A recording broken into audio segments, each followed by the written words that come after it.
It's about there needing to be nutrition education as a component to ensure that persons are empowered to make the right food choices for themselves, and they also having access to healthcare services that can then meet their health needs.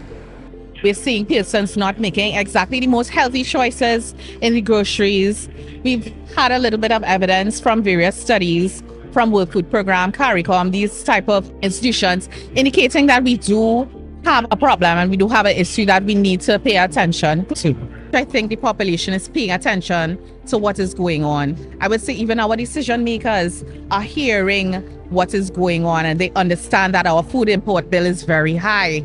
So the conversations are starting, the wheels are turning. So I think we are poised right now for initiatives, programs, policies to take off now that we have the ear of both government and the population at large to really impact in a meaningful and sustainable way.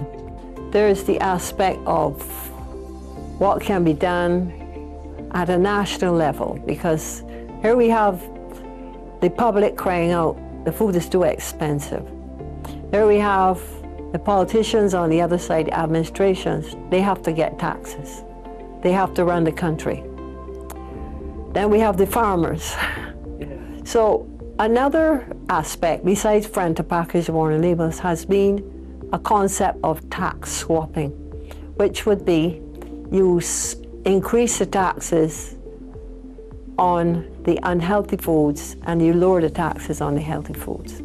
Now, you're also in a milieu there where we have taxes because we're protecting the local farmers. So we have to find a way to be able to assist and keep everybody relatively happy, because we want to encourage local agriculture. And certainly since COVID, during COVID, agriculture here in Barbados has increased. In the interest, there's a lot more vending on the streets of fruit and vegetables. Support your agriculture, yeah. I mean, it's becoming a smaller and smaller industry, and we just need people to support our local agriculture. When we're importing, you know, these things could have been harvested weeks and months ago, and we're getting it fresh here. We'll harvest on Thursday, and vendors come, they buy all our produce, and it's sold within days. So people are getting things fresh, getting our product fresh. I want people out there to understand they should get back to the land, plant food, mind animals, and eat healthy. You don't need to go out there and buy everything. We have, from the same dasheen bush, you're getting your edos, you're getting dasheen, you could plant your little yam, you could plant many different things. You plant 1 or 2 coconut trees in your place that you could get your fresh coconut to drink. You have your little mango trees, your different fruit trees, orange, Portugal. These are things we need to have in every home. Supposed to have that. Regardless how small your land is, you can do it. I am a Caribbean woman at heart, 100%. I love Caribbean food. I love Caribbean culture. I love everything about our Caribbeanness. That's how I should coin that. I like that. Our Caribbeanness, wonderful, yes. I love everything about it. And I'm also a cook. So for me, cooking Caribbean food as part of your diet and still maintaining a level of fitness in your life, that's what we're trying to get people to understand. A lot of the time people think you have to have a foreign diet to get fit. So every time people decide, I want to lose weight or I want to tone up, we lean towards the foreign diets. When we have so many healthy stuff, our herbs and our spices here are amazing healing. So I am encouraging people, use your food as medicine. Understand?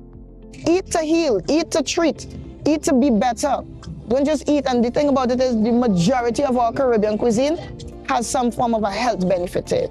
So if we encourage people to do that, then we would lower stuff like blood pressure and combat diabetes and all these different things that people are being afflicted with. We have a beautiful savannah. Walk around it, and then you could go home and eat something Caribbean, so you get a double dose of wonderfulness. Thank you, Faye-Ann. Special thanks to the entire fishing and farming community for all that you do for us in the Caribbean. Our fishermen and farmers are the backbone of our nation's food supply, working tirelessly to get nutritious foods from farm to table, and we applaud the great and important work you do.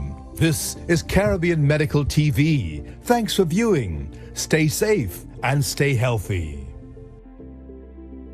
You see that sign there? Eh? Yeah.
As islanders, we're not strangers to the serious effects of coastal erosion.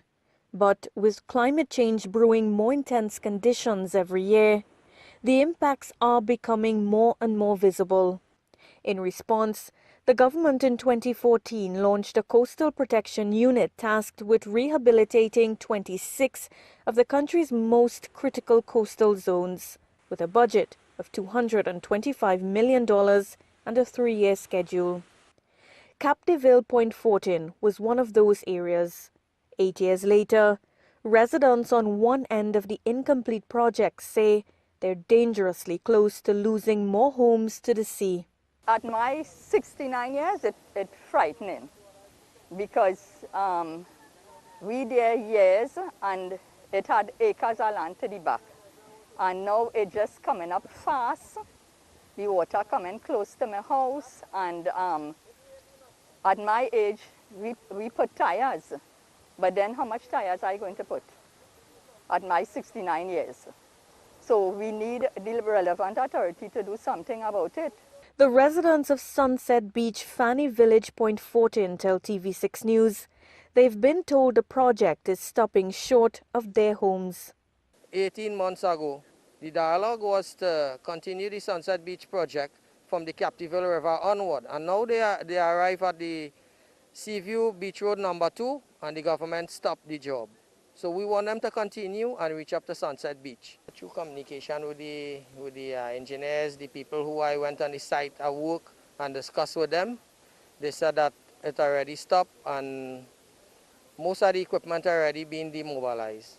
The delay in the project time and increasing rate of erosion have pushed residents to make their own barriers over time. We had to put out money and buy stone, and we got a few truckloads of stone, could be about 30 we had to put out. We put a lot of tires within the last year and year before. We tie rope, you name it, we try everything.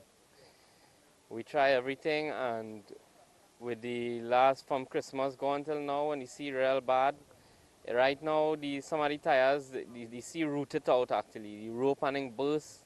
And so, over the years, we're told that dozens of homes have been consumed by the sea, and now those standing next in line are making a last plea to the government for help. There's a lot of houses being threatened right now. Hundreds of feet of land is falling into the sea. Families is being lost, and we need to have the project being continued. It's just to drop the stone, and we don't want to hear that the government don't have money. The government never have money for the citizens, so we want them to continue to do the project for us, please. If we had to move, we had to move, but I don't want to move. You build your house, you spend your money, you put your life savings onto something, and you have to move for what? You understand? If we could get help, I want help. Continue the project! Continue the project! We contacted the Ministry of Works for a response, But up to news time, we were not provided with an update. Cindy Raghubartika Singh, TV6 News. Hi, I'm Darina. And I'm Ishmael. Welcome to our home, the culture capital of Belize, Dangriga. Our town is known for the rich culture and heritage of the Garinagu who settled here, making it their home since the 1800s. The Garinagu are an ethnic group with mixed ancestry of African, Arawak, and Carib. On May 18, 2001, the United Nations Educational, Scientific, and Cultural Organization, UNESCO, proclaimed the Garifuna language, music, and dance a masterpiece of the oral and intangible heritage of humanity. My town depends heavily on the sea for our livelihood, culture, and food. All our leaders are talking about climate change, but for many Belizean children like us, we don't get to talk about it, we live it. Exhibit A. I'm standing in the Grace Ramirez Memorial Park. Because of coastline erosion, children from the nearby school are losing this space to play and enjoy school breaks. It's not only our town. Other children in Belize experience it too. If you took a drive going farther down south, Monkey River is a community in the Toledo district that has also been losing its beaches for decades. In our western and northern districts, each year hurricanes like Eta and Iota cause flooding that displace many children from their homes and communities. UNICEF and other humanitarian organizations support affected families as they learn to adjust to the changes in our weather and environment. A recent UNICEF report, the Children's Climate Risk Index, presents clear evidence showing that over 99% of children are already exposed to at least one climate or environmental shock, with approximately 1 billion children at an extremely high risk from the impacts of climate change. This is why climate change is actually a child rights crisis. Not only does it affect children, but children and young people can also be a part of climate action.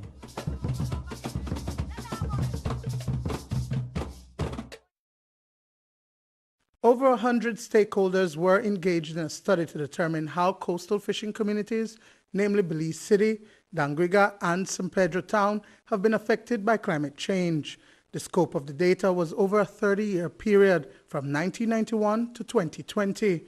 Today's event is the fifth in a series of consultations to enhance adaptation for vulnerable communities and vulnerabilities within coastal zone and fisheries. The aim is essentially to make the country resilient to climate change. Today, the findings are going to be presented and validated by the stakeholders. It's important because it helps to build resilience for the key sectors of the fisheries sector, as well as within the coastal zone, within communities, which are priority areas. They're heavily impacted by the impacts of climate change, whether it's sea level rise, erosion, changes in temperature, intense hurricanes. The findings will be used to build long-term readiness projects to ensure the viability and the longevity of the fisheries sector. So influencing policy, basically. Yes. The process began earlier this year. An international consultant, Dr. Asha Singh, says that even though some of the data is unavailable, the impact of climate change can be seen and felt across these three communities. Overwhelmingly, yes. Climate change is affecting Belize. Climate change is affecting Belize City. Climate change is affecting Dangriga Town. I cannot say much about San Pedro because the data that I would require for rainfall, etc., there isn't a data station. But if we can speculate based on the information for these two cities, yes, San Pedro is being affected by climate change. So that's one of the major foundation to the study. We are being affected. One of the things that we looked at is the exposure, how much we're exposed to these impacts that I've just mentioned. What is the sensitivity? How sensitive are we? And how are we adapting? And in all aspects, I can say that these are very high for these communities. The study showed that Belize City is most adversely affected by climate change. Rising sea level, floods, erosion, and warmer temperatures were among the 27 indicators that were identified and used in the study. So how has the fisheries sector been affected? The fisheries sector is very vulnerable. Why is it vulnerable? Because it occupies a set of stakeholders, or I would say it employs a set of Belizeans that really rely on those resources, who pretty much don't have much more of an occupation, but no fisheries for 30 odd years or even more. And when you have issues like climate change that start having where the fish becomes moving further away because the water is warming, when you put that to a fisherman who just have a canoe that would just go out there to fish, it really comes down to livelihood and his ability to feed his family. So it becomes very, very critical when we look at these sectors. Blue Economy Director Maxine Monsanto says that the study is one of two that is ongoing, and the report will be made available for everyone so that future planning can take into consideration climate change adaptation when making investments. There are multiple portions to the readiness project. So vulnerability and livelihood assessment is one. Another one is stakeholder engagement. An assessment has been already completed for that, and the development of a stakeholder engagement committee is being finalized. The next one is gender evaluation and assessment. That is also already, these are all ongoing activities. Last one is an assessment of the value-added chain within the fisheries sector. Dwayne Moody for News 5. For some areas, it takes less than 30 minutes of rainfall, intense or not, to wreak havoc. For others, it can take just a few hours of rains to cause major, life-threatening flooding over a wide area that can last days. But before we dive into why it floods, we need to understand how the country floods, and to do this, I reference a few areas I visited earlier last year. Trinidad and Tobago experiences several types of flooding. The one that you may have heard of is riverine flooding. That occurs when significant rains fall over a large portion of the country, causing our major watercourses and rivers to overtop its banks, and that occurs in the St. Joseph River right next to me, or the Caroni River all the way to my back. Now, when these rivers overtop, they cause flooding for several days across a large portion of the country. But while it certainly is the most impactful, it's not the only type of flooding. Coastal flooding is as its name suggests, water moving onshore from a nearby sea or ocean. Trinidad and Tobago, this happens for a couple of reasons. We have tropical storms producing storm surge that floods low-lying areas, long period swells that produce large battering waves in nearshore bays and beaches. We also have higher than usual high tides, and that's combined with elevated sea level rise due to climate change and global warming that floods coastal areas. Street flooding is the most common type of flooding in Port of Spain. It occurs when heavy rainfall overwhelms the drainage network, causing flooding in low-lying areas and areas where drains are no longer sufficient to capture the volume of water that falls. And last but not least, flash flooding is an intense high-velocity torrent of water that comes down in an existing watercourse, and it can happen on the order of minutes to hours. Now, flash flooding is incredibly dangerous due to the high-velocity nature of the water, and it can bring down large rocks and debris like you see strewn behind me, and even cars like we saw earlier in 2021. And now back to this year. We know the flood types and some of their causes, but why is flooding getting worse? The first culprit officials now point to is climate change. Climate change is changing the way we experience rainfall in the Caribbean region, including Trinidad and Tobago. We're seeing less overall rainfall, something already that has materialized in the country, but when rain does fall, it comes in extreme amounts and in short periods of time, causing life-threatening flash and riverine flooding. Earlier this year, extreme rainfall in Sangre Grande at the end of April, nearly 8 times than average April's worth of rain, fell in less than 12 hours, causing up to 10 feet of water to inundate homes. I visited the area a few weeks ago to hear the story of one family. We didn't expect the flood to come again because they said that the 2018 was a freak thing with all the other places that were flooded out, and that never happened here before. So we see in the rain, and we know it's dry season, so we're not looking out for any flood. And while climate change did play a part, there are two more significant factors that play larger roles: improper or inadequate drainage to hold the volume of water that falls, and indiscriminate development. In the case of Mandillion Road, Sangre Grande, residents claim the flooding has now been worsened by a large area of land being cleared nearby, which has made this year's floods worse than 2018. The extent of the land cleared is evident from satellite images, and no additional drainage downstream was developed to capture the water that was previously held by trees, now running off faster. It's a similar situation playing out in hilly areas across the country with hillside development, but in the capital, you also have another reason. The infrastructure, which is the drainage that is in Port of Spain, has been over 100 years old. So the drains, the capacity of the drains are smaller than what when there was a lot less development in the city of Port of Spain. And those drains were supposed to spill out into those rivers and then eventually into the sea. So what has happened is, because the city has built up and then the drainage has not kept time with it. There are also a myriad of issues concerning watercourses being cleared and rivers and their mouths being dredged, which can aid in runoff but, according to experts, will not end flooding in TNT. Especially if we continue to litter the way we do, solid waste blockages can lead to flooding in cities and, in some instances, cause major water backlog issues.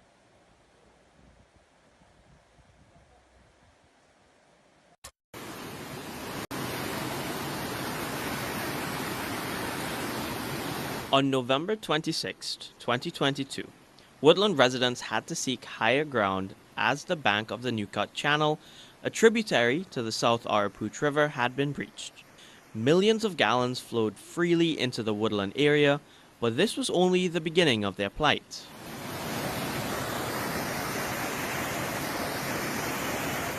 Because it happened again and again.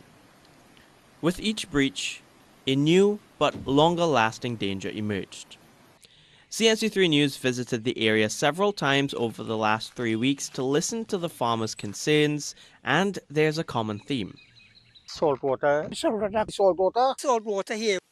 It is currently high tide in Trinidad and Tobago, and the water that you see flowing behind me isn't actually coming from upstream in the South Arapooch River, but in fact 7 kilometers away from the Gulf of Paria, and this salt water is now intruding into over 160 acres in the woodland area, affecting crops, cattle, and even residents' homes.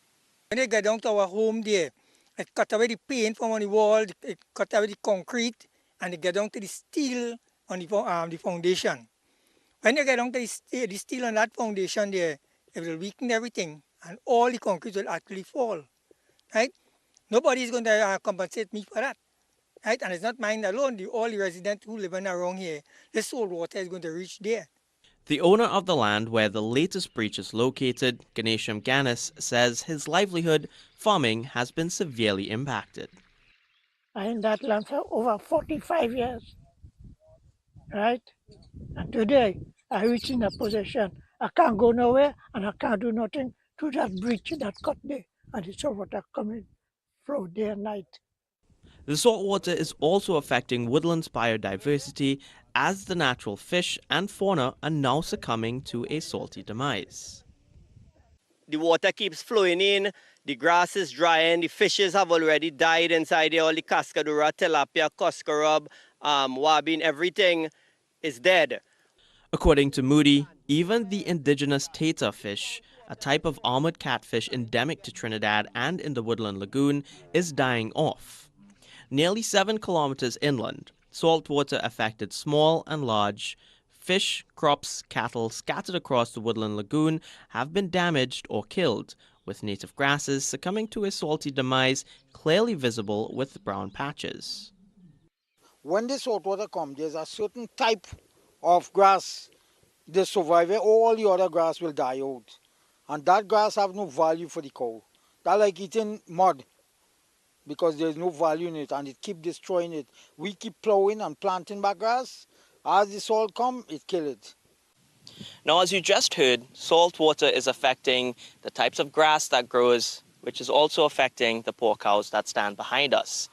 So farmers in the area have called on the University of the West Indies to conduct salinity studies to see the impact of saltwater intrusion. Well, that has already been done. Between 2007 and 2008, the University of the West Indies moved along the South Araput River, starting about 7 kilometers inland, doing a resistivity study that went all the way to Mosquito Creek to determine how saltwater moves upstream. These were their results. It was clear that during the rainy season, because of constant rainfall, the water in the fresh water, water river was not as saline. But during the dry season, you can see a maximum movement of salt further inland. There was maximum movement of salt further inland.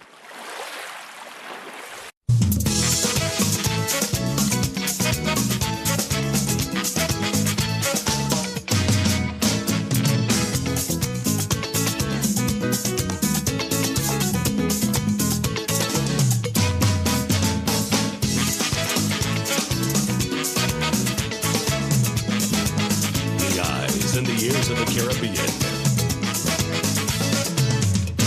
CaribVision.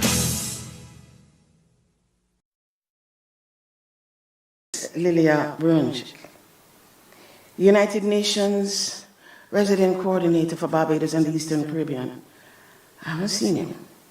That's my colleague Simon Sprint, Deputy Director of the Directorate of Investments, Concessions and State Risk for the Ministry of Economy and Finance of the Republic of Panama, Ms. Dilka Escobar.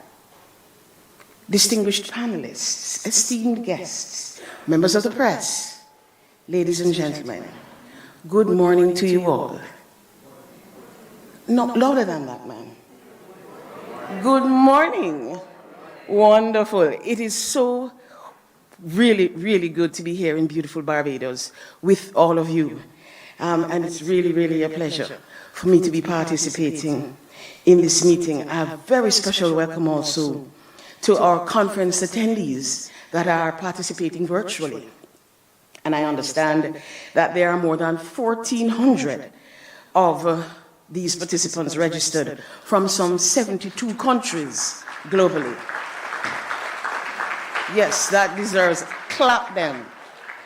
So, you know, we're really happy to have the online participation, and throughout the 2 days, I'm going to take the opportunity to big up some of those participants so we're all aware of who is out there, who is tuned into what we're doing. Their participation is vital to the success of our meeting in getting the important messages out that we expect to emerge from this meeting, so that they reach the population beyond the confines of this conference room.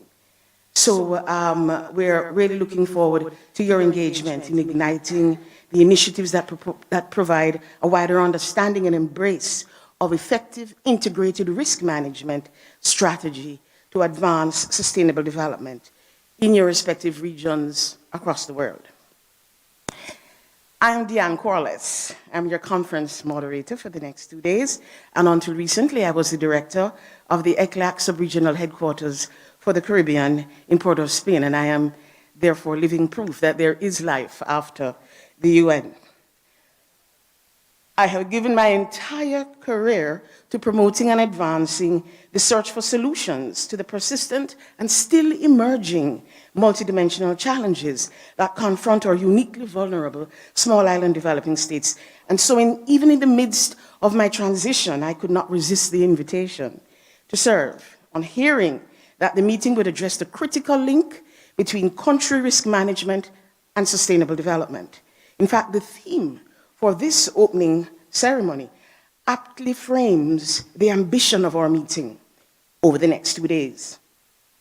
For it is in understanding how to mitigate risk and uncertainty in all its forms that our countries will build the resilience that directly impacts their growth and sustainability.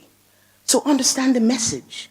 We cannot achieve sustainable development without effectively managing integrated risk.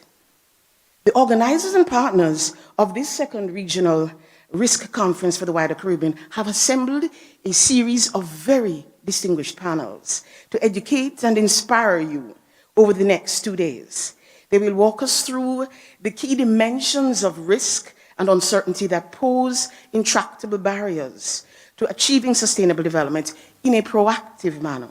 For the solutions-oriented ideas and recommendations coming from our distinguished speakers will be distilled into policy statements on strategic directions at the end of every panel. Purposeful and action-oriented directions are what we're looking for. These are the watchwords of our engagement this week. We will also have very engaging cafe corners, also led by eminent development practitioners. These will be more informal chats to encourage and facilitate active participation from the floor and from our participants online. We want you to have your say so that you will feel righteous in joining the commitment to the way forward that we hope to achieve at the end of our 2 days. And of course, we would never forget our youth, the leaders of tomorrow on whom we must count to take our vision and legacy forward to the next generation. In the room next door, we will convene a youth dialogue tomorrow morning, mirroring the same themes of this conference agenda. It will be an innovative, face-to-face and virtual exchange of, in the form of a town hall, allowing for the lively participation of youth here in Barbados, as well as representatives of the ECOSOC Youth Forum and the CDB Future Leaders Forum. Purposeful, action-oriented ideas coming from our young people will become part of the decisive outcome of this meeting when we close tomorrow afternoon. I take the opportunity, therefore, to congratulate CRIF-SPC and the CDB on their joint commitment to raising the level of awareness of the governments of our region on the need to adjust their sovereign risk management strategies, given the increasing vulnerability and exposure of our small states to risk from both exogenous and endogenous shocks. Theirs has been a partnership of nearly 10 years, developing the concept of risk governance to embrace risk analysis, risk management, risk-related decision-making. They have combined their perspectives on interdependent risk factors of the economic, environmental, geopolitical, societal, and technological type on the one hand, and the developmental, strategic, operational, and financial on the other, so to establish a comprehensive, integrative framework for risk governance. At first glance, a daunting prospect for national planners and decision makers, but considered simply, it is a strategic framework to guide governments to move beyond planning and response to traditional risk events associated with natural disasters and climate change impacts, taking into consideration the intrinsic linkages which must be made between the many other dimensions of risk. This inevitably makes the optimization of integrated risk response to promote growth and sustainable development a complex and challenging ambition. It was their ongoing effort to make this process of indigenizing integrated risk management strategy, making it more user-friendly for our governments, that inspired this conference idea. I think it's intended to be a biennial consultation. We are extremely pleased to welcome now the Development Bank of Latin America and the Caribbean, that's CAF, as an integral partner in this effort going forward, and not a moment too soon. For the countries of our region grapple with ever-increasing uncertainty and instability in the global environment, it is vital that we search more urgently and deliberately for solutions in the first instance through solidarity within our own region, among our own people. And so we welcome Dr. Stacey Richards-Kennedy, the CAF Regional Manager for the Caribbean, to the CRIF-SPC and CDB partnership, joining the effort to strengthen this process. And so now, without further ado, it is my privilege to introduce the distinguished representatives of the three organizations responsible for bringing us here to the Salmon Lords Castle Resort this week, and I neglected to express my appreciation on all our behalf for the splendid hospitality that we have enjoyed, those of us who are staying here in this fantastic place. The wonderful hospitality we have enjoyed this week. I haven't eaten so well in a very long time. It is Elizabeth Emmanuel of CRIF SPC and Stefano Capodagli of the CDB with their respective teams who have been in the trenches leading both substantive and operational preparation for this conference. Together, they will provide detail on what you should expect and what we will hope to accomplish over the next 2 days. Let me begin first with Elizabeth Emmanuel. She's an international development specialist with over 25 years of experience in policy development, in disaster risk management, climate change, energy, environmental sustainability, in leading national development planning processes and supporting stakeholder engagement. And of course, she's all very well known to most of you. She has worked with numerous countries across the Caribbean and Africa, with regional international development institutions, with many of our own institutions in the UN system, and since 2009 has been engaged with CRIF SPC, heading its technical assistance program and its development and corporate communications managers teams. She lectures at the University of the West Indies and has developed master-level courses in natural resource valuation and sustainable energy, eminently qualified to lead the preparation of this conference on integrated risk. Liz, I invite you, and I invite you all to join me in welcoming Liz to the podium to give you a more detailed idea of what it is that you're to expect over the next 2 days. Liz.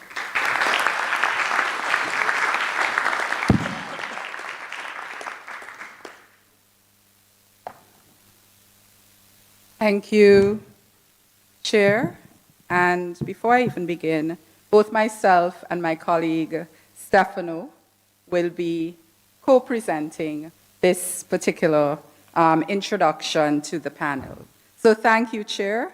Mr. Daniel Best, President, Caribbean Development Bank, also someone I went to school with. Mr. Isaac Anthony, Chief Executive Officer, CRIF SPC. And I would also like to acknowledge our chairman, the chairman of CRIF, Mr. Timothy Antoine, who is also the governor of the Eastern Caribbean Central Bank, Dr. Stacy Richards Kennedy, regional manager for the Caribbean CAF, Development Bank of Latin America and the Caribbean, again, one of our colleagues. So the three of us were at school together at the same time, same campus. Distinguished guests here with us in Barbados and online, our moderators, panelists, colleagues, friends, all participants, good morning, good afternoon, good evening, good night, because we have people as far as Serbia, Australia, Fiji, online today. We are over, if we count ourselves in this room, we are close to 1,500 strong in number, and as our conference moderator said, from all over the world. On behalf of Stefano and myself, I'd like to welcome you to this second wider Caribbean Regional Conference. We also would like to extend a special welcome to the many students and youth from several universities here in the region and beyond, our future leaders, and we are happy that you are interested in engaging and being part of these conversations that seek to address the many complex and interrelated development challenges that we are confronted with. Interestingly, this is the second time we're having a conference like this. This conference, like the first one held in 2022, covers a range of topics related to risk management and targets a similar audience. We have government officials, representatives from regional and international organizations, our development partners, academia, private sector stakeholders, and in the conference, we include a mix of panel discussions and cafe corners. Both conferences, the one in 2022 and the one today, were designed as hybrid events. Our conference in 2022 was broadcast in English and Spanish, and we had to level it up a little bit this year.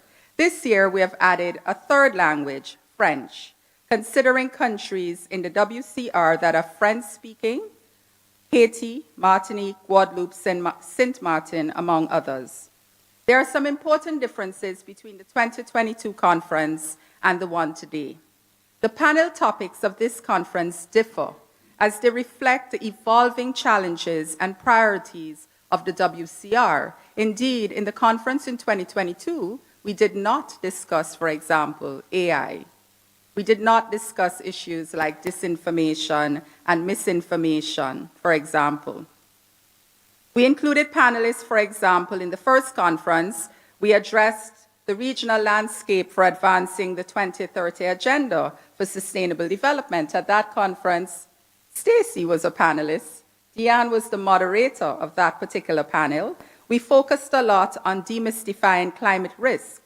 Today, some of the topics of our panels include economic tensions, uncertainty, geo-economic confrontation, sovereign risk, financial sustainability, demystifying misinformation, disinformation, and fake news. And on the climate side, our focus is on loss and damage and financing and the important role that nature-based solutions can play in building resilience.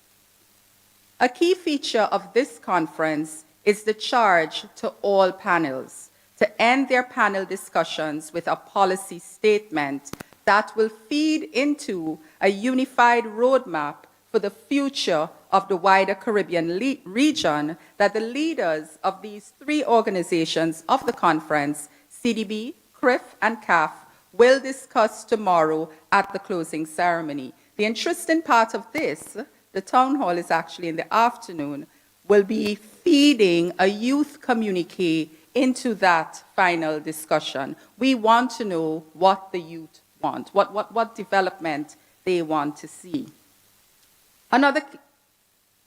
So we spoke about the youth conference. In 2022, the conference was led and organized by CRIF and CAF. CRIF and CDB.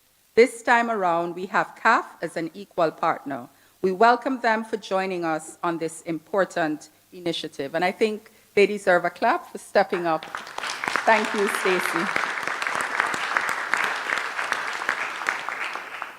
In summary, the 2025 conference builds upon the foundation of the 2022 conference with a wider scope, updated themes, and a more structured format.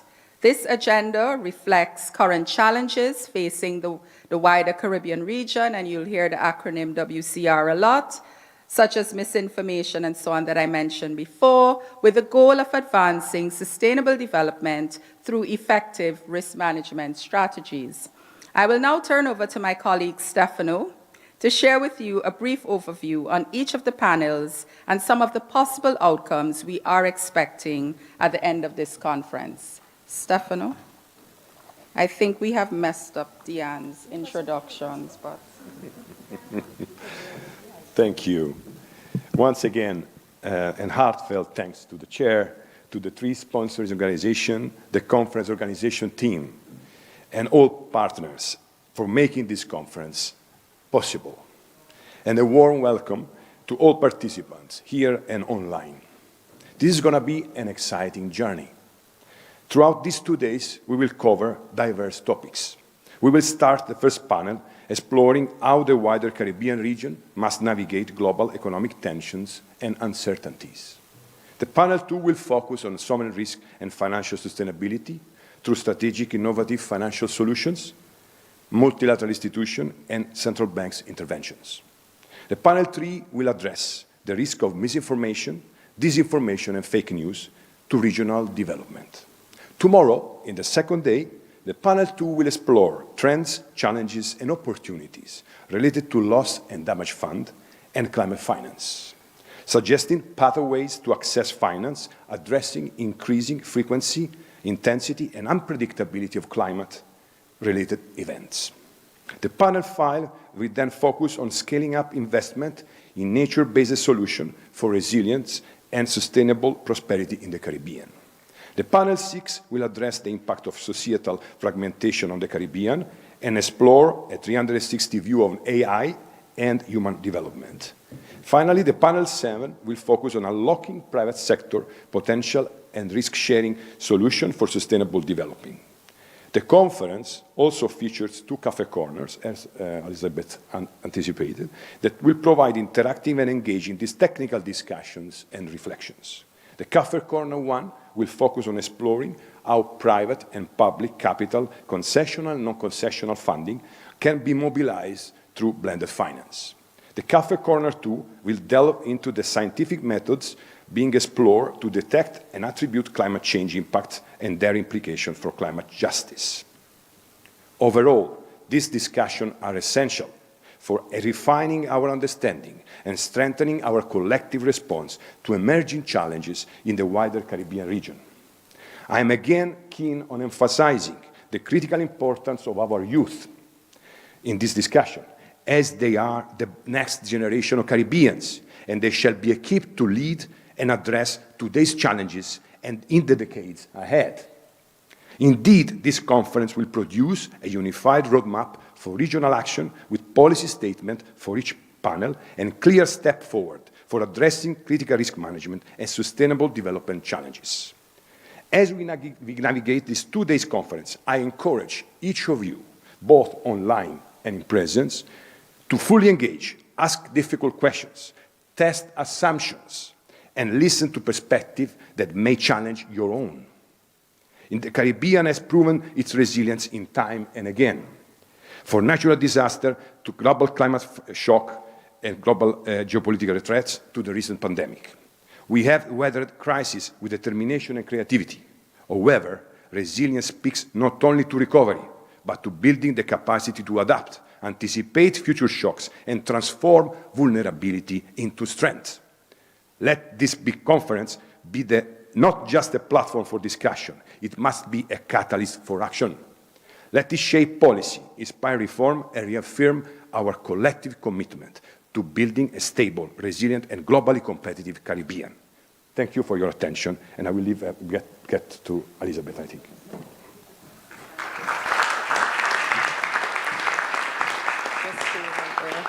And finally, Stefano and I, along with other members of the planning team of CDB, CRIF, and CAF, we want to really say that we're truly humbled by your interests here, those of you here, our moderators who accepted our invitation, the many panelists. I think we have about over 40 panelists, by your interests, and we're happy by your presence. We know that throughout the days, we'll be seeing you more. We encourage engagement, bilaterals, multilaterals, etc., as we advance the sustainable development prospects of the wider Caribbean region. Thank you.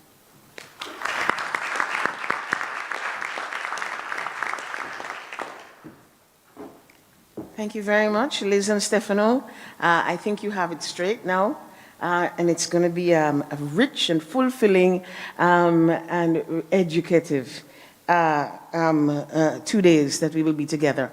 We are running short on time. I'm going to skip the long introductions and just invite Stacey Richards-Kennison. She's Regional Manager for the Caribbean for CAF, to come and to represent CAF as a partner in this very exciting process. So good to see you, Stacey.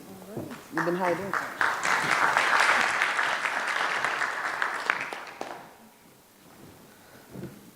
Greetings to everyone. I stand on the protocol that has already been established, so we can all breathe a sigh of relief there and save some time. Of course, recognizing my colleagues at the head table here,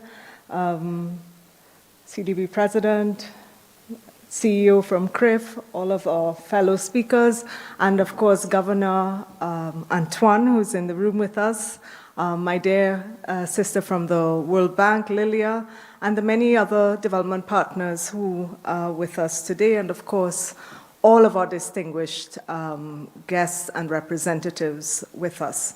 It's a real pleasure to be with you here for this important conference. And of course, for us at CAF, it was an honor, a huge honor, and certainly a priority for us to join forces with the CDB and CRIF for this year's Regional Risk Conference. It is a space where we will reflect on the multidimensional risks that we face, but more importantly, as you've heard, on the concrete solutions that we can design and deliver together. And in that spirit, I'd like to begin by commending the very dedicated and hardworking team, the organizing team from CRIF, CAF, my colleagues who are here in the room, and the CDB, and all of you who've traveled from near and far to share your knowledge, your experience, your expertise, and to reinforce this network of committed professionals working in the service of development for this beautiful region. I think that deserves a round of applause.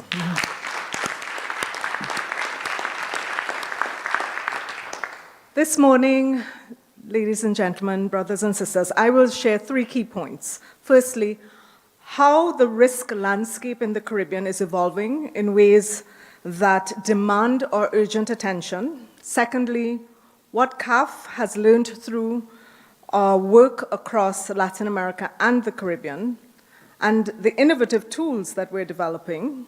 And thirdly, the importance of partnerships in addressing our region's needs. The Caribbean's risk landscape, as you all know, is not static.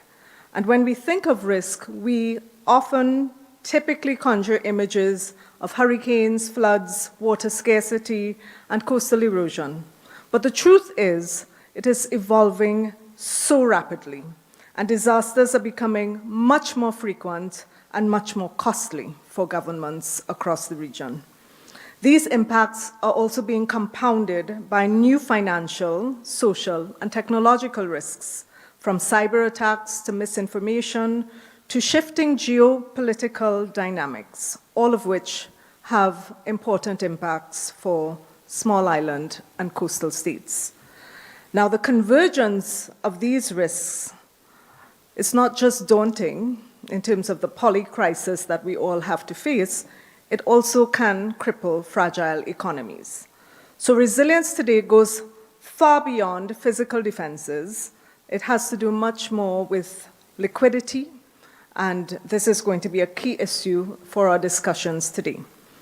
And whether a storm sets a country back by a few months, by years, or by decades, often depends on how quickly governments can access flexible and affordable financing.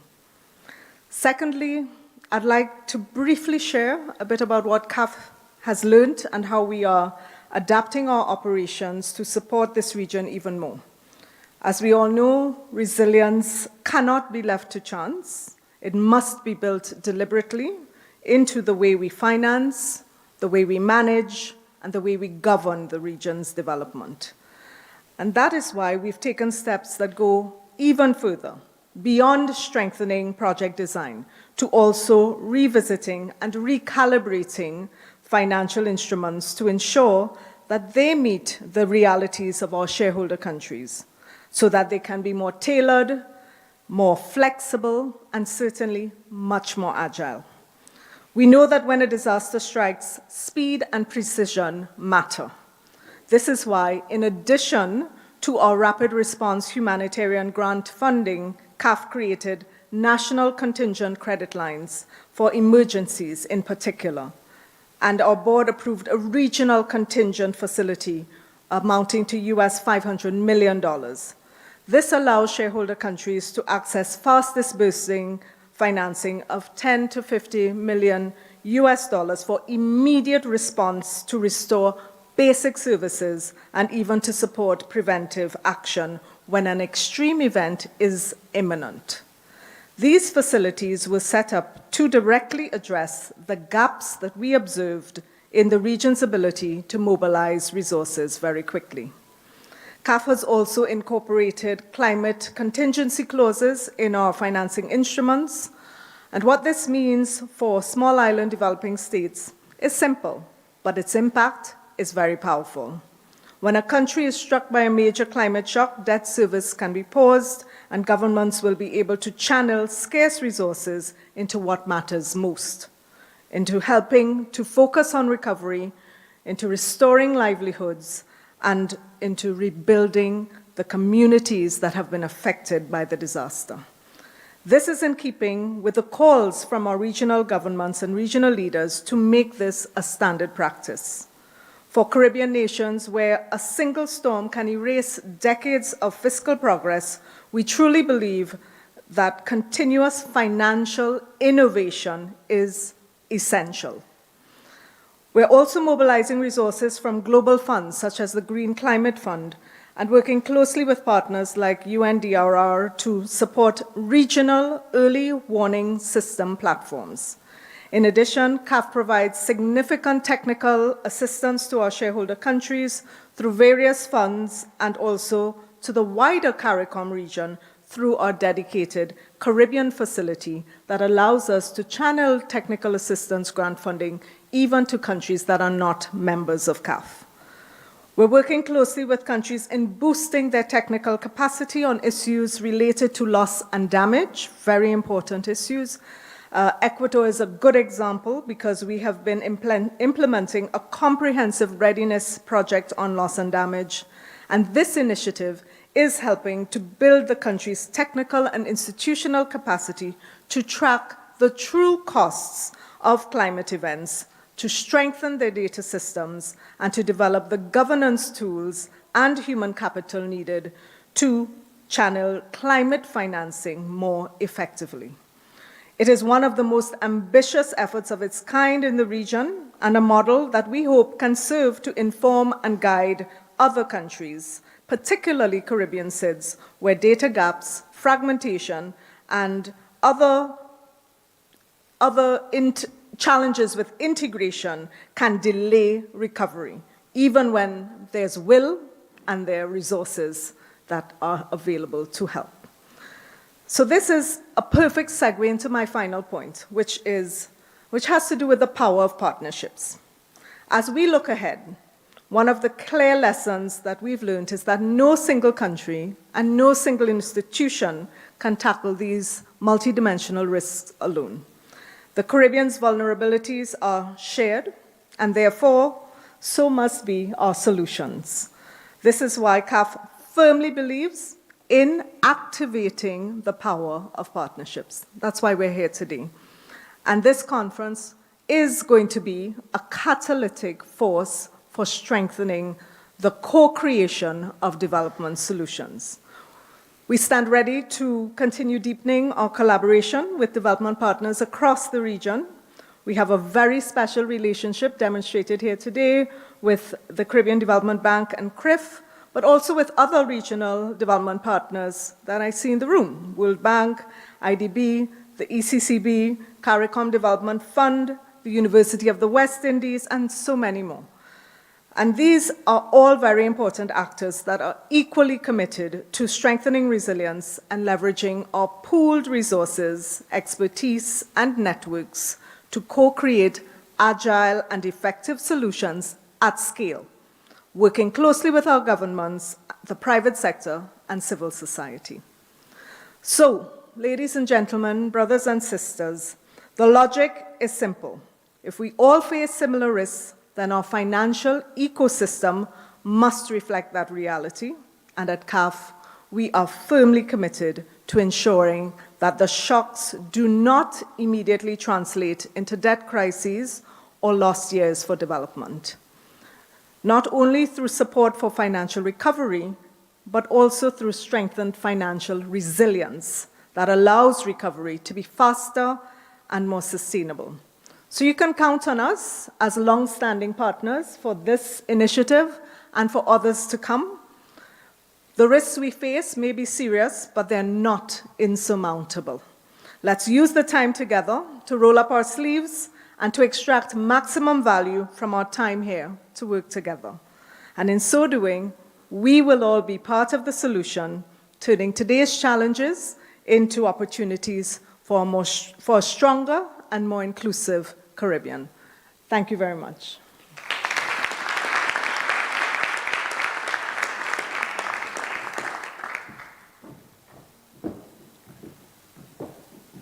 Thank you very much, Stacey. Now you appreciate why it was so important and such a welcome development to have CAF join the partnership on this important venture. You know, I recently started another in a million dads, and they say you have to eat more broccoli and more cauliflower and more arugula, all of these greens and so on. You go in the supermarket, they are the most expensive foods on the shelf.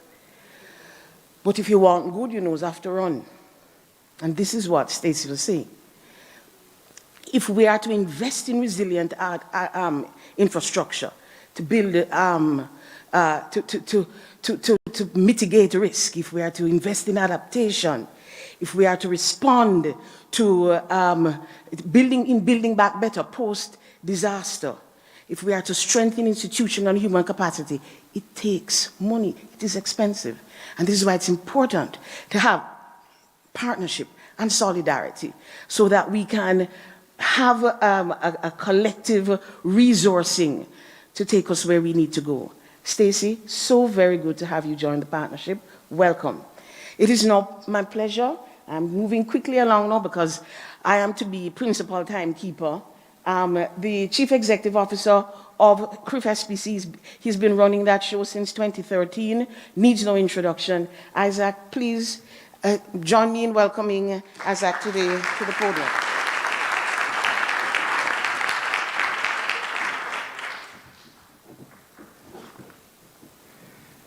Thank you very much, Madam Moderator or Chair.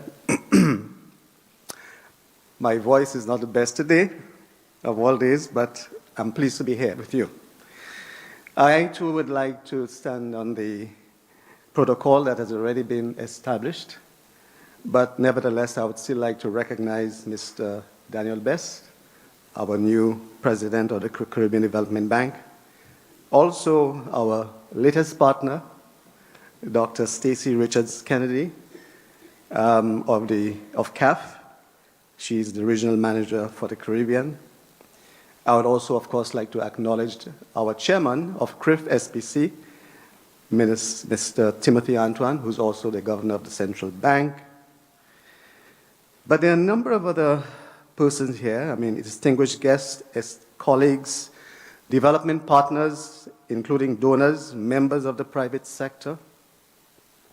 Academia is represented here, civil society, the media, and Friends of the Caribbean and Central America, here with us in Barbados, and viewing via UETV, and several other live streams. It is indeed a privilege and an honor to welcome you to the second Wider Caribbean Regional Risk Conference. This gathering here and online represents more than just an exchange of ideas. It is a testament to our collective commitment to building a more resilient and prosperous future for the people of the wider Caribbean region, that is in the Caribbean and Central America. As has already been said, the first Regional Risk Conference held in April 2022 was a huge success, attracting participants from all over the world, and we hope to build on that success.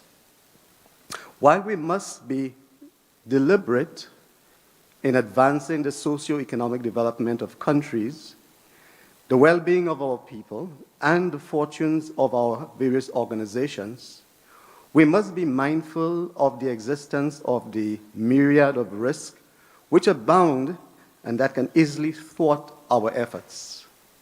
Such risks could include economic, political, natural disasters, technological, including cyber, health, and many others.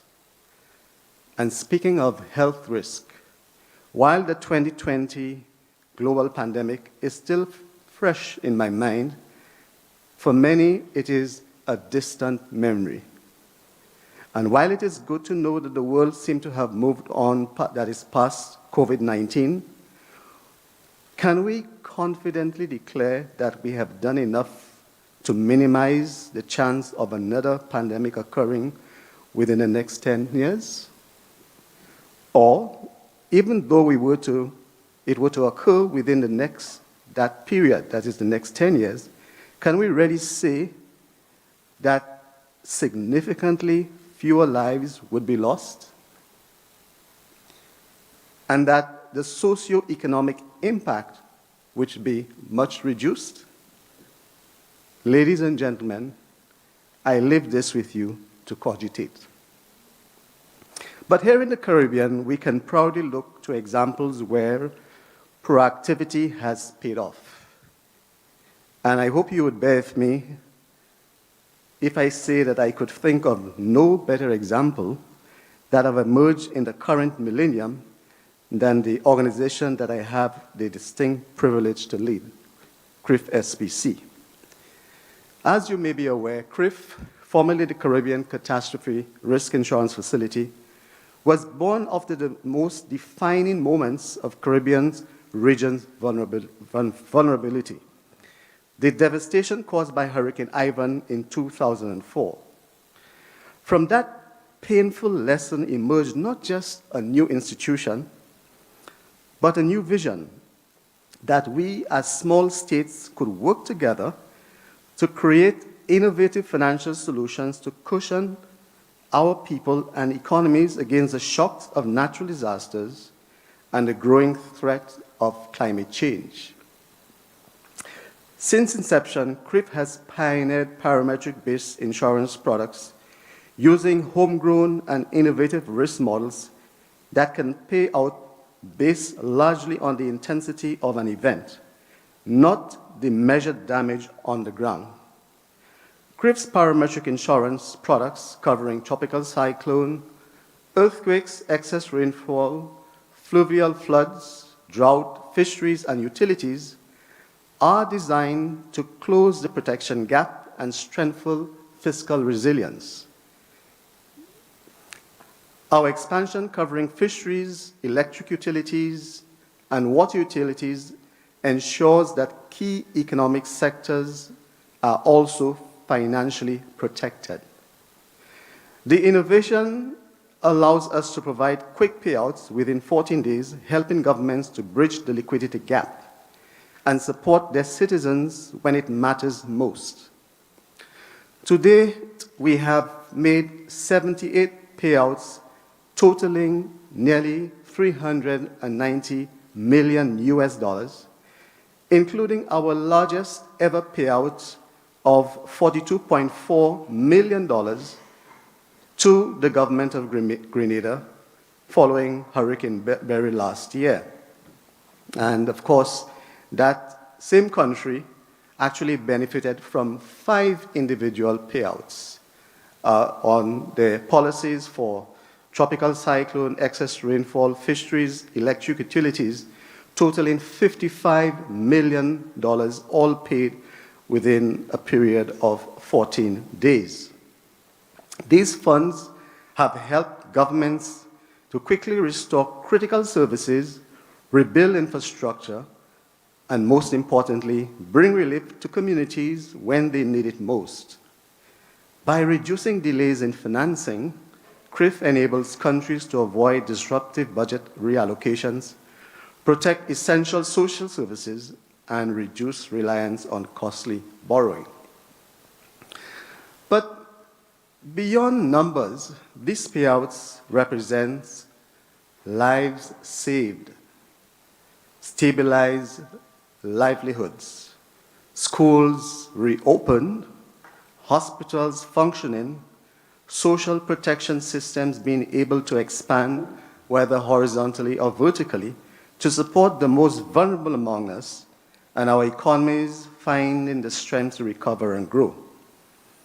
It was actually quite gratifying to note that the IMF, acknowledging in its Article 4 consultation report issued earlier this year the role that the disaster risk financing instruments such as CRIF would have played in the quick recovery of Grenada following Hurricane Beryl last year.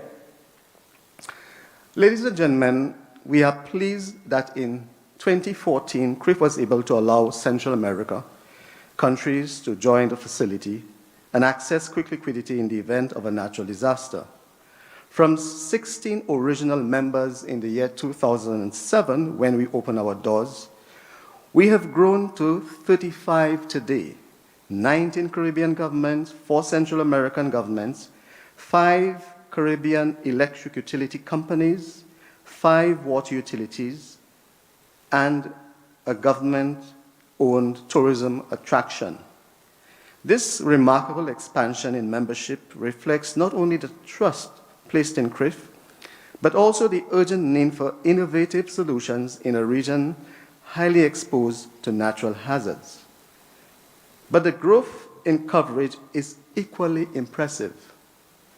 Total coverage provided by CRIF currently stands at about $1.44 billion US, almost tripling the coverage provided in its first year of operations. Today, we are the Caribbean and Central America parametric insurance facility and development insurer. Helping our members to build financial and climate resilience through its parametric insurance products is a key element of CRIF's role as a development insurer.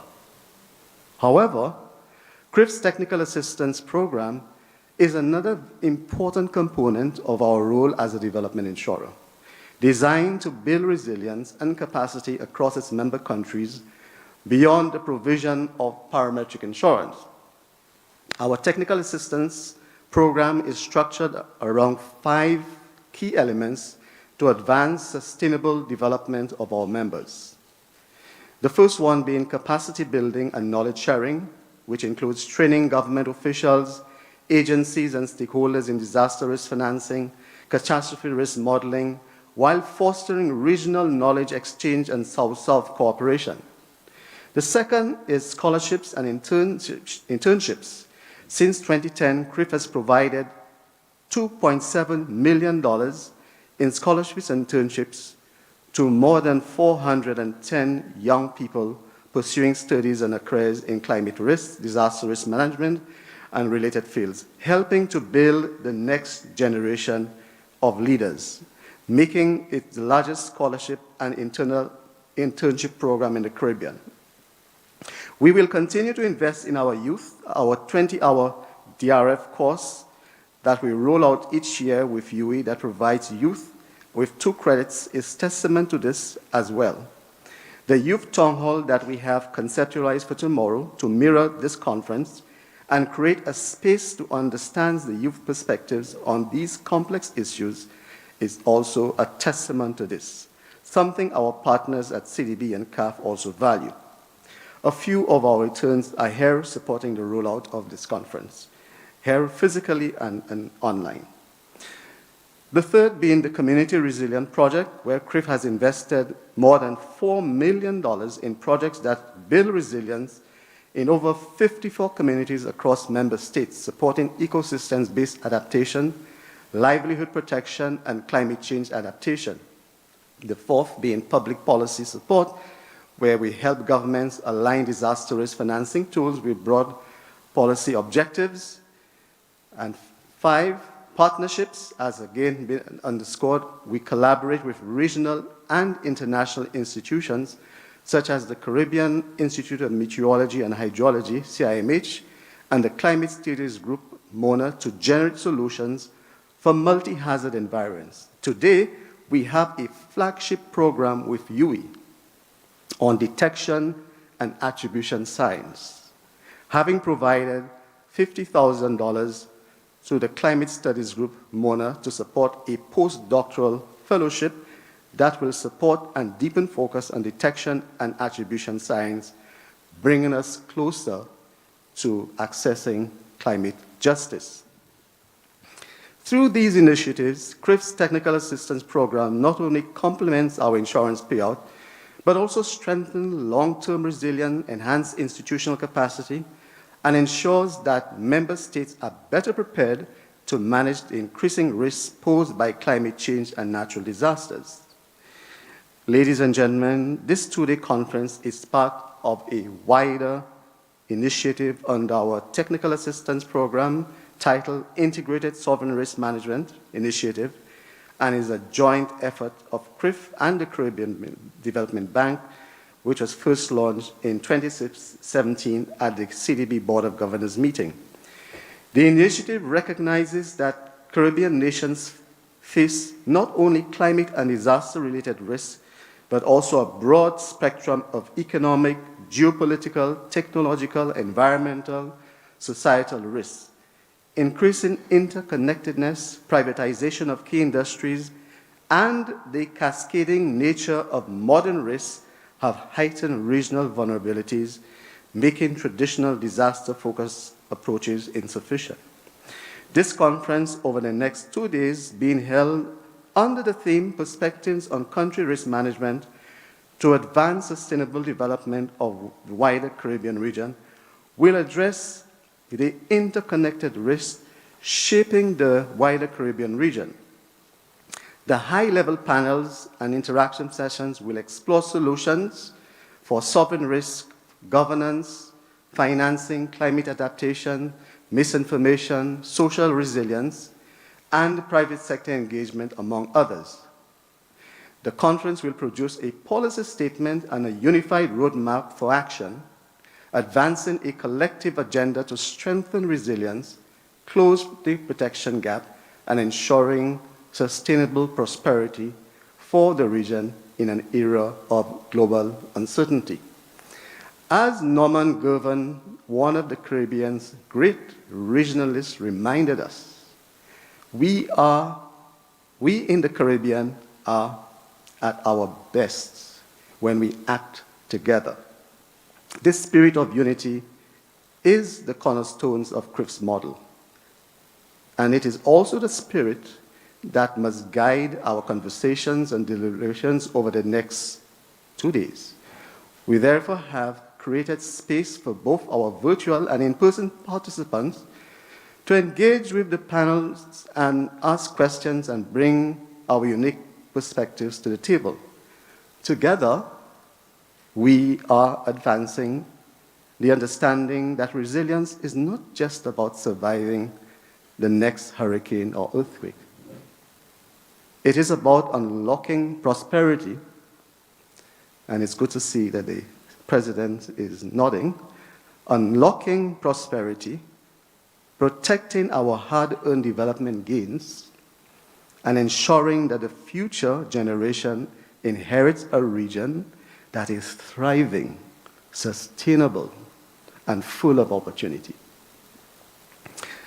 Looking ahead, CRIF's strategic direction to 2030 focuses on expanding coverage among existing members, increasing membership, developing new products to address emerging risks for climate change and offer protection for additional sectors, and strengthening institutional capacity.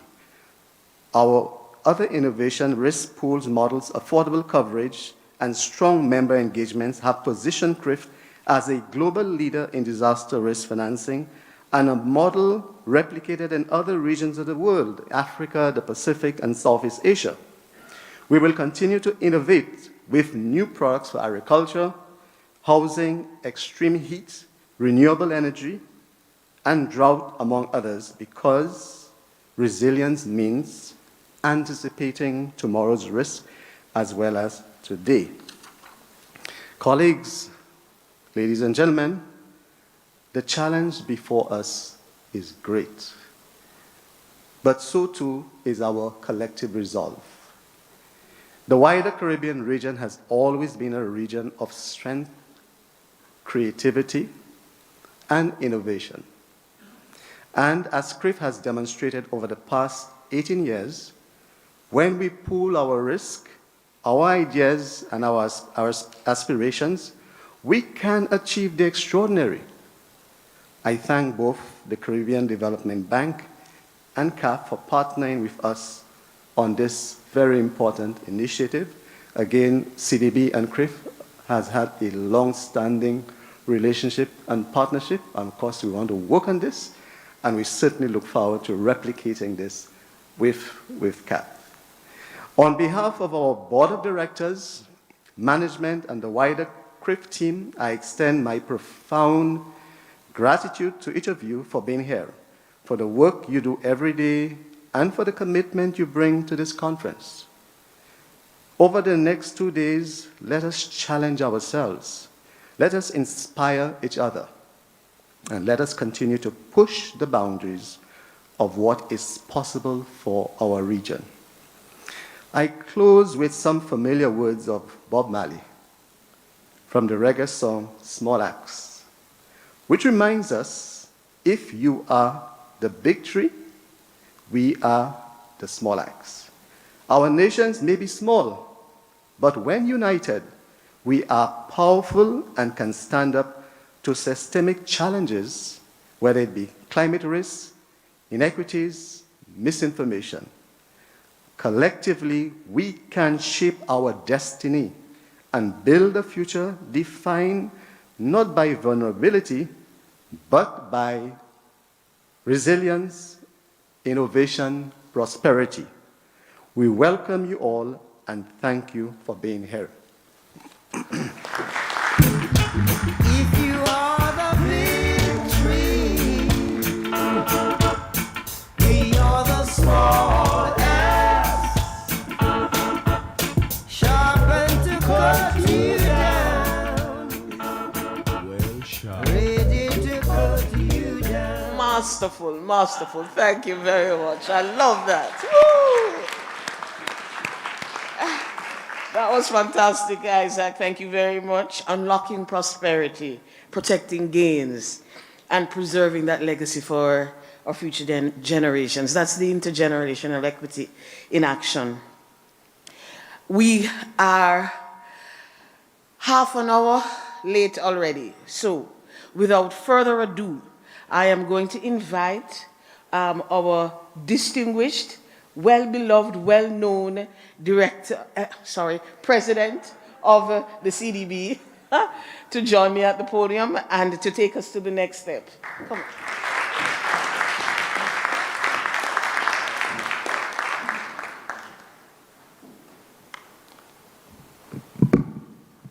Thank you, Madam Chair. I hope you will allow me to join my fellow speakers in standing on the protocols already established, with special recognition, of course, for the regional head of CAF, Dr. Stacey Richards-Kennedy, the CEO of CRIF, Mr. Isaac Anthony, the chairman of CRIF, and governor of the Eastern Caribbean Central Bank, my brother, Timothy Antoine. Good morning, distinguished guests, colleagues, partners in development, and fellow stewards of the Caribbean's future. Good morning. That was really poor. Good morning. Good morning. I should have had my own music as well. Isaac. It is an honor to address you today at this pivotal Caribbean Regional Risk Conference, convened at a moment when the global order is being reshaped by forces far beyond our control, but not beyond our collective will to safeguard our region. The 2025 Global Risk Report is sobering. It paints a world grappling with the compounding effects of armed conflict, extreme weather events, misinformation, and cyber vulnerabilities. It is a portrait of a planet in polycrisis. In this region, our indigenous peoples have been teaching us for centuries that everything is indeed interconnected. These global risks reverberate loudly in the Caribbean. They do not knock at our door one at a time. They arrive together, feed off each other, and strike harder in contexts already stretched by high debt, limited fiscal space, and structural vulnerabilities. Armed conflicts far from our shores disrupt trade, pushing up food and energy prices.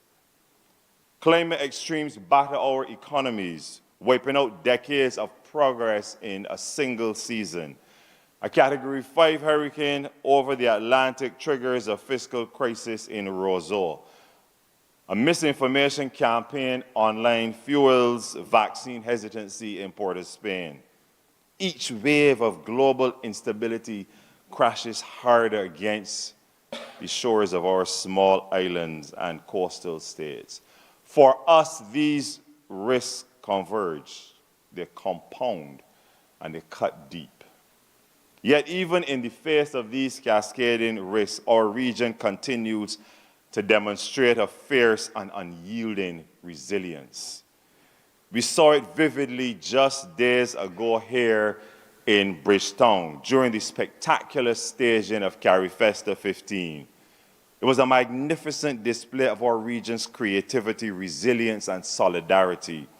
I am sure that we can agree that this is the same spirit that carried us from the shadows of plantation economies to the heights of global excellence, that must now guide us through this era of risk. Because, my friends, resilience in this region is born from a long history of struggle, creativity, and solidarity. And so I speak to you through this frame as we gather to reimagine our resilience and rechart our future amid the web of risks that define our time.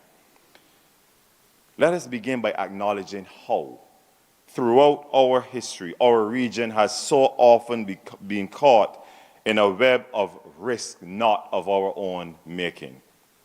We begin with the climate crisis. And given that this conference is focused squarely on risk in the Caribbean, let us speak plainly. The planet is heating. Seas are rising. Ecosystems are collapsing. Shifts in rainfall and temperature patterns are reducing crop yields and fish stocks. Extreme weather events are threatening the very hands that feed our region, our farmers and fisher folk. Coastal erosion and coral bleaching are destroying our natural treasures, the same ones that sustain our tourism, our identity, and our economies. Perceptions of climate risk alone can deter visitors, cutting off vital foreign exchange and employment. Prolonged droughts are drying up water supplies in countries already classified as water scarce. Rising temperatures are spreading disease, and all of this while storms are growing stronger, faster, and more unpredictable. In 2021, the United Nations Secretary General issued a stark warning, a code red for humanity. And for us here in the Caribbean, we are still living in it every single day. Caribbean countries are 7 times more likely to be struck by natural hazards than the global average. While the world focused on recovery from the pandemic, we were fighting to survive. Since 2020, the Caribbean has been hit by a wave of disasters with damage so severe that in many cases, it exceeded the size of entire national economies. And even before the pandemic, we were still reeling from storms that redefined our vulnerability. Hurricane Maria, which cost Dominica 225% of GDP. Hurricane Ivan, which devastated Grenada at 200% of GDP. But I think by now, most of you know that I don't like to only look at the numbers. I like to bring us back to what matters, because the numbers only tell part of the story. Behind each statistic is a classroom lost, a mother watching her small business washed away, a community forced to start over. These impacts exacerbate poverty, displace families, and tear through the core of our development gains, from agriculture and tourism to public health, education, and fiscal stability. Friends, climate change sits at the epicenter of the global polycrisis, and with global projections warning of more frequent, more intense, and more rapidly intensifying storms, our people now brace for impact every single season. Our homes, our hospitals, our budgets, our futures are all under siege from a crisis we did not cause. This is a crisis of justice. Let us now turn to the second risk, economic instability. Around the world, conflict, supply chain disruptions, inflation, and tightening financial conditions are rattling economies. But in the Caribbean, these shocks strike us where we are most fragile. We are highly indebted. We are narrowly diversified. And we are deeply dependent on external markets and imported goods. So when war breaks out thousands of miles away and global energy prices surge, it is our families who pay more to cook their meals and light their homes. When shipping routes are disrupted, it is our small businesses already operating on thin margins that struggle to get their products to market. And when global capital flows retreat, our governments are forced to delay the very investments in resilience that could secure our future. Economic instability is a channel through which global risks are transmitted and amplified, deepening their roots and cascading across our region. Crises that begin elsewhere land swiftly on our shores, turning geopolitical uncertainty into food insecurity, financial market tremors into budget crises, and inflation abroad into pressures at the kitchen table for many of our people. And this fragility is not standalone. It is intertwined with the climate crisis, which tightens the grip of debt and magnifies every shock. Flooding destroys infrastructure. Hurricanes halt tourism. Droughts reduce output. Each disaster strains fiscal space and makes economic recovery harder. Friends, this is the trap we must escape. Because without economic resilience, there can be no sustainable development. And without a strong, vibrant, and inclusive economy, we will remain vulnerable to every storm, whether meteorological or financial. Let us now turn to the third risk: social inequality.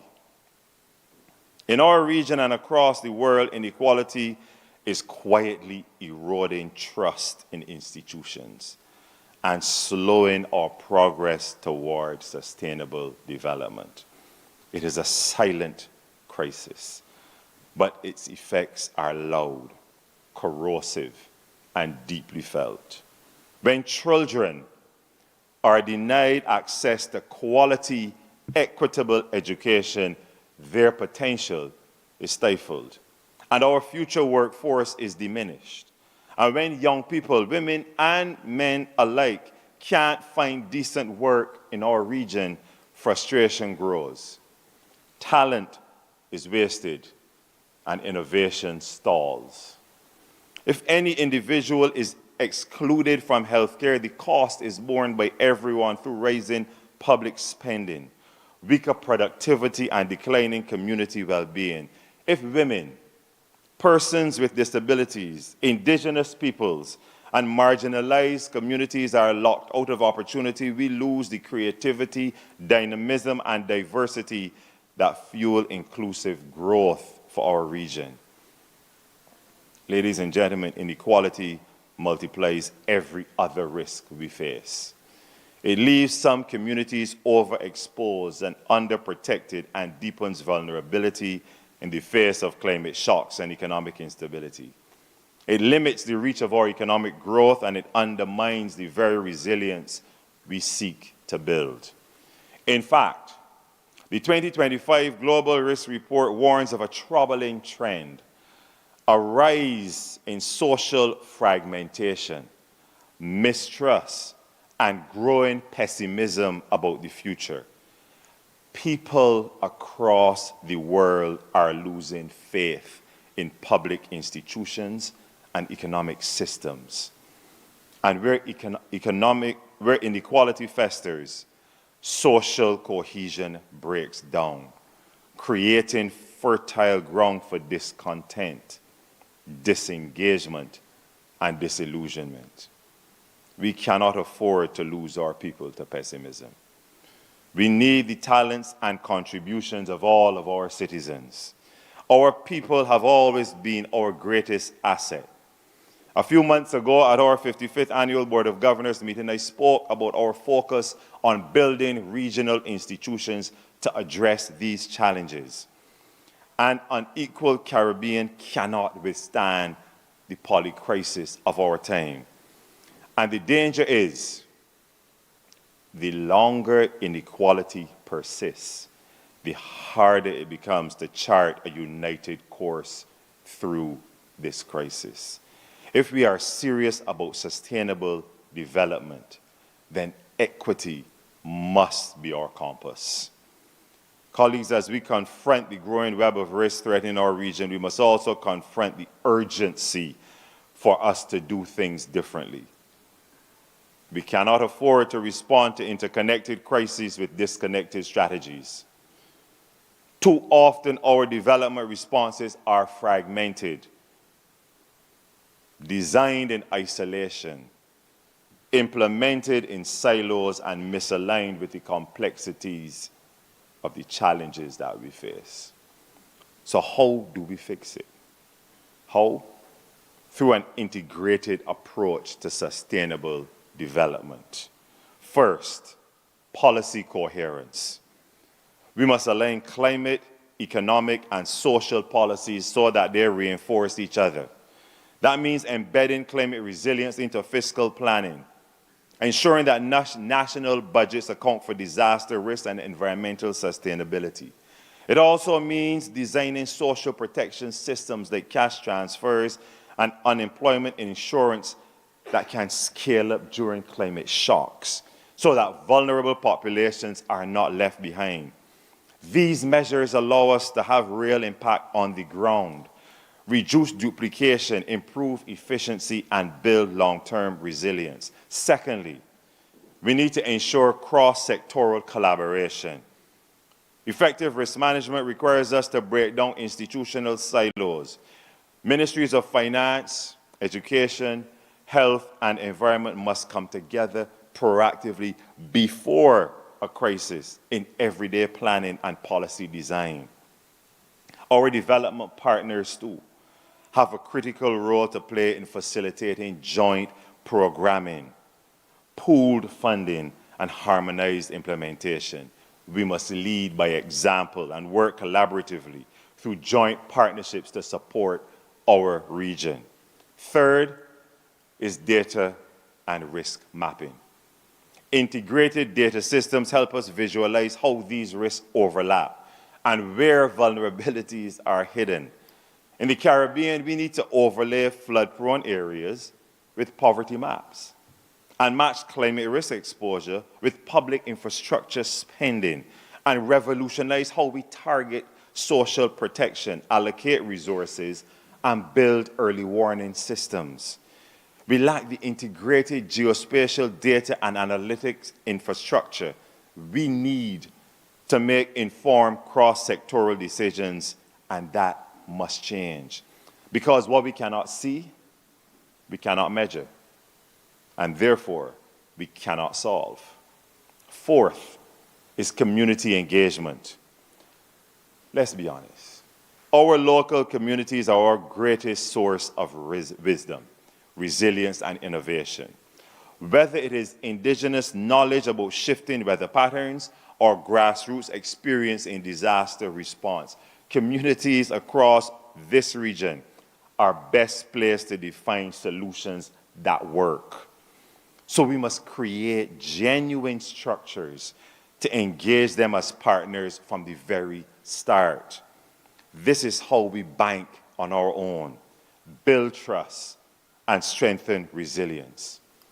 Fifth is innovative financing. Traditional funding models simply do not meet the scale or complexity of today's risks. We must tap into innovative financing sources and develop more models for blended finance, concessional financing, green bonds, and resilience-linked resources and instruments that crowd in capital and deliver triple bottom-line returns: economic, social, and environmental. These tools give private investors the confidence to co-finance renewable energy, digital infrastructure, and small business growth, and we must ensure that financing is deployed through a lens of equity and justice.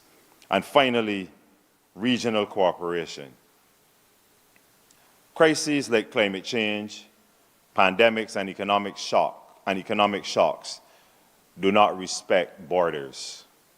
By deepening regional cooperation, we can pool resources, share infrastructure, and harmonize policy frameworks across countries. We must continue to invest jointly in disaster preparedness, renewable energy, and social protection systems that are stronger because they are shared. Friends, the path forward is clear, but it won't be easy. If we are to navigate the era of polycrisis, then we must quickly abandon fragmentation and embrace this integrated approach. And finally, let me turn to the role of the Caribbean Development Bank, your indigenous Caribbean financing engine. Because as the tide of risk rise, so too do your expectations of us to lead with courage, clarity, and conviction. We are listening. And we will continue to stand shoulder to shoulder with you. We know that responding to polycrisis requires financing along with vision, flexibility, and an unwavering commitment to regional resilience. So we have a multi-pronged whole-of-institution approach, one that embraces innovation, strengthens partnerships, and sharpens our strategic alignment with the region's evolving needs. We are working hand in hand with our countries, with regional institutions, and with global partners like CAF, the World Bank, and the Inter-American Development Bank. From joint portfolio reviews to shared implementation arrangements, as we have done in Haiti's education sector, we are improving delivery, lowering transaction costs, and reducing fragmentation, particularly in fragile and complex settings. Let me briefly highlight the role we are playing across these three core pillars I have outlined in my address as part of the polycrisis: the climate crisis, economic instability, and social inequality, climate change. Over the next 5 years, we are committing at least 35% of all approvals to climate adaptation and mitigation. And under our largest ever special development fund, our concessional window, totaling US $460 million, we are going even further, aiming at 40% for climate financing. To strengthen our pipeline of bankable climate projects, we've launched a new project preparation facility, and we've secured an expanded GCF accreditation from $50 million US to $250 million, allowing us to support larger, more impactful interventions across the region. We are also working with the Green Climate Fund to establish a regional platform for catalyzing climate change, the first regional readiness facility in the world. An initiative focused on accelerating the sustainable energy transition, scaling up finance instruments, supporting youth capacity building, and enabling deeper regional connectivity. We are putting climate resilience at the heart of Caribbean development. And on the global stage, we will not relent in our advocacy and recommendations. We will continue to champion a fundamental reimagining of international financial architecture, one that reflects the realities of our small island economies and the urgency of our development needs. Economic instability. Colleagues, we know that inclusive economic growth is the bedrock of long-term resilience. So the CDB's new private sector development strategy, approved in December 2023, focuses on building a competitive, diversified, and export-oriented ecosystem. Beyond our core investments in infrastructure, education, and utilities, which lay the foundation for productivity, we are now moving decisively to reduce regulatory bottlenecks and unlock access to capital. Here in Barbados, for example, we are supporting the rollout of an electronic port community system, a digital platform that will streamline trade processes, reduce bureaucracy, and improve efficiency for importers and exporters. This is particularly transformative for micro, small, and medium-sized enterprises who often face prohibitive costs and red tapes. But we're not stopping there. Through innovative instruments like portfolio guarantees, counter guarantees, and our soon-to-be-launched trade finance program, which was approved by our board in June. We are partnering with local financial institutions to de-risk lending and expand opportunities, particularly in export-oriented industries, women-led MSMEs, and the creative and cultural economy. In short, we are providing support for Caribbean businesses to compete globally, grow sustainably, and contribute meaningfully to economic resilience. Social inequalities. Friends, at CDB, we are driving data-informed, inclusive development strategies that target the structural inequalities facing women, youth, persons with disabilities, and indigenous communities. Our recent labor market assessments identify the gender gaps, access barriers, and systemic exclusions that hold back participation and opportunity. These insights inform policy reform agendas, from recognizing the value of unpaid care work to bridging skills gaps to improving access to training and decent work. And as we address these interconnected risks, we cannot overlook a critical dimension: gender equality.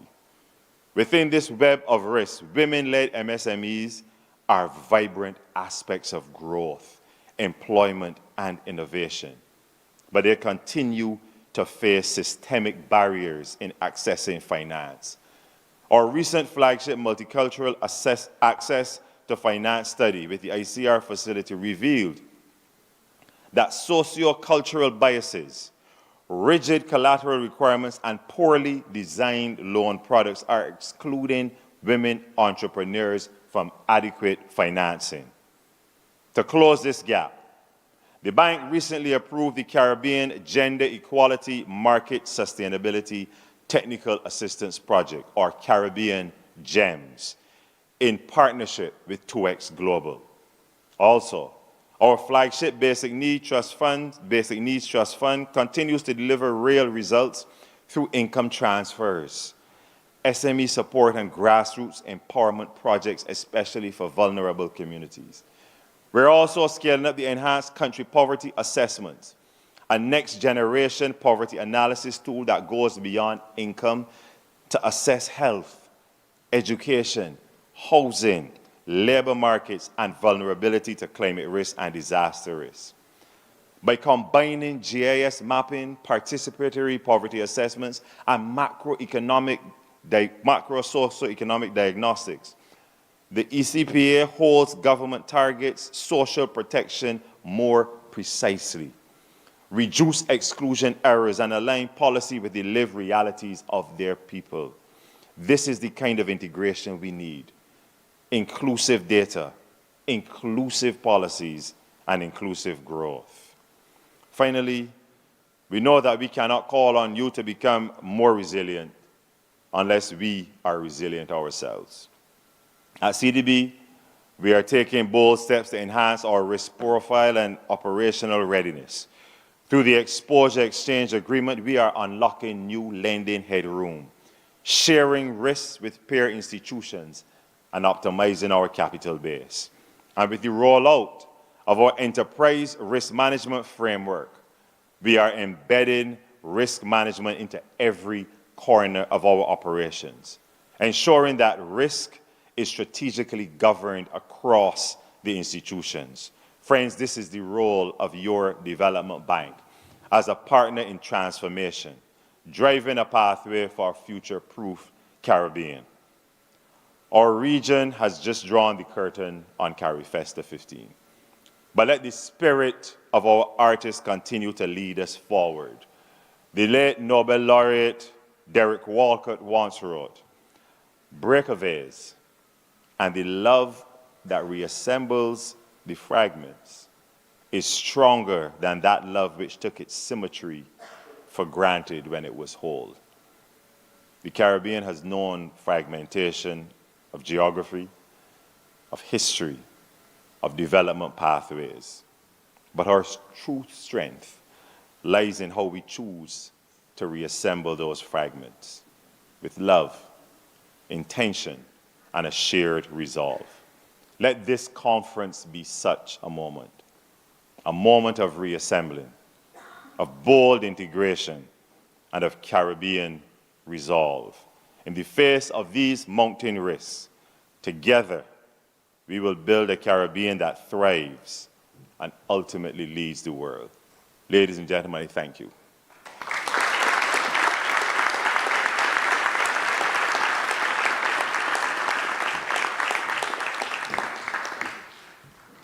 Worth every minute that he took me out of my schedule. That was simply brilliant, comprehensive, compelling, complete, inspiring.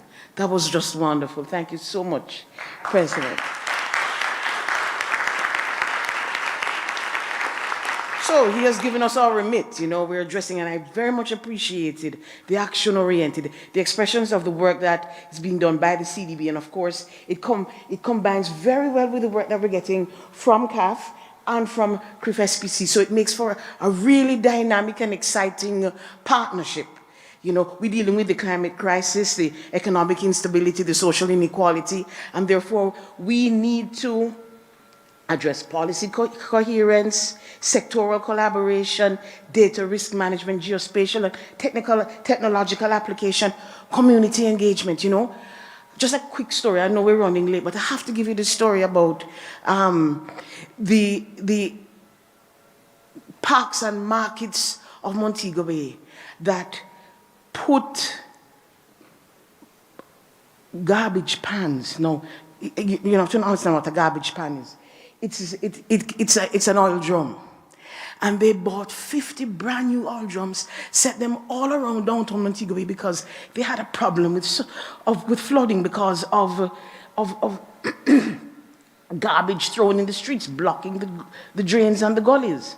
And they put all of these garbage pans around Montego Bay downtown. But guess what? Those pans are also good for collecting water. And so you put those there, you don't tell the people of Montego Bay, listen, these are to ensure that we have better solid waste management so that we can reduce the flooding 5, 10, 15 feet of water when it rains in downtown Montego Bay. They put them there Friday, and by Sunday they were all gone. The people had taken them to store water in their houses. It is the kind of thing that ensures, that's just a simple example, and it came to when he spoke about community engagement, because sometimes we forget to include that in our strategies for resilience. We need to ensure that there is a participatory approach to what it is that we are doing. And it is on that note that I am now going to introduce to you for our interlude. I don't even know, are we going to have this coffee break? I think we're going to need to go straight, but we are still going to have our interlude. I'm going to introduce to you Cindy Marshall. She uses the stage name Cindy Celeste. She is a prominent spoken word poet and full-time creative. She's based here in Barbados. Cindy Celeste. She describes herself as an arts activist who uses performance poetry to engage her audiences on issues of critical discourse about society, arts, and culture. The specially written piece that you're going to see now, it's entitled I Am Risk. And some of you may have seen it before because it was a presentation that was commissioned by CRIF for her to produce in 2021 at the height of the COVID session.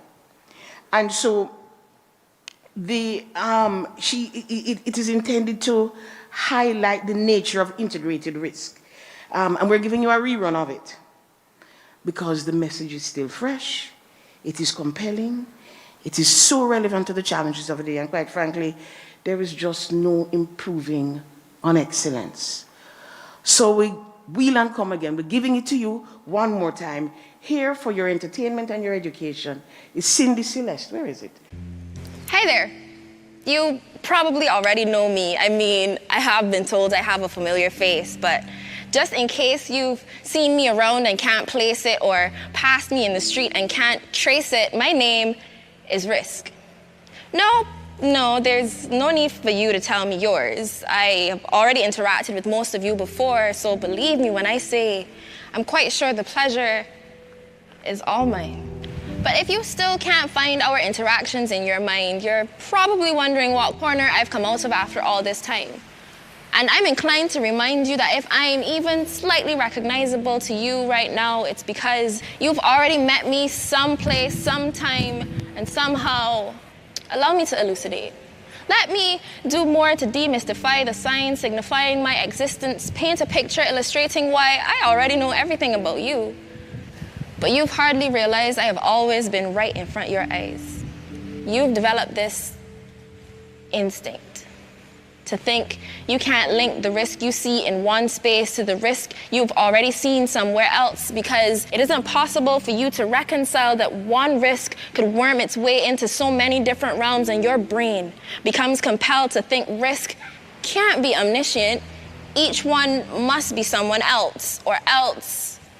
It doesn't make any sense. Yeah, that's my talent. To camouflage and chameleon to each unique situation, to hide many personalities within a single identity, and when the time comes, simply don the one I deem contextually relevant. So even those who are aware of my presence only know me superficially, can only see what is immediately obvious about me, what is painfully apparent. I could be doing it right now and most people wouldn't even be able to tell the difference. I don't mean to be a brag, and I'm not often one to flex. But to be honest, y'all make it so easy, I would bet that I could tell you all the roles I'm playing next and still get away with it. For example, I'm the one who makes it possible for water to stagnate in steady pools to create perfect breeding grounds for mosquito larvae. Generations of pests who carry a buffet of diseases in their veins and become catalysts for high infection rates of chikungunya, Zika virus, and various intensities of dengue. I am the anxiety that bids you to say your prayers when a new weather system forms and they give it a human name, so you beg that the next storm season hurries by on its way without harm or incident because you're afraid there's no telling how well your current infrastructure can take a hit from a raging hurricane. I am the lack of warning that precedes every single earthquake. The balance in imbalance. Hiding chaos in poor drainage and water catchment systems to make them proponents for flooding and water scarcity in near equal proportions. I am the under-exploration of economic diversification, limiting opportunities to drive away coming generations to leave in search of better options to make their living. A brain drain causing droughts in social care systems by creating a dangerous reliance on finite reservoirs of reserves already running perilously low. I am trolling around outdated digital frameworks, chomping at the bit to rip through bytes of sensitive information and destabilize nations section by section. I am the mischief that incites faceless avatars to cyberbully and take advantage of your children. I am tucked under complicated jargon, written on food nutrition labels, able to craftily cloak the long-term impacts of ingesting all your favorite snacks so I can lull you into the trap of lifestyle disease. I can do all of this and more with relative ease, and the reason is that you have trained yourselves to believe that each and every one of these is discrete. When in actuality, they're all connected. And it seems your conversations have all historically reflected a tendency to treat the symptoms in the areas affected instead of the entire disease, just creating a short-term ease while leaving me free to wreak havoc on the rest of the societal body. Can't you see my capacity to create a slippery slope? That the scope of my ability affords me the opportunity to make a single danger into many simultaneously, so that a cybersecurity snafu could just as conceivably be detrimental to health and the environment and the economy. You still don't believe me? Imagine what happens to productivity in any industry when the computer systems that guide it cease to function properly. How, if there's no work being done, the economy grinds to a halt, a deceptively simple technological assault with devastating effects. Imagine how a financial institution going under hinders development, or how a natural disaster can make a country more food import dependent when farmers' fields are flooded and local food security is rendered next to non-existent, even if before you had an excuse to feign ignorance. It'd be shocking if the emergence of a global pandemic hasn't been able to make someone like me more evident. So many have their hearts set upon a world without borders and yet forget to account for how technological advancement has played a part in connecting all sorts of different systems, and systems without borders need that same kind of action. I've done my research. Mostly so I can adapt my tactics to the ever-changing landscape and create a strategy where my impact can inflict the most possible damage. Keep you thinking each effect is separate and distinct, so you can't anticipate the extent of the carnage. So you'll get caught up in a loop of being reactive. Does it even cross your mind that every faction should be working together? How different it could look if the whole region was in collaboration, shift the emphasis from working on the problems in isolation to bringing together the governments and policymakers and organizations to collectively push the conversation in a more fruitful direction. Each plan might look a little different for everyone. But either way, coordination is the root of tackling this problem beyond identification of isolated issues and towards how to prioritize, anticipate, and adapt to each sovereign situation. Until then, this risk will keep running amok. Though, who knows? Maybe this time, I've revealed a bit too much.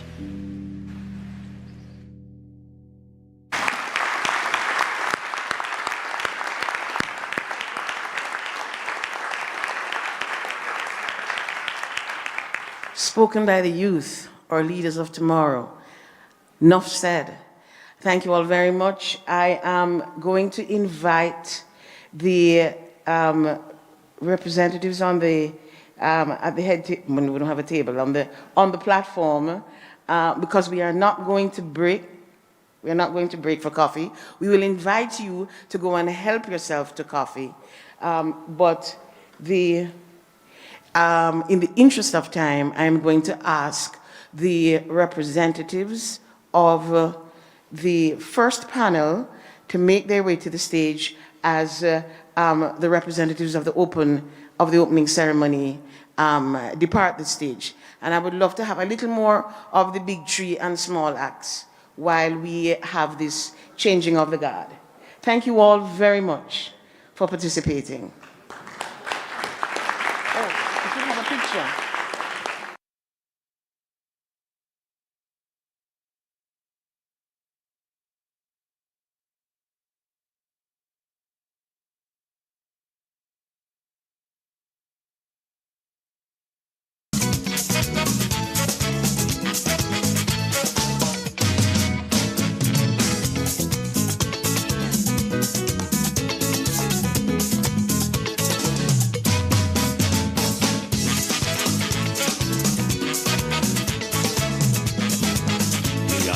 In the years of the Caribbean.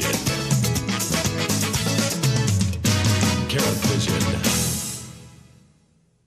Welcome to the Intra-African Trade Fair 2025, the gateway to abundant opportunity, the platform for more, access to a continent with more makers and creators, more technology and manufacturing capabilities, more innovators and collaborators, more information and knowledge, a continent of opportunities for business in more markets and resources that accelerate progress and create space for more infrastructure, connectivity and networking, more creativity, production, and more deals for the people.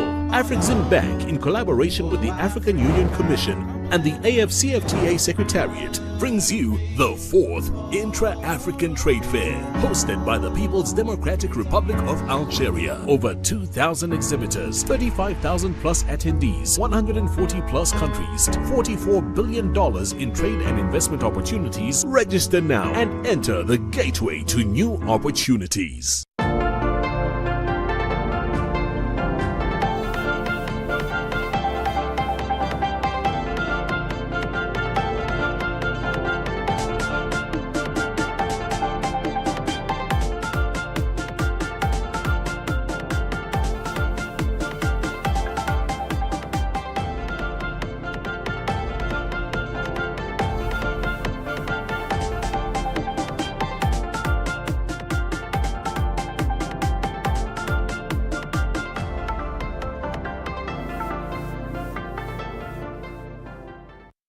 Well, SIDS are on the front lines of climate change. They're the most vulnerable countries in the world, and they're at the place where we're going to see the most damage and disappearance in the shortest time. So we are the canaries in the coal mine. We work together in AOSIS, the Association of Small Island States, at the UNFCCC, and I think that is one of the most important places to go because we need mitigation actions to ensure our future. We need all states to implement their legal obligations under international law to protect the SIDS. I'm Gina Bond from the Indian Ocean Commission, and I'm responsible for programs in environment, climate change, and disaster risk reduction. How do we go about with resilience and in an era where disaster is striking very much into most of the island states? And what was important for us is to understand what is happening, the changes that is happening around us in terms of the financial landscape, understand what is happening in terms of the climate change, and also in terms of societal, because this is very important. Whatever happens whilst we develop, most of our countries, we are island states are dependent on the ocean for our survival. And this is for fisheries and also for tourism. So if we don't take care of the nature, we don't take care of our coral reefs, our mangroves, we don't take care of our forests, then we will find ourselves into a lot of challenges for us to continue developing. And we are putting a lot of emphasis on the youth, on the children, because we need to work with the children and ensure that we educate them properly. They understand what the disaster risk reduction is all about as opposed to disaster management.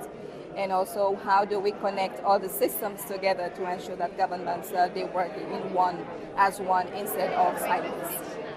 Into SMEs as CSR, I think companies across the globe can strengthen their value chains, increase customer loyalty when they integrate support for SMEs into their CSR initiatives. If we explain it to them, and they are the ones that will be, the guardians of tomorrow, and they will be the ones that will bring the solutions to the table if we guide them well. Thank you. Is the issue of coordination. We do not ensure robust coordination from the region's assistance to our national governments. I take away from this discussion. First, small island land supported.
in the conference room with me, and for those of you online. Thank you for your patience. We're starting with panel one, and we're not so bad in terms of time. I had completely misread the time, so I'm feeling a little easier, and I'm going to be more generous. So we're going to address first the panel one, which is economic tension, uncertainty, and geoeconomic confrontations, navigating these new global economic relations. Serious, heavy stuff. This is our first panel. And we have placed this issue right up front for the discussions because it is timely, it is urgent, and I thought that Daniel did a really brilliant job framing the challenges that we face. And I'm just going to sort of summarize on some of the high points. We're witnessing pervasive economic tension fueled by contentious geopolitical issues, rising protectionism, fragmentation of long-standing trade and economic alliances, global supply chains, once the backbone of economic interdependence, now being disrupted at unprecedented levels, instability in the international trading system, eroding trust and predictability, and at the same time, traditional sources of development aid are shrinking, multilateralism is in retreat, precisely at the time when it is needed most. For our small states, this uncertainty and instability is compounded by multidimensional development challenges, risk, climate vulnerability, crushing sovereign debt, limited fiscal space, declining FDI, foreign direct investment, in this swiftly changing global economic landscape. We know the drill. We heard it eloquently expressed by Daniel this morning. So how should our countries highly vulnerable to such shocks navigate these disruptions and uncertainty? What specific recommendations for strategic regional response would be practical, realistic, and meaningful for the countries of the Caribbean and the wider Latin American region? We have assembled here on this platform an excellent panel to help us wrestle with these ideas. Keep in mind our exhortation that we will not spend a lot of time rehashing the problems. We are looking for purposeful, action-oriented ideas to take us forward. And this is what we are going to be listening for from the experts that we have here. The discussion is going to be therefore forward-looking, and we have very experienced and talented Marla Ducaron to guide us with this opening discussion. Let me just introduce Marla. She will introduce her distinguished panel.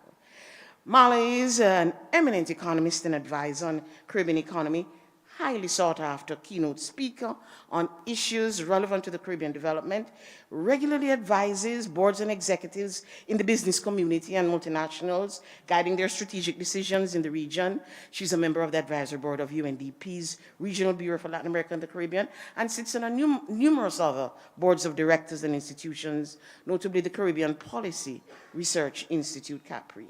She has published reports on issues of critical importance to the Caribbean, such as the implications of EU blacklisting, Brexit, on the changing US and Chinese policies and other geopolitical developments. Her monthly Caribbean Economic Report is a critical tool for monitoring developments in the region, assessing risks, vulnerabilities, and opportunities for growth and expansion.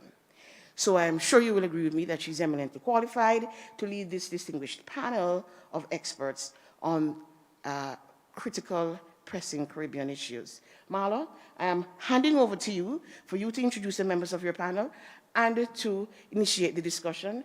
I will take my seat on the floor, and I will come back when you're ready to deliver your policy statement at the very end.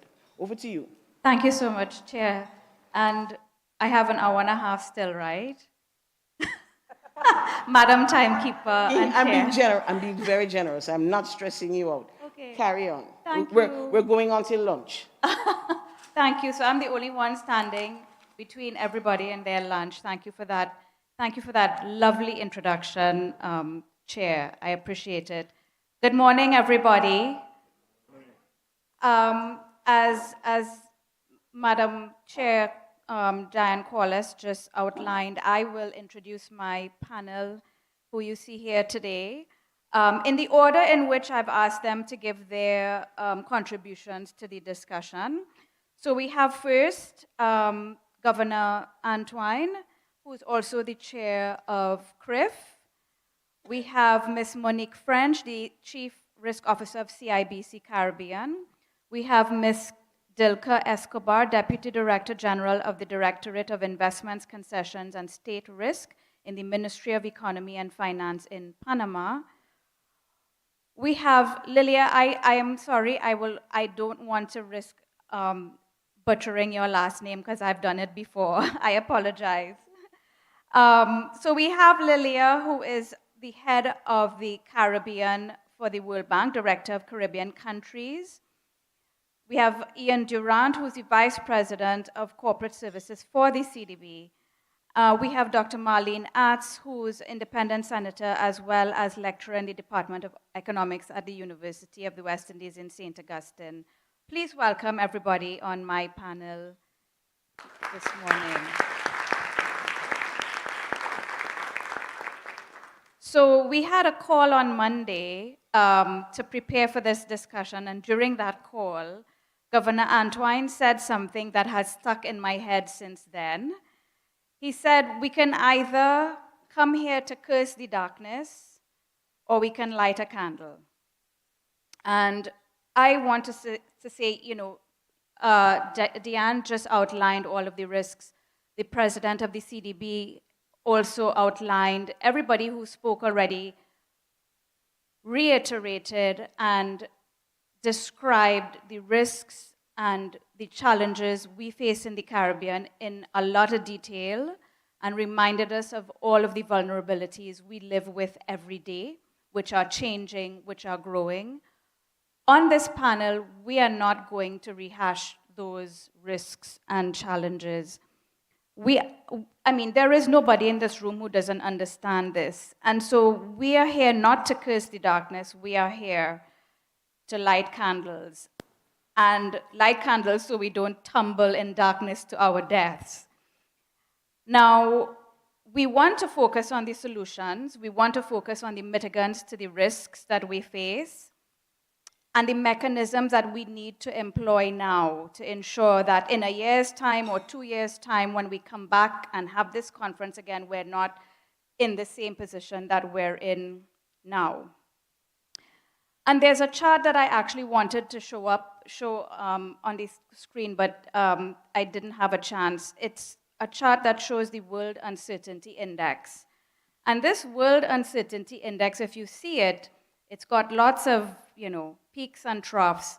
And then on the extreme right of the chart, it's higher than it has ever been. It is actually 50% higher now than it was during the pandemic.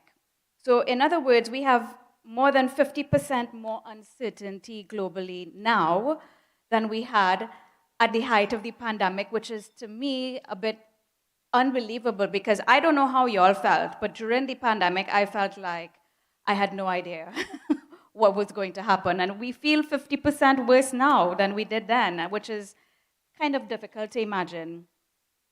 But one thing that I want to say is that, Deepak Chopra said that uncertainty is the field of infinite possibilities.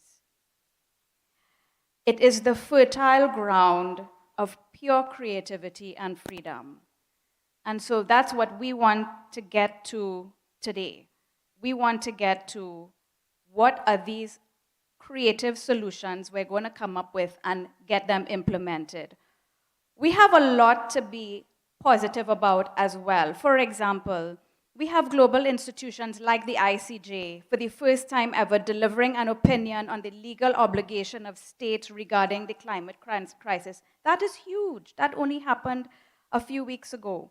We have the UN General Assembly making progress with negotiations for a global tax convention, which will end the OECD and possibly the FATF's role in governing and unfairly governing and ending global tax abuse and illicit financial flows. And we have the BRICS institution. There's a meeting right now, but we have the BRICS institution implementing an alternative to SWIFT, which further erodes the primacy of the US dollar and its dominance in international trade and payments. All of these are very positive developments. The global south alone accounts for over 80% of the population on this planet. There is a lot for us in the global south to be positive about. And so I encourage you to not think about cursing the darkness. And I want to leave that point that all is not lost, is what I'm trying to say. All is not lost. So as I get ready to ask Governor Antoine to give us his remarks, I just want to say that one more thing, according to the Caribbean's most erudite and for me the most beloved philosopher in the Caribbean once said, I don't know if you all know who I'm talking about. Not Bob Marley, Sean Paul. You remember when he said, just give me the light, right? Governor Antoine, give us the light. Thank you very much, Bala. And, greetings to everyone, wherever you are in the room, around our region, and around the world. A privilege to join you today. So, economic tensions, uncertainty, and geo-economic confrontation, navigating these new global economic relations. I think we all could appreciate that there are many risks pressing on our region. We heard them this morning. And I will go so far as to say that many of them are not new. If anything, they have intensified.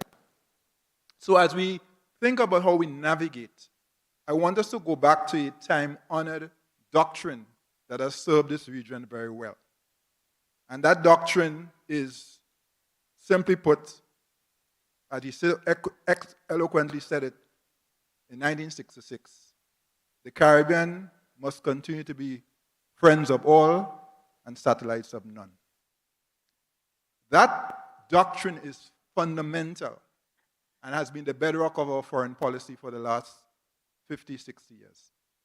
And I will say to you, in this juncture, and of course you know who said that, Errol Barrow, the former Prime Minister of Barbados, Errol Barrow, I believe it was in 1966. Friends of all, satellites of none. That means that we must take the approach of navigating the global environment, the geoeconomics and the geopolitics with a strategic pragmatism, where we are not blinded or bound by our ideologies, but by our interests.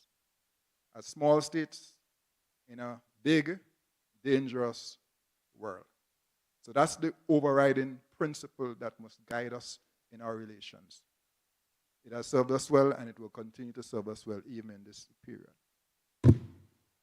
Now, as I think about the risks that are before us, and we've heard many of them, obviously top of mind are economic vulnerability, climatic shocks, and of course now geoeconomics. But in my humble estimation, the most pressing risk facing our region, and this may surprise some of you, are two things.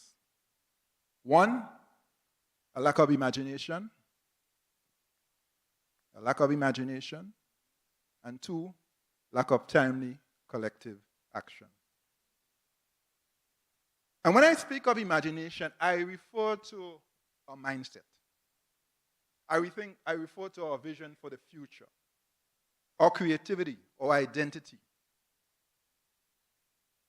It goes beyond just political leadership. I'm speaking now about challenging colonial constructs. I'm changing the narrative from shared pain to shared prosperity. I'm talking about policy innovations like CRIF, which you heard this morning, eloquently put by our CEO.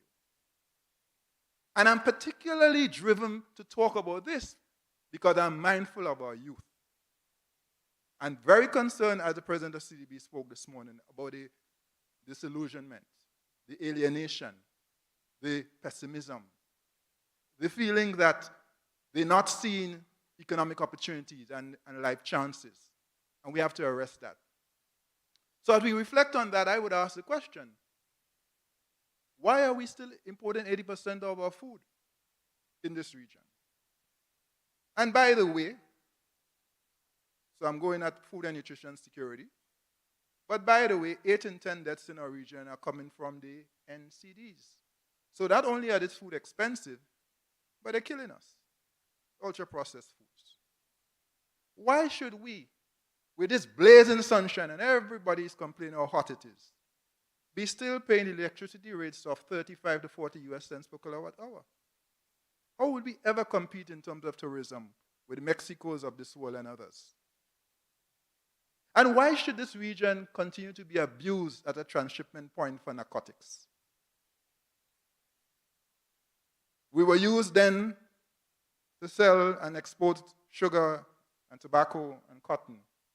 And of late, we've been used to move narcotics from the producing south to the consuming north.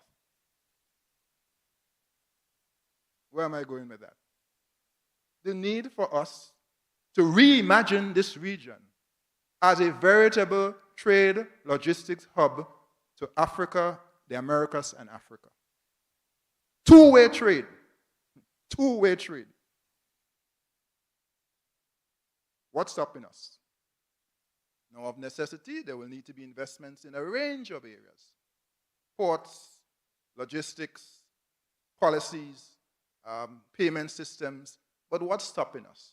I am simply saying we cannot accept what we have as how it has to be and how it will be. And so that sense of imagination that I'm speaking of goes to these basic things. I touched in that short comment, food and nutrition security, energy security, and trade logistics. It was that imagination and collective action that led us to CRIF 21 years ago. And the CEO gave you an excellent outline of what CRIF has done. 400 million over the last, payouts all within 14 days. So I won't rehash. It was that sense of imagination that led Grenada to introduce what was then called the Hurricane Clause in 2014 and 2015, after Hurricane Ivan. I shared that story last year on the 20th anniversary. I get a call from Standard & Poor's, Mr. Antoine, how are you? Well, obviously the country is devastated. And then the next comment was, by the way, we just sorry to let you know, we downgraded your country. I understood it in my head, but I was crying in my heart. It was so harsh and so inappropriate. And 10 years later, we started that Hurricane Clause, which Barbados took to a whole other level and now is the largest sovereign issuer of that clause. And I want to commend Prime Minister Motley because through her fearless and tireless advocacy with others, it is now accepted at the World Bank, at the IDB, at CAF, soon hopefully at CDB. That's where that started. So that's the point. We had a choice.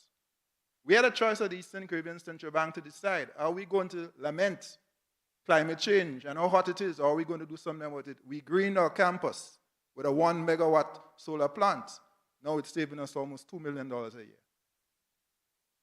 And of course, we've lowered emissions. So I'm simply saying that to say, we have a real opportunity to reimagine the future that we want for this region and to take some bold moves, and that we must in this period. When the pandemic struck, we had to pivot and we had to adopt digital tools much faster. I was having dinner with my mother-in-law last evening, and when she told me what she was doing with her phone and with AI, I smiled. I was delighted to hear. All those who felt that the senior citizens could not catch up and they would be left behind, well, that is proven not to be true because they are very much getting with the technology. My point this morning, colleagues and friends, or this afternoon, is that we have an opportunity in this region, but we have to reimagine what it is we want. And there has to be a boldness, a nowness, and collective action to get it done. I would want to speak specifically about some concrete actions on collective action, but I am mindful of the time with the distinguished panel that is with me, which I'm happy to be a part of. And so what I will say to conclude my initial introduction and my initial intervention is that dreaming is important. The imagining is important, but so is the doing. And blessed are those who not only dream, but do, because they are the real architects of change and transformation. One last thing. When I think of resilience, I think of the capacity to absorb and withstand shocks and bounce forward, not back, forward. Every crisis, every adversity must be leveraged by this region to allow us to catapult, propel our development. And that is why 2.5 years ago I called for the big push. And I asked a simple question: what will it take to double the size of our economies over the next decade? Now, in simple terms, it's 7% per annum sustained for a decade. The compounding effect leads you to a doubling. But that's just the top line number. That's the conversation starter. Underneath that question are our attempts at building resilience so that we're not stopping and starting the yo-yo syndrome in respect of our growth and development. And then it goes to theaters of transformation, some of which I've quickly touched on. Not all of them, but some of them: food and nutrition security, energy security, and the question of the trade hub. I'll pause there. I hope to come back with a few more thoughts as we go along. Thank you, Governor. And just touching on your point around your 1 megawatt renewable solar. Am I wrong? But I remember reading somewhere you're the first net zero or close to net zero central bank on this planet. Yes, we're proud of that. Congratulations. Congratulations.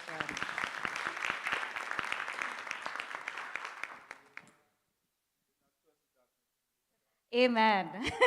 Well done, Governor. So, secondly, I have Ms. Monique French, the Chief Risk Officer of CIBC, to give us her remarks. Monique, welcome. Thank you. Good afternoon. So, the acute exposure that the governor referred to external events does not preclude the Caribbean from being a very proactive agent in its own future. And the necessity of the crisis and the uncertainty that we face is simply, I think, an opportunity for us to step up our game and recognize that. As sayings have been thrown out, they say the other side of crisis is opportunity, and that is what is being called for us to recognize and action. We have a lot of opportunity to jointly collaborate and to start from a place of learning from our Caribbean peers rather than importing ill-suited cultural solutions and or recreating expensive, non-value added wheels that have already been done in the Caribbean. The governor used an example of the natural disaster clause, which has evolved throughout the Caribbean, and we need to do more of that. Mindset came up in the governor's comments, and I think that that is a good place to start in thinking about how we approach the solutions we have to do. Because, you know, if we have, as our other philosopher of the Caribbean said, Bob Marley, if we have mental slavery, we cannot, and very often, sometimes we language facts in a way that are not empowering to us. So I think it is very important as we look to solutions that we first of all start with taking those facts and making them things that are empowering. The Caribbean is a place of 6 million people at most, if you count the English-speaking Caribbean. On one hand, that requires us to have a certain pragmatic approach for us to recognize that recreating certain wheels don't make sense. On the other hand, a small fish in a big ocean actually creates opportunities to avoid certain things. And I think that if we can take those facts and begin to play them through in a way that is more empowering in how we language them for our populations, that is also something to give us confidence, because confidence is necessary to meet uncertainty in a way that is empowering. So I think a couple of approaches we need to think: 3 things. We need to play to our region's strengths. We need to recognize for sure resilience that is built into the DNA of the Caribbean, if nothing else. Innovation is also built into the DNA of the Caribbean, but we often do not communicate that. There is so much happening. You talk about CRIF, that our people on the ground, our young people looking for why should I stay in this region, have no idea of the things that we are doing today to make the Caribbean a better place and to show agency around those risks. And I'm so happy to be sitting beside the governor because I find the Eastern Caribbean Union to be such an inspiring example of innovation. Many years ago, people from the region, young persons from the Eastern Caribbean, led by the now deceased Dr. Venner, came up with the idea of the Eastern Caribbean Union, Currency Union, and the ECB and made it happen.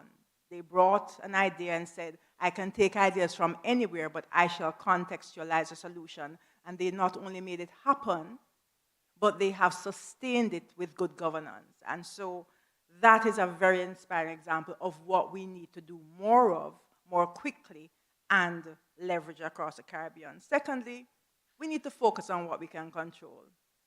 The examples are many, the woes are many, great, but as was said, we need to light and find the light in the darkness and focus on that.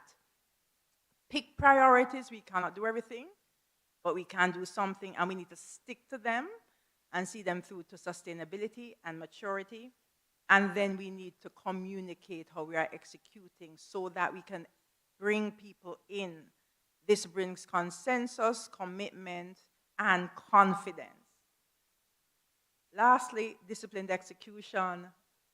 We need to accelerate the pace of execution on things. We need to ensure that there's 100% commitment to the things we select so that we do not have things fall to the wayside. So principles of alignment, how can we do more of having regionally harmonized priority matters across national development plans? Secondly, principle of accountability.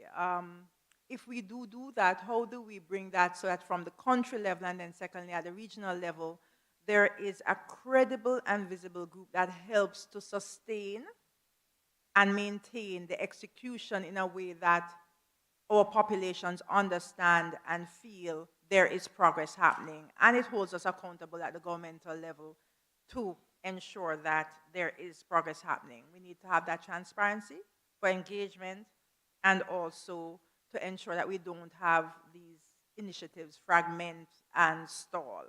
The epoch out of Jamaica is an example that could be iterated or leveraged in this manner to enable such. Access is very important. We're in 2025. The world is digital, data matters. And so in terms of information and getting information on the ground, in a communication sense, that matters, but also very importantly, leveraging the data we have in our countries and regionally to empower the ease of doing business. We often talk about we do not have data. And when I go to countries, I find actually we do, but we don't know about it. It's a hidden secret or it's locked in vaults, so to speak, behind certain walls. I think it's really important that we look at the data we do have, start from where we are, and figure out ways to have that data unlocked so that it is accessible to the public and to institutional players in our countries so that there's risk analytics, there's data, there's tools, and this, I think the governmental warehouses, the regulatory spaces are spaces that have such data, and if we can aggregate it and create insights, I think it's very important to allow our people to use their imagination to create solutions that we in this room may not see, but that they can see and empower. And also some of the firms that are trying to do things to enable them to have a data-driven way to do things better. I am particularly, therefore, interested in transformation of the digital nature, the purple economy. I think there are 3 areas of practical progress that we can make without huge changes in institutional frameworks and that are pragmatic things we can do. The first one is to get the information and data that we have in spaces such as regulatory spaces, academic spaces, UE, and figure out how we turn those into insights. A pragmatic example is if I'm a banker in the US, there are red books and blue books around the average cost of XYZ that I can use to go with agility into the market and support financial inclusion and manage my risk and or open up offerings to the market and to customers. I don't have that in the Caribbean, but the data exists because data is being collected. So one, how do we unlock those data, spaces of data, and enable them to turn into insights? Secondly, the regulatory formats that are used across the Caribbean are very fragmented. Each country requires a different format, and that may be not just in the financial space, but in so many spaces where it would really lower the cost of doing business if the format were the same across the Caribbean. Again, some of our countries are 100,000 people, and the baseline from which you operate is the same. It seems unnecessary for us to be recreating formats and contexts for returns, especially if you're then trying to be a firm that's operating across the Caribbean. It creates tremendous added costs, your systems costs, a lot of which flow out of the region. So how can we harmonize that matter of returns? And lastly, in terms of digital transformation, guidelines. Let's take, for example, if we take guidelines from the regulators and environmental, we are facing the same environmental risks, the same risk of environmental events, the same risk of environmental degradation, 99.99% across the countries of which we operate and of which we would be representative here. And yet the guidelines and the ways and the frameworks asked from each regulator or each guiding authority are different. Why? Again, if we're trying to build Caribbean countries that create private sectors that can scale, this is making things unnecessarily difficult. So those are some of the solutions that I would suggest be looked at, and I hand you back. Thank you. Thank you so much, Monique. And I love that you talked about accountability for delivering and the epoch in Jamaica. By the way, Jamaica has a general election today. We anxiously await the results of that. So, but thank you for your remarks. Let me move on now and invite Ms. Dilka Escobar. Thank you, Dilka. Looking forward to hearing your contribution. Thanks. Good afternoon. Okay, thank you for inviting me to this conference. I'm really honored to be here and share my thought about this topic. Well, we all know that the Caribbean face systematic vulnerability in critical infrastructure and the community in extreme weather events. So one of the things that that the risk that I think is important and how to be should be a political priority is to reduce the exposure of this infrastructure, like the critical, like the health, housing, water, energy, those sectors that are very important for the community. So the impact of these events can bring like these economic tensions and shock and impact negatively the growth of our country. So one of the things that, if for instance we are working that in Panama, that we are like focus on how to build like this infrastructure more resilient, that the infrastructure can withstand the extreme weather. So currently we are under assistance with the World Bank, that we are working in a program that it's called liability, contingency liability, that they have many phases. One of these is like the diagnostic, what is our critical infrastructure, what is the major cost that our economy, or where the Ministry of Economy and Finance has to tour their funds to reveal, to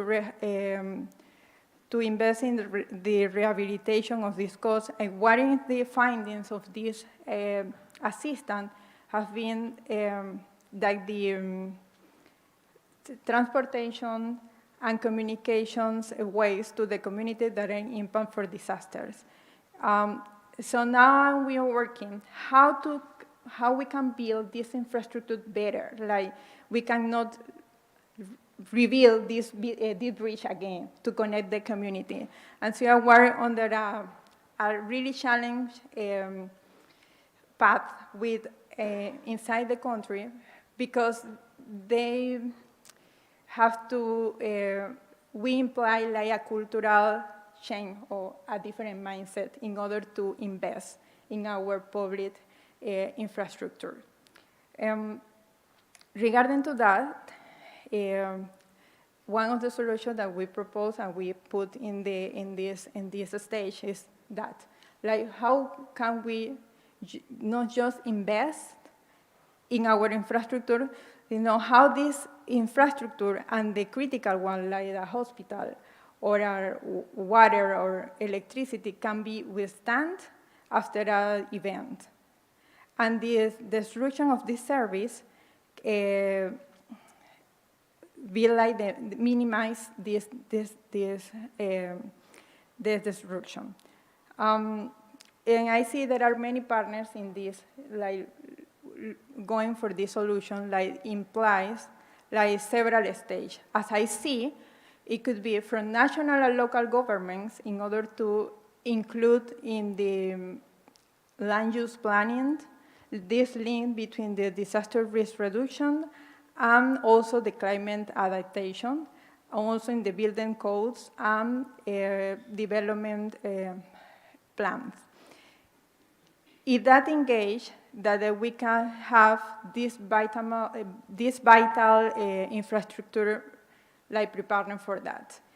In the regional level, I see like there have been more coordination integrated with all the regional partners like the CARICOM, CDM, CDB, and other partners that were in the region that could be like assist, like giving financial or technical assistance how to improve our infrastructure in order that we can work together and looking for a cohesive framework, like financial and governance framework, that help us to channel the resources to this resilient infrastructure, and other leveraging the knowledge and the best practice for other among the regions. And the third partner that I see is in this solution could be like the international community and multilaterals. So, for instance, there are other regions that are working on this because we are faced this risk. We can help. For instance, in Panama, we are working also in the relocation of community from an island in the archipelago of Gunayala, this is in the Caribbean Sea, like to relocate this community to the inland because of this effect of the climate change. The island that the people live that are going to disappear because of the decreasing of the sea level.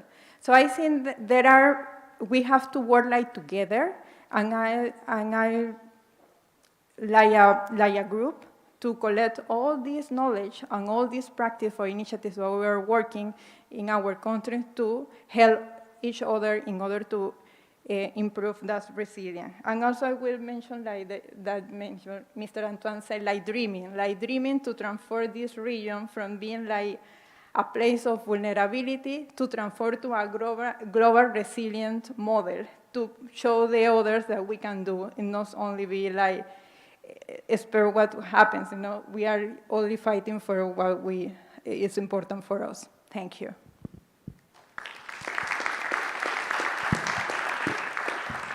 Thank you so much, Delka. And yes, we're going to have to learn from you in Panama, because not just for the infrastructure, which of course you guys have so much infrastructure in Panama, but relocating people from an island onto the mainland, that's something that I think some low-lying islands in the Caribbean, I talk about the Cayman Islands all the time. Their highest point is their landfill. There are countries that in the next decade or so will probably have to reach out to you and learn from you guys how to effectively relocate communities and coastal communities who are affected. Thank you for your intervention there. So switching now to Lilia, excited to hear what the World Bank has to say around lighting candles and eliminating darkness here in the region. Lilia, thank you. Thank you, Marla. We are in a very difficult new world. But I must say that the situation in the Caribbean hasn't been great even before. For the last 20 years, the Caribbean region has been the slowest growing region in the world, even when compared with other small states. So the problems have been here for at least the last 2 decades. And one must start thinking about why and what can be done. And should we use this crisis, the new crisis, as an opportunity to rethink how some of the long-standing issues can finally be put on the table, discussed, decided, resolved, and moved forward. It was long ago when the Caribbean countries decided that going as one region, going together, creating a regional space is the way to go. And there has been progress, but progress has been very slow. There is a problem when you are small. It's much easier to be big because then you have a bigger market, you have the market power, you have the economies of scale that you can count on. When you are small, you don't have this.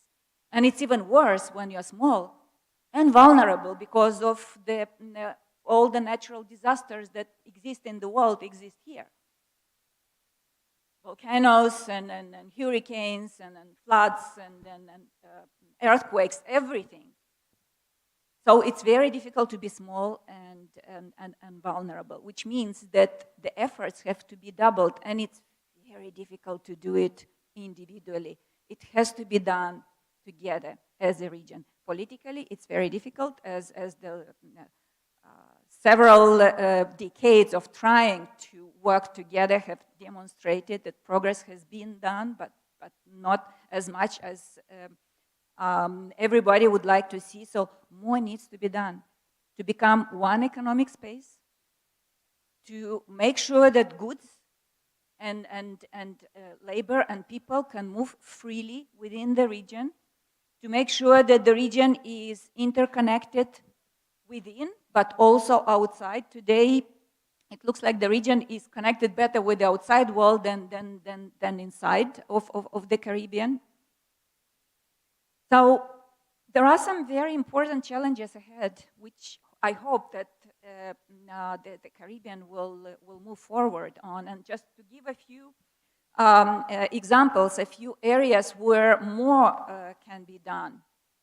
One of them is tourism, is the breadwinner for many countries in the Caribbean. You know that the tourism sector in the Caribbean has been growing, but growing slower than the average in the world, which means that the model of tourism that exists in the Caribbean has probably reached its limit, and more new different types of tourism now are taking off in the world and are not taking off as fast in the Caribbean, and something needs to be done about this. You know that the Caribbean is the largest region for cruise ship tourism, but gets the least out of per passenger than any other region in the world. And this is because there is a race to the bottom, again, because the region is not acting as a region. You know that one cruise ship passenger brings 24 times less than one nature-based tourist. 24 times less. And I'm not arguing for doing about the cruise ship tourism. I think it's an important tourist segment which will continue to be very important in the Caribbean. But countries can actually get together and try to negotiate better results for themselves from the cruise ship tourism. Why not introduce a Caribbean environmental tax for the Caribbean Sea, which is the same for all countries, and which all cruise ships will have to pay? And by the way, when the World Bank issued a report on tourism recently, and we did some surveys, when we surveyed the tourists whether they would be willing to pay more for preserving the environment, they predominantly said yes, if the money is indeed used transparently and is used for the intended purposes. So the tourists are willing to pay. It's just systems that need to be done. So I can talk about the tourist sector for a long time because the report is very rich and you can actually look at the report and a lot of recommendations about how to do better in the tourism sector in the Caribbean. Another area which Timothy mentioned is energy. Why is it's very difficult to comprehend why the region is still relying predominantly on fossil fuels and is so vulnerable to fluctuation of prices, and it's so expensive to actually buy electricity in the Caribbean. How can the Caribbean be competitive with these levels of tourism when there are abundant resources of solar and wind and even the ocean energy? One of the pilots we've implemented successfully in the Caribbean is how to use the ocean to run the air conditioning. And it's much more cost effective. The third area I would like to mention is the whole digital development. There is no excuse for being behind the rest of the world in advancing the new digital infrastructure and technology, but it's very expensive and it's very unreliable today in the Caribbean.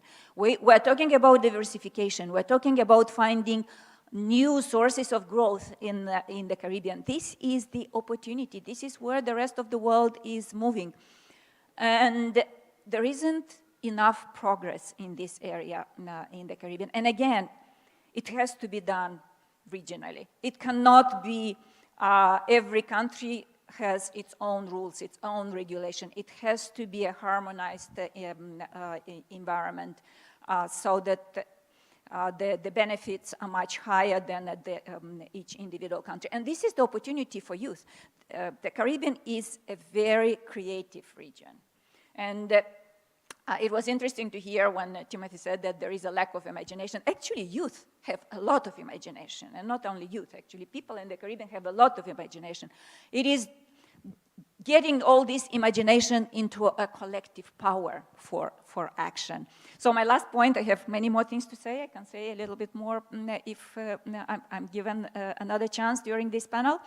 But I would like to say my last point is don't lose the opportunity of this crisis for regional integration, for building a much better and prosperous future together in the Caribbean. Thank you. Lilia, thank you for those important, if painful, reminders. And you're absolutely right. One of the things I try to highlight and reiterate when it seems as though things don't make sense, why, Governor Antoine said it, why are we importing fossil fuels when we have all this sunshine? Remember that historically we have an institutional framework that's extractive, that was not designed for our success. So we have a lot to overcome, but we can overcome it. But that's part of the reason we are stuck with a policy framework and with systems that do not work and do not support our success. The second thing is, and President Daniel Best mentioned it, inequality. And you and I have spoken, Lilia, and lamented the fact that we don't have poverty statistics in this region. Most countries are not measuring poverty, and if you don't measure poverty, you can't fix it. And inequality is a cause of poverty. And inequality means that those with power shape policy in their favor and not in the favor of those who are poor. And that's another reason why we are slow to see policy change in this region, and we need to fix those two things. But thank you, Lilia. Ian, share with us your thoughts and perspectives from the CDB, please, and how you're lighting your candle. Thanks. Thanks, Marla. Good afternoon. I actually thought that I was going to come in last. But anyway, look, the risk have been well articulated, and the region will always face risk. So what concerns me more is the acute vulnerability that we have as a region to these risks. And the critical policy imperative to my mind is to seek to mitigate these risks. And what makes us, as a region, particularly vulnerable to global economic shocks is the fact that tourism revenue accounts for such a significant portion of our foreign exchange earnings. Now, why does this matter? Well, our countries are small, open economies with no reserve currency, so ultimately the ebbs and flows of growth will depend on what happens to our foreign exchange earning sectors, so that the limited diversity that exists as far as our export mix is concerned results in an acute vulnerability. And moreover, the dependence on tourism, which is a very elastic product, responding to practically everything in significant fashion, means that when there are troughs, those troughs are extremely deep. So the region then is very often impacted by shocks because of the dominance of the tourism sector in the export mix.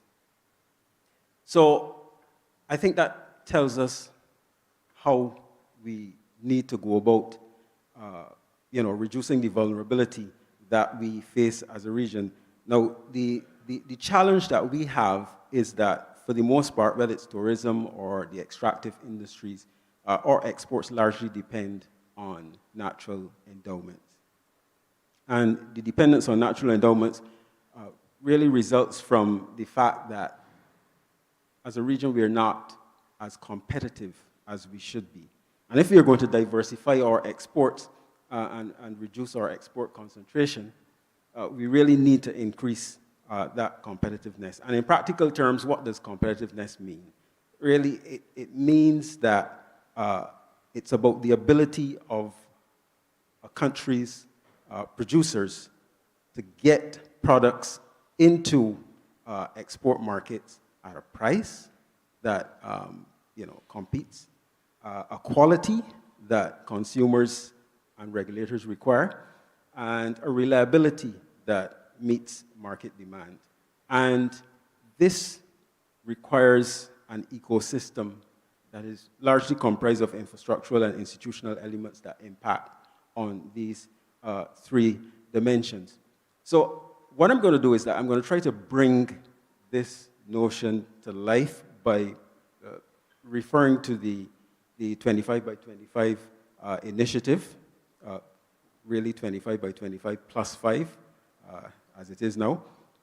But just as a reminder, in 2020, the CARICOM heads of government set themselves the target of reducing our food import bill by 25% by 2025 from its 2019 level. And of course, the target has been extended to 2030 now because we haven't reached that level. Now, in order to get this done, however, the region would need to improve the competitiveness ecosystem for produce and for agro-processed products. That's the imperative. That's the way that this would have to be achieved. And not only would this reduce our food imports, but potentially it could also result in export of food. But this would require improving the ecosystem within which food is produced and traded in the region. This means addressing many areas across the entire value chain from farm to table, including moving food across borders and processing agricultural products with the aim of building food supply chains across the region. I'm going to go through some details. I know that we're looking for solutions, and I'm going to be a little bit detailed. But ultimately, some of the things that would be involved in this would be farm extension services and sanitary and phytosanitary standards that ensure that produce can actually cross borders, feeder roads and a good road network that would allow for efficient transportation of produce, packing stations and cold storage facilities that protect produce in storage, and good ports, as was mentioned earlier, with efficient modern operating standards to allow for efficient movement of goods across borders. I want to elaborate a little bit on that last one, because we commissioned a study about a year or two ago that looked at logistics performance in two of our boring member countries. And one of the things that, to my mind, was striking is that there's tremendous amount of inefficiency in our ports. And I think that, you know, that there wasn't, that pretty much this was symptomatic of the quality of logistics in the region. For example, you have labor industrial relations practices and fee structures that pretty much date back to the 1950s, before containerized cargo existed. So this is, you know, this has significant implications for cost and the efficiency with which goods can move across the region. So these are things that we really have to address if we are going to create an environment within which trade and competitiveness can occur.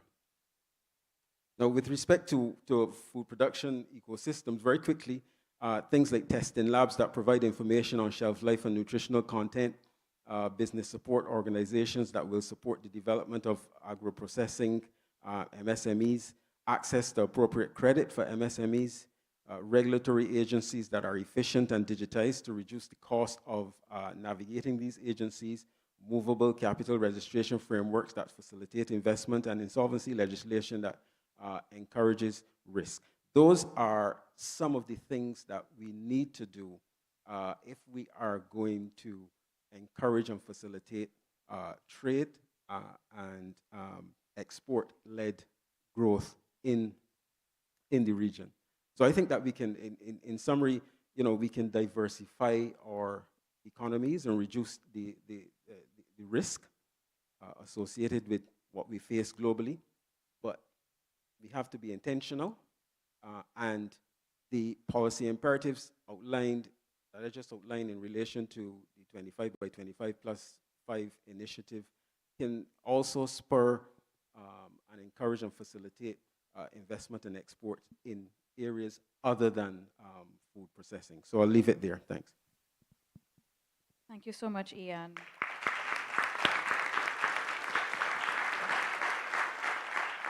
And yes, our chair lady earlier this morning talked about that, you know, the asparagus and the broccoli and the, you know, all of these. I was in St. Lucia for a week and walked into Massey stores in Soufriere, maybe on Sunday or Monday, I can't remember, or Saturday, and walked in. This is after walking down the road with mangoes all over the road, fallen from the trees. Walk into Massey, look to my right as I enter, and there's a whole wall full of apples and grapes and pears. And I just shook my head and I said, I can't believe this. In Soufriere, in St. Lucia, where you have breadfruits and mangoes all over the road. It's ridiculous. So we really do. And it breaks my heart that we missed this 25 by 25 target, but we have to keep pressing on. I look to my last, but by no means least panelist, Dr. Marlene Atz, to bring us home. Marlene, over to you. Thank you. Thank you. So the task, the challenge is mine to bring some of these thoughts together and to infuse my own perspective. And as I sit here in Barbados, I can't help but be a bit nostalgic. I was here as a student in those days in 1994, the Barbados Program of Action, where some of these issues were being discussed. I was at the IDB in Washington 2004, 2005, when the catastrophe risk parametric insurance was being discussed. I was part of the Sustainable Development Department then, working on that. And I listened this morning to the accomplishments over the years and where we are. And that for me was one of the takeaways, one of the key takeaways, because Hurricane Ivan, in my day job at the university, I witnessed Hurricane Ivan in a very real way because we were taking in students in the university, and there was a mother I met who was absolutely mortified psychologically because she was going to have to leave her daughter in Trinidad. She doesn't know what she was going to face when she went back to Grenada. So these are real things for us, and I was heartened to hear that CRIF was born out of that catastrophe, and I want to start that out of a muddy pond, 10,000 flowers can actually bloom. If you feel as you alone know music, I will run some David Rudder for you. But here we are in the region where we have an enormous amount of talent, and being part of this panel is simply indicative of the amount of talent that we have in the region, and trying to deal with a situation of a polycrisis. I mean, you know, you look at the global risk report and it just ain't stopping, and you know, all of them going to touch us in one way or the other. I listened to our spoken word young lady today who I was absolutely impressed with.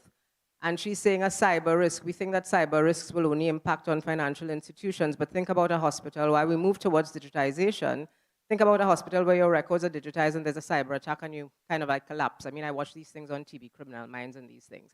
So, you know, all of these are risks which, when they converge, spell catastrophe. In the same way they spell Caribbean, they spell catastrophe for us. So to me, it's not about articulating and identifying the individual risks, but accepting and owning our vulnerability to the polycrisis. And I think the major issue that we face, given all of these attendant crises, is what I call risk paralysis. Because they're coming at us so hard and so fast, and we have all of our limited resources, our financial constraints, our fiscal tightening, our debt levels, our poverty levels, etc., is the risk paralysis. How do we dig deeply into that creativity to identify bold solutions? All of the speakers at this morning's opening panel spoke about innovation, creativity, for us to think about new and innovative solutions to suit our time. So I want to begin by saying that for me, the problem statement is really risk paralysis, evidenced by an execution and implementation challenge. It's not that we don't know what the solutions are, it's just that executing and implementing often escapes us. So we could all leave this room, go back to our respective offices, and we have plenty projects. Not throwing anything at my CDB and CRIF partners, but plenty projects. But the execution and the implementation is what often evades us, and that is what fuels our greatest risk, which for me is the risk paralysis. So how do we move on? So in thinking through, I think, one, we need to triage those things that are most important, those things that is life and death. The president of the CDB, perhaps he was informed by an economist, spoke about vulnerable communities and poverty and these things that impact on people. So we triage those things, we put them at the top because they're going to affect body and soul, they're going to affect the next generation. It's not arbitrary, it's not buildings we're talking about. Although the buildings are important, they're going to affect people. So we triage those things that matter the most and we pull them out at the top. Then I think we sequence, but we sequence in a way where the gains from one outcome can help fuel something down the pipeline. So there is a method to our madness. We don't try to boil the ocean. We try to identify with the available resources, because we have resources, we have willing partners, but we also have constraints. We try to identify where there can be multiple dividends being earned based on the investments being made. And I mean not just financial investments, but investments in human capital. I think a third element has to be transparency and accountability. Monique spoke about it, some of the other speakers spoke about transparency and accountability. We suffer from credibility in the region because transparency and accountability are the new bad words for us. We don't like to be transparent and we really don't like to be accountable. But with that transparency and accountability, we'll build legitimacy so that our people, those allies on the ground that we need to build resilience, because resilience is not at the top, you know. Resilience is from the ground. So the people at the bottom who will help create that resilience, because in one of my lives, my day job, I teach environmental economics and disaster risk management, the economics of it. And I say the first thing we start by distinguishing between a hazard and a disaster. There's nothing natural about a disaster. It is the vulnerability that transforms our hazard into the disaster. So if the people and them don't understand where you're trying to go, it's like the garbage, the orange bins. I would have taken it too, because I need the full water, because where I am, it have bad water supply. And before you got to the punchline, I knew where you were going, Diane, because I know my Jamaican people. I'm not Jamaican, but it's my second home. I understand my people. So building resilience, a conversation around building resilience has to involve the people. So transparency and accountability has to involve accounting to the people, which is one of the reasons that I embraced this new challenge that has been put my way in being a senator. I'm not here as a senator, so please, but I've embraced that because it's an opportunity to provide transparency and accountability to the people of Trinidad and Tobago. So, all right, moving forward, we've identified what I call the problem statement. We've identified some kind of sequencing. So then how do we do this? How do we address putting together or framing a solution? And I want to borrow from business strategy literature where they talk about a big, hairy, audacious goal, which to my mind means doing things differently. How do we navigate this space, recognizing that this is a conversation that we've been having in the region for decades? So the port inefficiencies, the tourism sector, when I heard Lilia talking about that, it took me back to one of my early days as a graduate student where we actually did a study on the social and economic impact and environmental impact of cruise tourism in the region. Lots of potential, but I think even back then we proposed that there should be a tax to deal with things like sewage, etc., and pollution. So what are our big, hairy, audacious goals? And I want to suggest that coming out of this meeting, we think about having national and regional resilience compacts, which say to our people, our 6 million odd people, that we, governments, private sector, academia, civil society, agree to certain targets to help our economies build resilience, recognizing that among the partnerships, the financing is important, the academic research is important, but the people also are important, and the private sector also is important.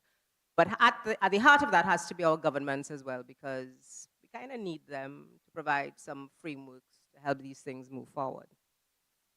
So I'm suggesting national and regional resilience compacts that clearly outline targets a la 25 by 25 plus 5.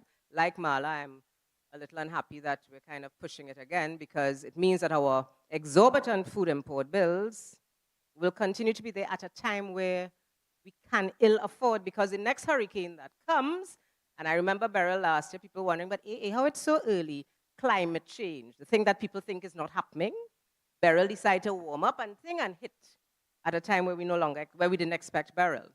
So things are changing, and all of these exogenous factors are impacting on us in very, very real ways. So the national and regional resilience compacts help us say, as countries, and the priorities will be different depending on the country, but regionally we know that there are issues that we have to face, a la 25 by 25. So this resilience compact, I think if we were to think it through, could provide an opportunity for us to deal with the resilience, identifying the targets, but also providing an opportunity for us to be accountable and transparent, but to help us keep ourselves honest, a la Epoch in Jamaica, perhaps there is an opportunity for us to learn from that and to replicate epochs at the national level and also at the regional level. I know that we have some regional oversight, but there is an attraction to the epoch, and of course, apart from the attraction in that very loose sense, there is the evidence that the epoch has in fact worked in Jamaica. So perhaps this is one of the things, we borrow all kinds of things from all kinds of crazy people all over the place. Perhaps this is one of the things, homegrown, regional grown, one of those things that we can borrow that could redound to our benefits. We're not borrowing this from far, you know. We're borrowing this from here, homegrown. So an epoch at the national and regional levels, that of course requires navigating some dynamic spaces. We know how dynamic our countries and our governments can be and how proprietarial they can be. But we are clever enough of us in this room. We have leadership at the highest levels, CAF, IDB, Caribbean Development Bank, the World Bank. We have leadership that can help mobilize this. We have our governor of the Eastern Caribbean Central Bank that can help us catalyze and mobilize something like regional and national epochs.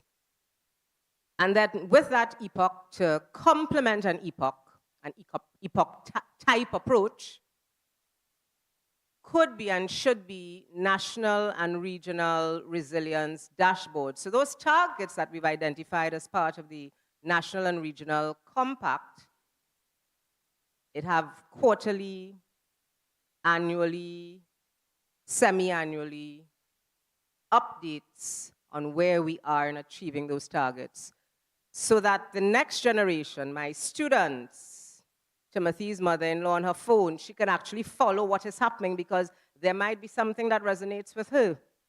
Because sustainable development, resilience, all of these things come together to impact on every citizen of the Caribbean.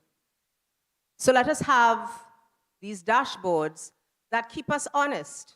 So the dashboards, along with the epoch type institutional framework, can help us advance our conversation. So while I'm happy to be in Barbados attending this conference, and I'm pleased that I was invited and I was able to accept, 1994, 2004, 2025. I think it's time for us to have these bold, hairy, audacious goals. If there's one thing people can't say in the Caribbean that we shy, we're very bold for you.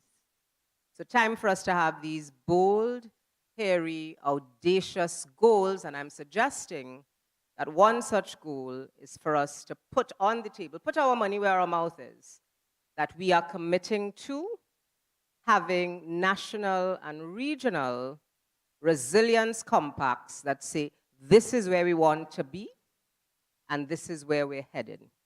And these are the milestones that we've identified for ourselves. These are the targets, so that we as leaders, but also our citizens, are very clear on the road ahead, and that resilience, as you also said, resilience then becomes part and parcel of our DNA, because we know that we are resilient people. Think about Hurricane Gilbert in 1988, as far back as then. And that is when my first appreciation and respect for Jamaica started, after Hurricane Gilbert, because Jamaica took that crisis and said, never again. I was in Jamaica sometime after Gilbert, and on my phone, no, long after Gilbert, I actually got an early warning system, and I was not a Jamaican, and I wasn't using a Jamaican phone. But because I was there, me, I know how to find out, which is something that was a little concerning, but I got a message saying that we expect hurricane to hit or storm to hit, et cetera, et cetera, et cetera. So we know what it takes. It's simply for us to coalesce and to bring all of the ideas together into a coherent, cohesive, forward-thinking approach that really resonates and personifies our big, hairy, audacious goal for resilience in the region. So those are my opening comments. Thank you. Thank you. We have maybe 15 minutes left, but I just want to really thank you, Marlene, for highlighting the need for accountability. And it's a word that we don't necessarily have a comfort level with in the Caribbean. Just for the sake of the audience's appreciation of what is the epoch, so coming out of 2011, 2012, Jamaica defaulting yet again on its sovereign, on the government basically couldn't pay its bills and couldn't pay its workers, the banks came together and said to the government, we're not giving you any more money. You have to go back to the IMF. You have to do what has to be done. And we are forming this committee, which included civil society, the development banks, and key stakeholders, including the government.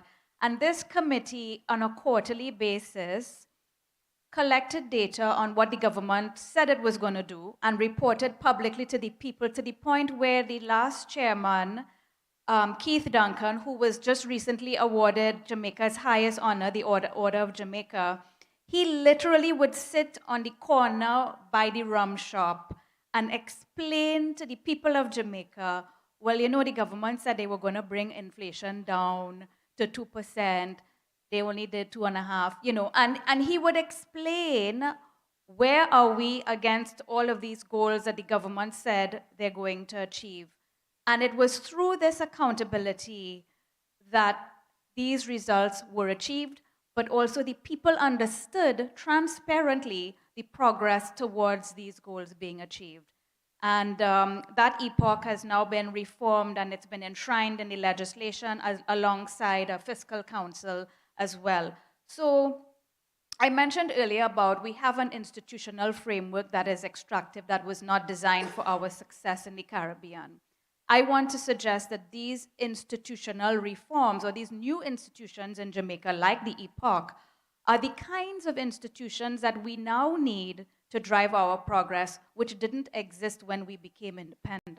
My country just celebrated 63 years of independence. We need an epoch probably more than anybody else in the Caribbean right now.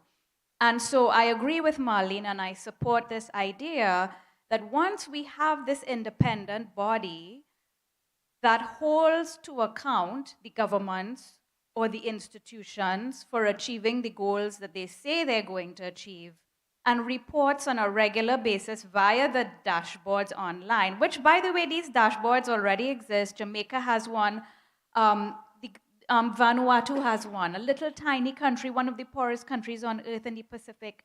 Their government implemented a dashboard so that they can see where their government is at against the goals that they articulated when they won the election earlier this year. Very easy to implement. And you have these mechanisms that make sure that whatever the policy priorities are, we know where we stand and we can see the progress that we're making. Yes, I just want to add one quick overarching, undergirding platform. The population, we need to engage in public education. So we have high levels of literacy, people go to school, etc. But an understanding of the challenges and the risks, the attendant risks that our respective countries face, I feel that there is insufficient understanding at the ground level. I mean, people know it in indigenous ways. Farmers can identify changing temperatures, how it's impacting on their crops. Hey, rainfall today is strange, dry season longer than usual. But I do think that in terms of advancing the conversation and building the resilience ground up, there has to be a greater investment in public education in terms of some of these risks and the multidimensional nature of the risks as well. Agreed. So, yes. So just I wanted to give the panel an opportunity if anybody else wanted to jump in, but then I've been putting together summaries of what was said so that we have a policy statement at the end. But if there was anybody who had an additional comment to make, Monique, I see you ready to join, and then Governor. I simply wanted to highlight why the epoch, because very often we hear another committee. I think the critical element that the epoch gave in terms of credibility was it enabled a conversation, one, and also beyond the life cycle of the political cycle. And that was very important because much of what we want to grapple with is long-term. So it's non-political, it's very, stays away from all of that, and it has allowed across political regimes to be. So I think that's a very important part of its credibility and the aspect that it brought. Thanks for that additional clarification, Monique. Yes, Governor. Yeah, so just to say that collective action is really our region's superpower. And a lot of times we either don't grasp it or we don't tap it sufficiently. The examples we've talked about today, whether it's CRIF, ECCB, other things, all illustrate the power of collective action. And my call is for an urgency with respect to the collective action that we take in the theaters of transformation that are critical to building resilience and allowing us to manage the current risks that we've discussed extensively today. At a regional level, speaking now as the head of a regional organization, we have 4 areas where we can help. One, obviously, is advocacy, where we use our platforms to amplify the voice of the region, whether it is with climate, with COP, or whether it's with energy. There are a range of areas as we look at our responses where we have to use advocacy. So CAF, CRIF, CDB, and all the other players in the room. Then there is advice, which we give directly, whether it's technical advice, other advice. World Bank would do the same as well. Then we have action through partnerships. And Dr. Stacy Richards Kennedy of CAF spoke to the power of partnerships. That's the whole issue of how we act, because you have to move beyond the talk to the action. And then there's accountability, supporting accountability frameworks. So the example you just gave with the dashboards and the tracker. So at ECCB, we attempted to do that with food and nutrition security, with the 25 by 25. Created a tracker to show how are we doing with respect to this target. And we publish it annually at the moment. We would love to do it more often. The data remains a challenge. And then, of course, we have to be able to disaggregate between hotel consumption and local consumption and really make sure the analysis is helpful. But as now that that target on food and nutrition security has been extended, we need to make sure we're not just reporting that we haven't reached the targets.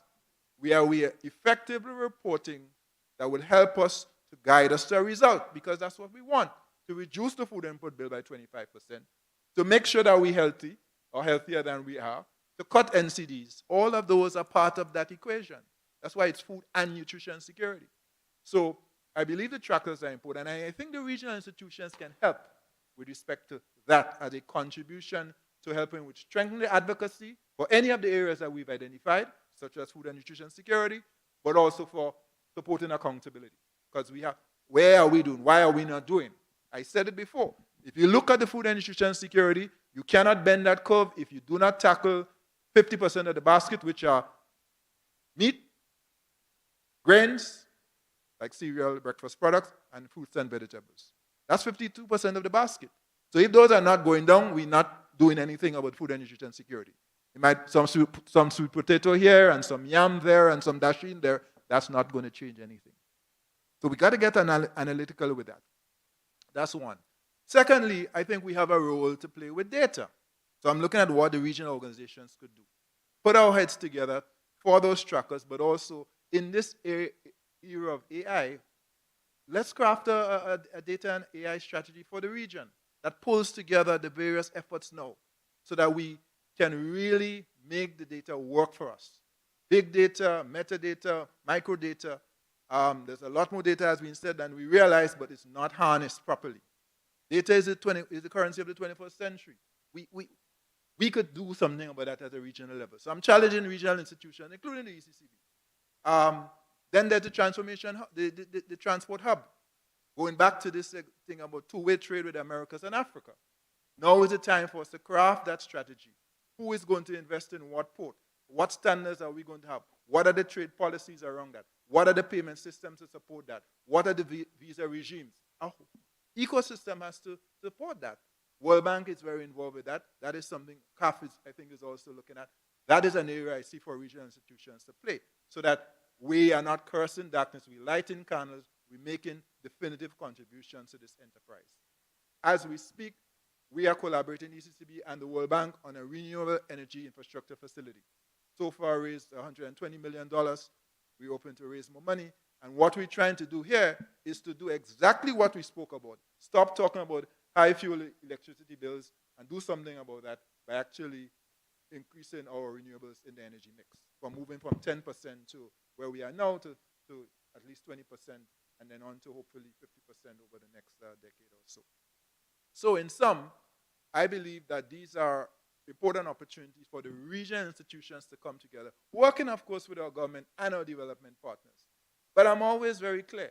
There are some things we can do for ourselves and we must do for ourselves. Development is about handling our own business.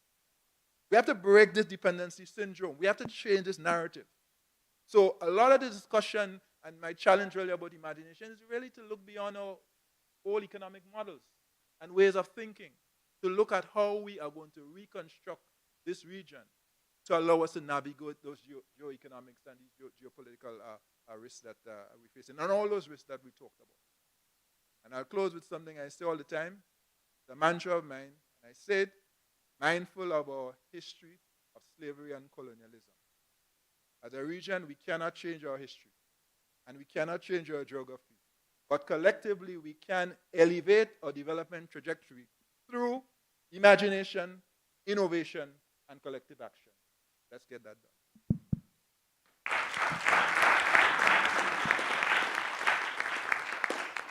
Thank you so much, Governor. Before I go through the policy statement, I just wanted to highlight something. We talk about resilience. And Lilia highlighted the ways in which we are not doing very well in the Caribbean. Slowest growing region for 20 years, slowest growing tourism sector, inequality, poverty levels, and social outcomes that we wish we didn't have. So when we talk about resilience, means going back to where we are. I actually want to suggest that we need to think about that word because language is important. And there is a word that I like to use better than resilience, which is transilience, meaning using what has happened to us to transform into something better, not resilience in terms of going back to what we were, because we don't want to go back to what we were. I think we can agree that we have to do better and we have to be stronger. This word transilience actually was created and trademarked by an Italian young lady who is a philosopher, who I interviewed, and that interview will be circulated, in the coming days and weeks. But I just wanted to put that out there now before I go through the policy statement based on the discussion we just had. So, we have to stop cursing the darkness, right? And light a candle.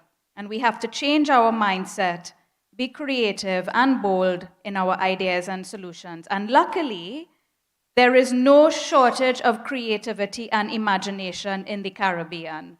I think sometimes we have more creativity and imagination in our big toe than some people have in their whole countries. We have institutional structures, regional institutional structures that need to coordinate and collaborate better because we can't afford to be duplicating effort or reinventing wheels. We are more integrated with the outside than we are with each other.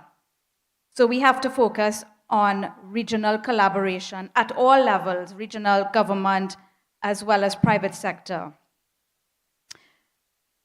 We have those challenges, Lilia, that you outlined, we're the slowest growing region in 20 years. So therefore, we have to rethink that word resilience, perhaps, and because we want to be something better and stronger and more prepared for today's and tomorrow's challenges. We have to overcome our risk paralysis, as Marlene highlighted. We have to prioritize, triage, and sequence what we are going to do. But we have to do it now, as Governor said, with urgency. And we must focus on execution and close this implementation deficit that we know plagues us. How do we do that? We need to hold people to account. We need to hold governments to account. We need to hold institutions to account. We need the transparency and accountability to the people for the solutions being implemented. So we want to suggest an overarching epoch-like institution that Marlene called a resilience compact, to hold governments and regional institutions to account for delivering the outcomes that they are responsible for. And once there is delivery, we will have confidence that Monique, you highlighted, that helps us to build confidence that we're doing something right, that we're on the right path, and that's important. And we have to have the digital dashboards to show us where we're at against the achievement of these bold, hairy, audacious goals like 25 by 25 plus 5. So that's my summary. I want to thank my panelists. You all have been amazing. I think that you all have done a huge service to our region and to this audience and those online by sharing these important thoughts and ideas. And I appreciate the audience, I appreciate your attention, I appreciate the organizers for bringing us together here this morning to have this important discussion. Thank you very much.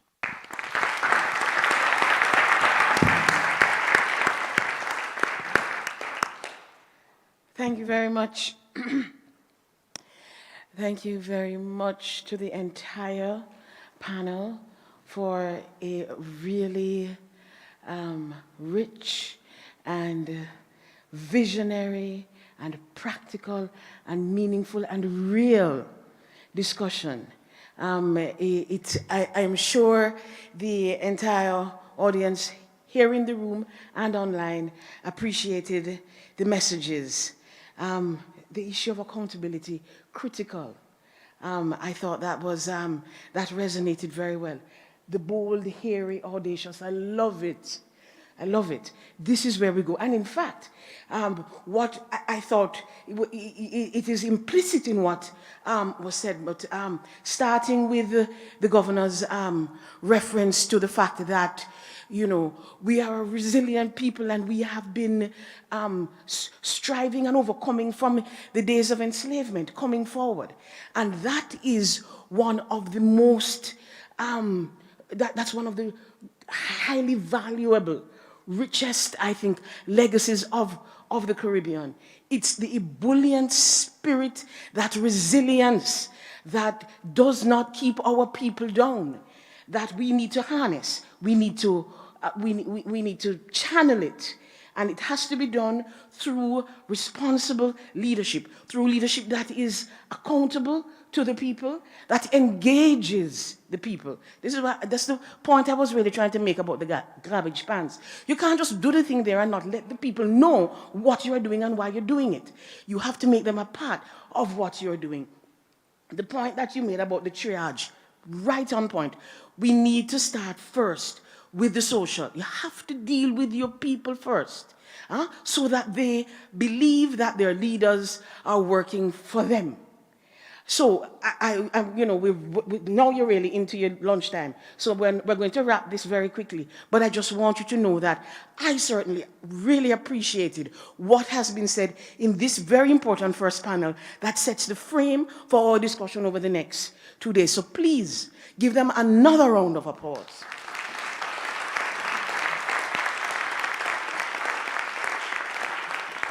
Thank you very, very much. We are breaking for lunch now. I really want to ensure that our participants online stay online. Are they hearing me? I know there have been problems hearing. I mean, well, everybody has mics now.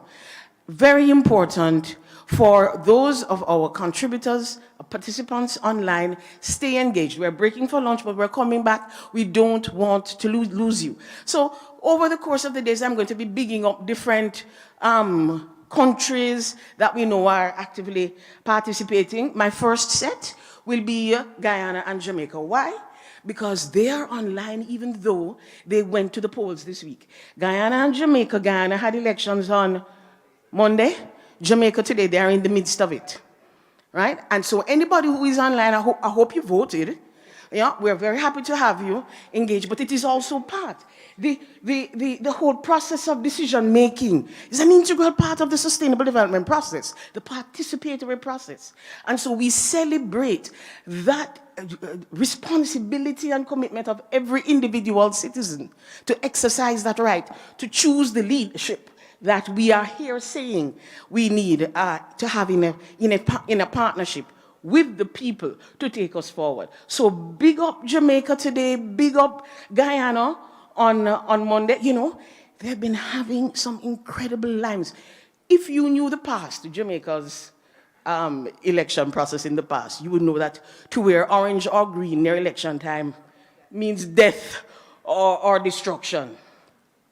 This time there has been a campaign song that have people in green and orange dancing together, fetting in the streets. It has been amazing. I've been getting the videos because I am not in Jamaica. All that we needed was some bikini, feather, and bead to make it Carnival Tuesday. I'm serious. It has been splendid to see the enthusiasm of the people in getting engaged in the decision-making process. It is that energy that we need to harness to move us to the next step. We can do it together. Somebody was speaking about my mentor's words about regionalism. It starts with nationalism. We do better together when we do it together.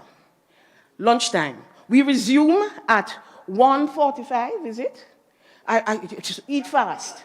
Thank you all very much. Folks, please stay online. I was to do something.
And a very special welcome and good afternoon or good morning, good evening, and whatever time zone you're in as we continue our virtual coverage of this very important meeting here in Barbados. I'm Julian Rogers, and we're taking the opportunity to look particularly at the solutions, what we call the Solutions Showcase.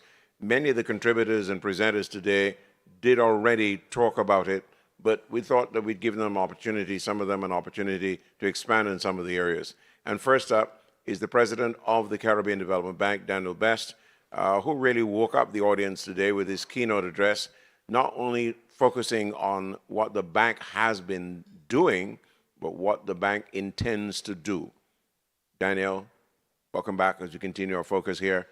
I want you to talk to plain ordinary folk, because I know that that is at the heart of your communication strategy. Absolutely. Telling them exactly, I suppose, because you come from projects, right? Absolutely, absolutely. Julian, let me thank you for this opportunity, and I want to thank those who are tuning in and who will ultimately watch this. I just want to start very briefly where you touched on, the people, those who are tuning in and talking to the people. The 2025 Global Risk Report, and I think we know about some of the broader risks that we face with respect to climate, with respect to economic instability. But there's one that certainly gives me pause, and should give all of us pause, and that is rising social fragmentation, rising pessimism in institutions, rising discontent with economic models. If this trend continues, we will lose people on this march forward. And what that means is there will be increased disillusionment, increased discontent, especially among our youth and young people. And what does that lead to? Nothing good, Julian. And that is an emerging risk. So we're here at the second Wider Caribbean Risk Conference. That is an emerging risk which we, as leaders in this region, we have to address. And so I am particularly pleased that we are coming together with the Development Bank for Latin America and the Caribbean and with the Caribbean Risk Insurance facility, CRIF, to address some of these risks. Yes, we're gonna tackle the big ones, but ultimately we have to reach our people on this journey forward. I was particularly struck by the points you made in that regard, where you went from the top line, but you came right down to the bottom and said, look, this really is our opportunity to take bold action. Absolutely. Absolutely. And look, in bold, and when we speak about bold action, I want to talk, for instance, about community engagement, right? We have been making a deliberate effort to engage at the community level in terms of training, in terms of sharing ideas, but also in terms of developing solutions. You know, as I said in my speech, and I was quite serious about it, this is not been addressing.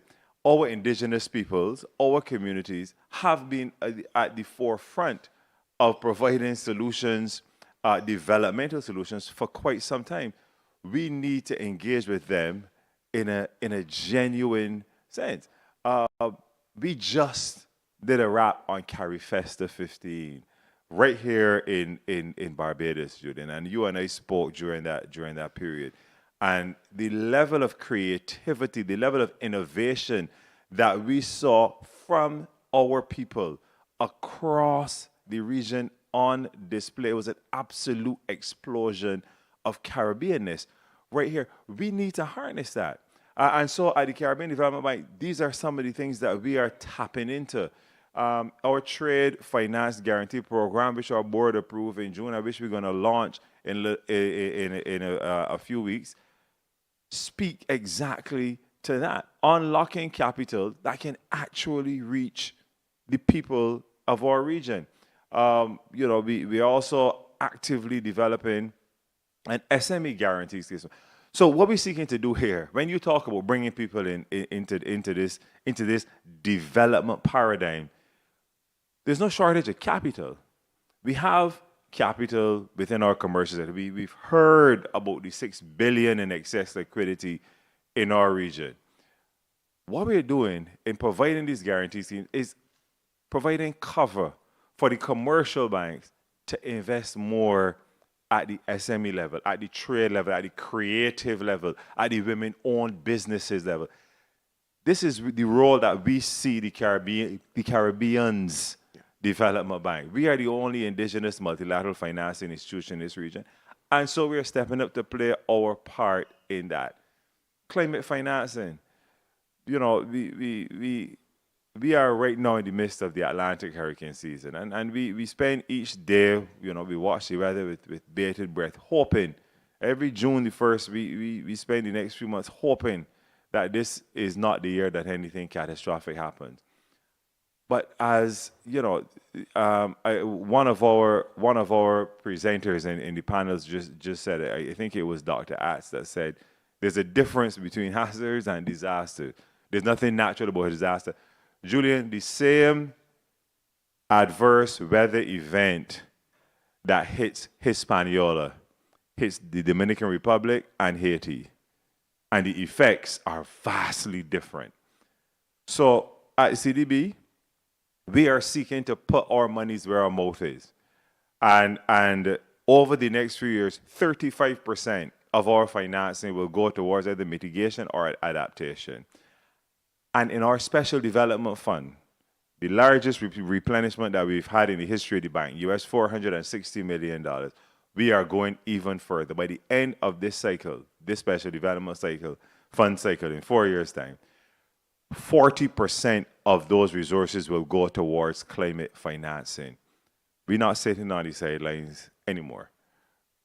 You're a development bank with a totally fresh or refreshed perspective on what your role is. Absolutely. Absolutely. You know, the mantra that we've adopted at the bank is one of rebirth, anchored in the pillars of innovate, transform, and thrive. And you would have heard some of the things that we're doing here today. I mean, this very conference where we partner with CAF and CRIF in putting it on, where we will mine innovative solutions. And even some of our partners who aren't here, CABE, for instance, where we recently delivered the first exposure exchange agreement globally between non-AAA rated institutions. The first. Previously, this was the domain of the big boys, the World Bank, the African Development Bank, the Inter-American Development Bank. We said, hold on, we need to create headroom. Let us exchange some of our exposures and facilitate, therefore, moving more resources to the people of our respective member countries. So we did that with the CABE. That is anchored in innovation, an innovative mindset. The second one, of course, is where we look at ourselves, where we need to transform, where we need to consider. You heard the excellent presentation by Cindy Celeste this morning, the spoken word piece, where she spoke about the interconnectedness of risks. As I said in my speech, these risks don't come knocking at our door one at a time. They come in massive waves. A hurricane that forms in the Atlantic impacts tourism. You know, the threat of violence impacts businesses coming to our region. So as a bank, we have to transform, because we can't be asking more of our countries and not taking that sobering look in the mirror. So transformation is where we are at now, breaking down all of our policies, breaking down our procedures to become more nimble, to implement faster, to do more, better, faster. One of our prime ministers, you know, I was having a one-on-one with him, and I could call it Dr. the Honorable Ralph Gonzalez, said to me, Daniel, Caribbean people are hurting. CDB needs to do more, better, faster. And we are responding exactly to that call. So our central pillar is transform, innovate, transform. And when we get the two of those together, you know what's going to happen? This region is going to thrive. That is the essence of our rebirth mantra, Julian. CDB is going to be among the big boys. Absolutely. we are going to be among the big players in the development space, because the good people of our region deserve nothing less from its development bank. Daniel, thank you very much for joining us in this lunchtime break. Virtual coverage of the Caribbean Development Bank, partnering with CRIF, partnering with none other than the Central CAF. Yeah.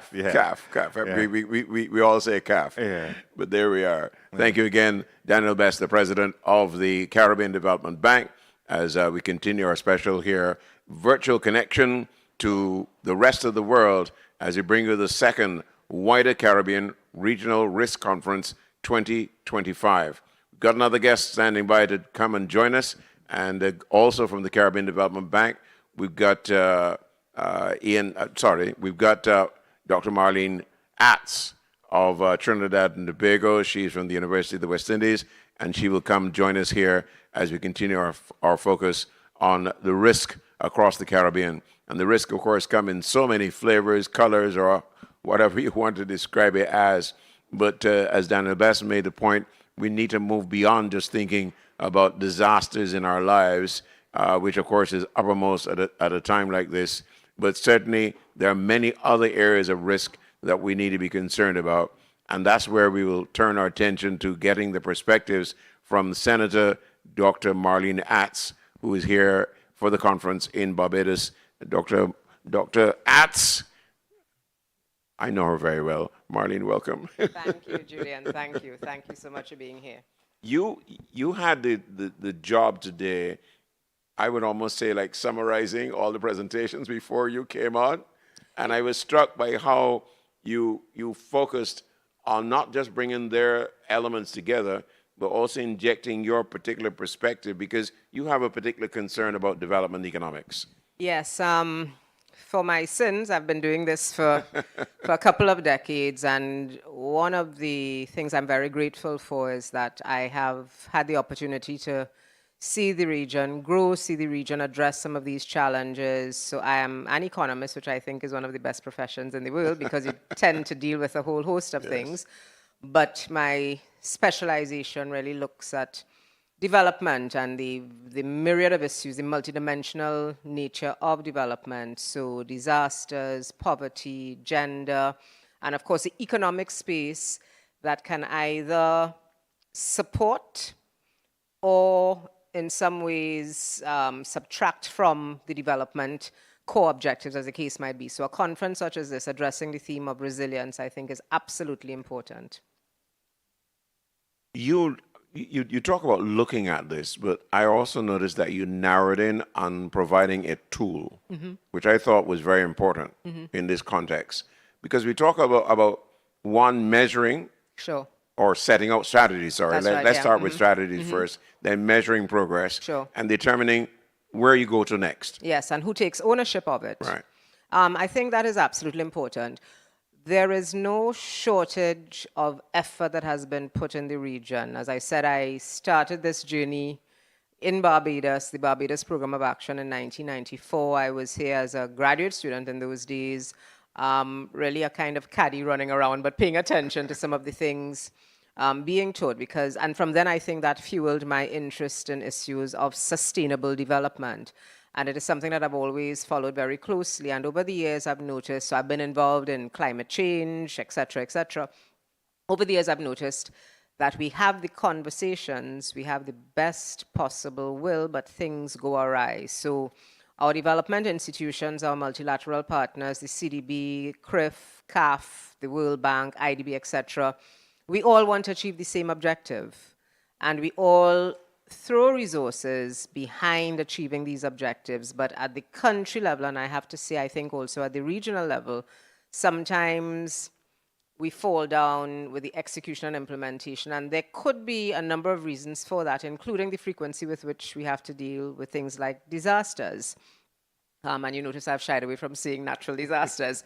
And that sometimes derails the best laid plans.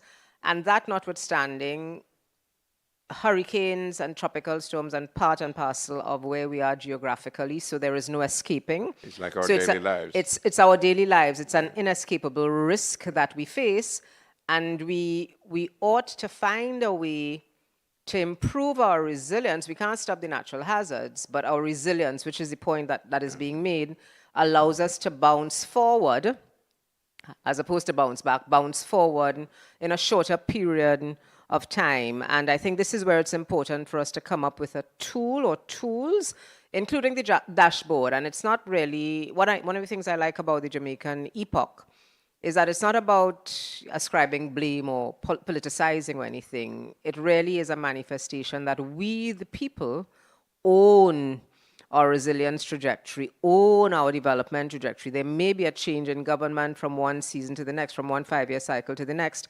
But if everyone in the country, so my country, Trinidad and Tobago, we're 1.4, 1.5, depending on which day of which day of the week you're doing the numbers. But if each one of us owns our development trajectory or has a small part to play, then the political cycles really don't matter that much, because we, the people, understand that this is where we want to go as a country, which is why the measurement and the dashboard and the accessibility and the transparency and the accountability, I think, becomes very important. Which brings me to the point which I think was raised by a number of people, including the head of the Eastern Caribbean Central Bank, that we shouldn't go about this singularly. No. Yes.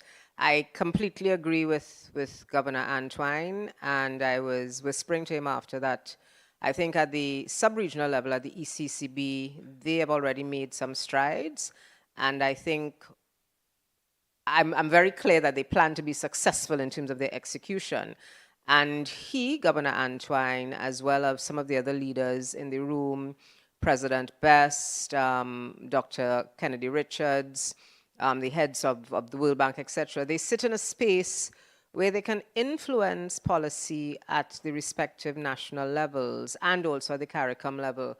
So I think I use this opportunity, I have to admit that I use this opportunity to throw it out there, because I think there is a space and there are enough movers attending this conference and part and parcel of this process to help send it up the ladder. I'm not saying that we can do all things simultaneously, but resilience is what I would like to call a regional public good in the economic sense. If one country builds resilience, 2 countries build resilience, 3 countries build resilience, capitalizing or leveraging our individual resilience, then the Caribbean will be unstoppable. Whatever happens will not have as significant an impact on us as we have seen through the pandemic, with global supply chain challenges, with the geopolitics that now have us caught literally between a rock and a hard place. So I think the region, seeing it as a regional public good, can only redound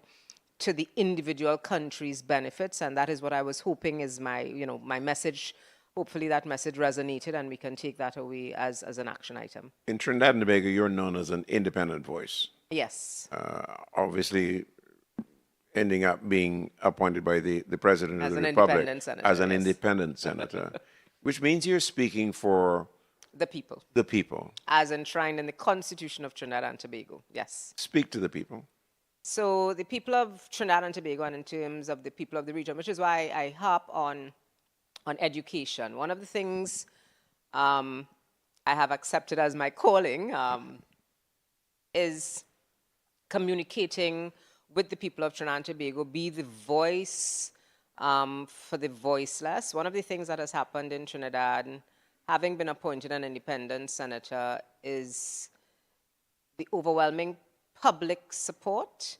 So persons will see you in the street and they'll be kind of like, you're not the lady from, and they're saying that, we're glad we have somebody to talk on our behalf. And that has taken me by surprise, because the fact that persons, that the average Joe and Jane, feel that the politicians who they elect are not speaking on their behalf, and they're kind of putting this on my tiny, tiny shoulders. I embrace that responsibility. I embrace that challenge. It's a continuation of the work that I've done for decades in Trinidad and Tobago. But the people of Trinidad and Tobago, I think, we also need to take responsibility, and I'm using the royal we need to take responsibility to understand our economic space. So this is not about de-government. To understand our social space, so crime, everybody's wringing their hands and looking to de-government to solve crime, but crime is a collective problem. And also our environmental issues. So all of the various components that come together, that coalesce to help us build this resilience, each one of us has a part to play.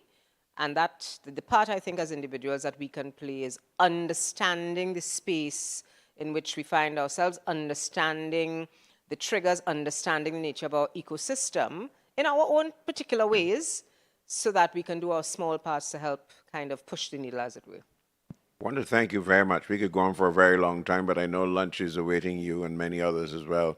Dr. Marley Natz, thank you again. Thank you so much, Julian. I appreciate it. All right. There we are, Dr. Marley Natz, joining us here in what I call the lunchtime edition here in Barbados, but I know it may be the evening edition for you or the early morning, depending on where you are in the world. We are, of course, covering the second wider Caribbean Regional Risk Conference 2025. And these are the perspectives on what they call country risk management, aimed at advancing the sustainable development of small island and coastal states in the region. Because as you'll notice now, we have expanded our focus, not just describing the Caribbean, but we're talking about the wider Caribbean. Any of the countries, of course, that lap, where the Caribbean Sea laps on their shores or the Atlantic, as in the case of many of the island states, we've got an opportunity to focus on their particular development perspectives.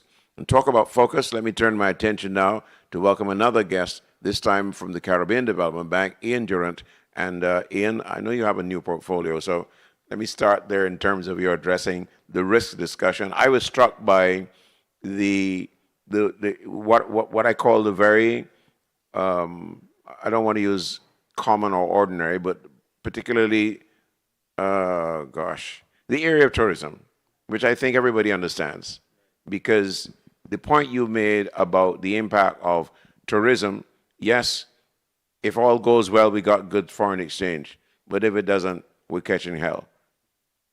Well, first of all, Julian, thank you for having me. Yeah, I think that one of the things that affects us is our exposure to tourism. The fact that many of our countries are highly concentrated in tourism.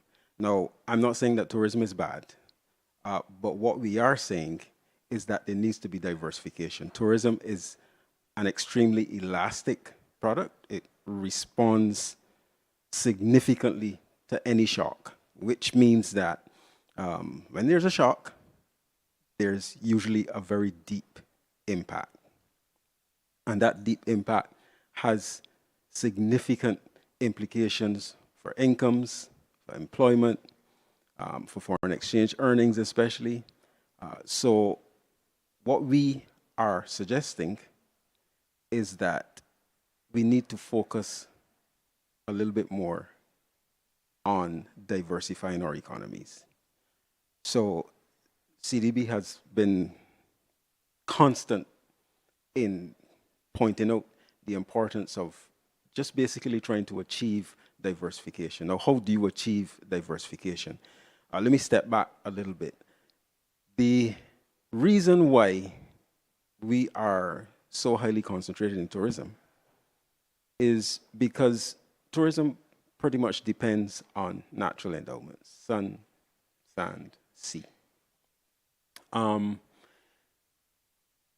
And we have not managed to develop the sort of competitiveness that would allow us to be able to compete in products that depend on price, quality, and reliability as far as supply is concerned. What we need to do is to intentionally address in a comprehensive fashion the entire ecosystem that would make us competitive and allow us to be able to compete in whatever area it is that we choose to, depending on our demographics, whether it is agro-processing or pharmaceuticals, electronics. These are all possibilities. These are all possibilities provided that we can generate the level of competitiveness that would allow us to be able to match on price, on quality, and on reliability. And what I did is that I laid out a few dimensions of that ecosystem. As I indicated, it's a very, very broad ecosystem. And, you know, it's one of these things where a chain is as strong as its weakest link. Right. So unfortunately, there's no single dimension that would allow us to overcome our competitiveness challenges. There are many things that we have to deal with, many things that are institutional and infrastructural. And I laid out some of those in relation to agro-processed products, largely because the CARICOM heads of government have set themselves a target of reducing imports, their food import bill by 25% in the first instance by 2025. But now that target date has been pushed back to 2030.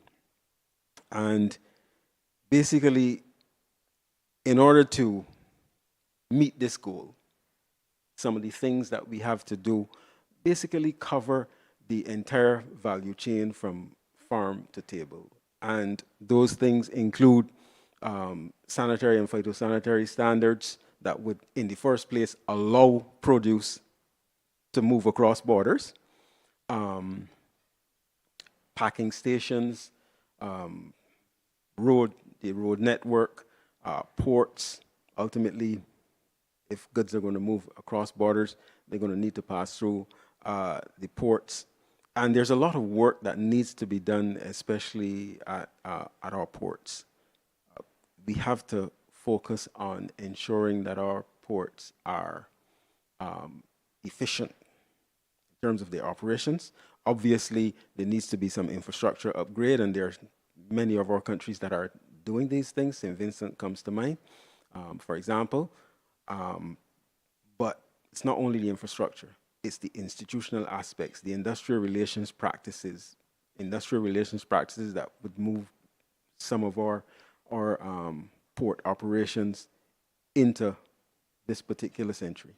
And I know you're speaking from the strength of research done recently by the bank. Yes. And obviously, that is what has thrown up the focus on agriculture. Well, among many other things. Yeah. Well, the thing about it is that agriculture and trade in agriculture would depend on ports, but so many other things do as well. These are small open economies, highly dependent on trade, whether it's imports or exports. So ports are very important for everything, everything that we do.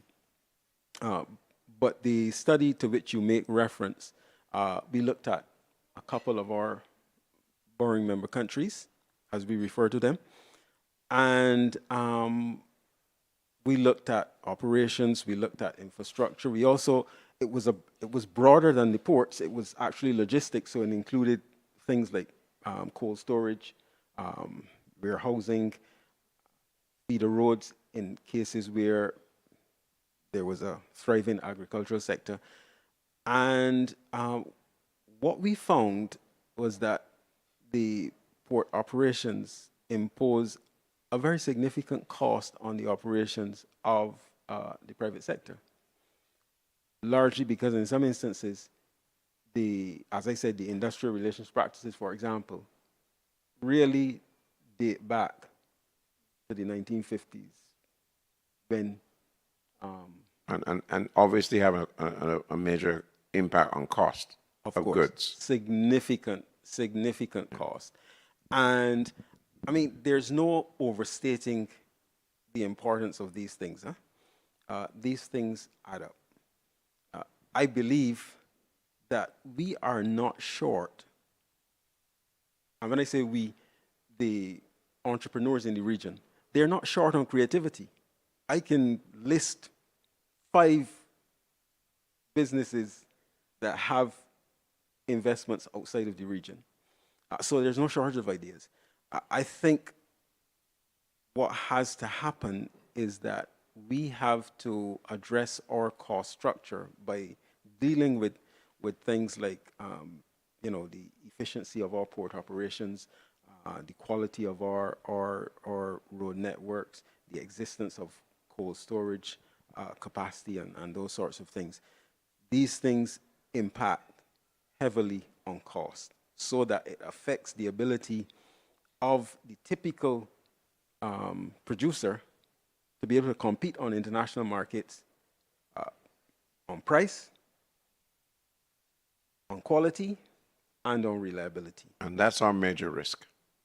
That, to put it to my mildly. mind, yes, that is our major risk. I think that if we can enhance the competitiveness of our region, we can mitigate the impact of the risk that we worry so much about. And I'm not saying that upgrading infrastructure and upgrading institutions and digitizing and so on is going to necessarily mean that risk don't affect us. What it means, though, is that the impact, the depth to which these risks, when they're realized, affect us, is then much lower and more manageable.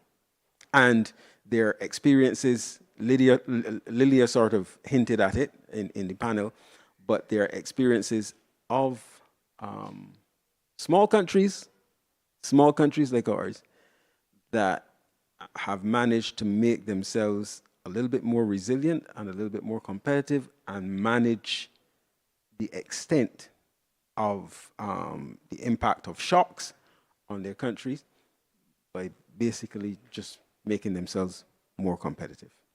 Ian, I want to thank you very much, and we'll continue, of course, the discussions and the focus on the risk in this meeting. Thanks again, sir. Pleasure is mine. All right.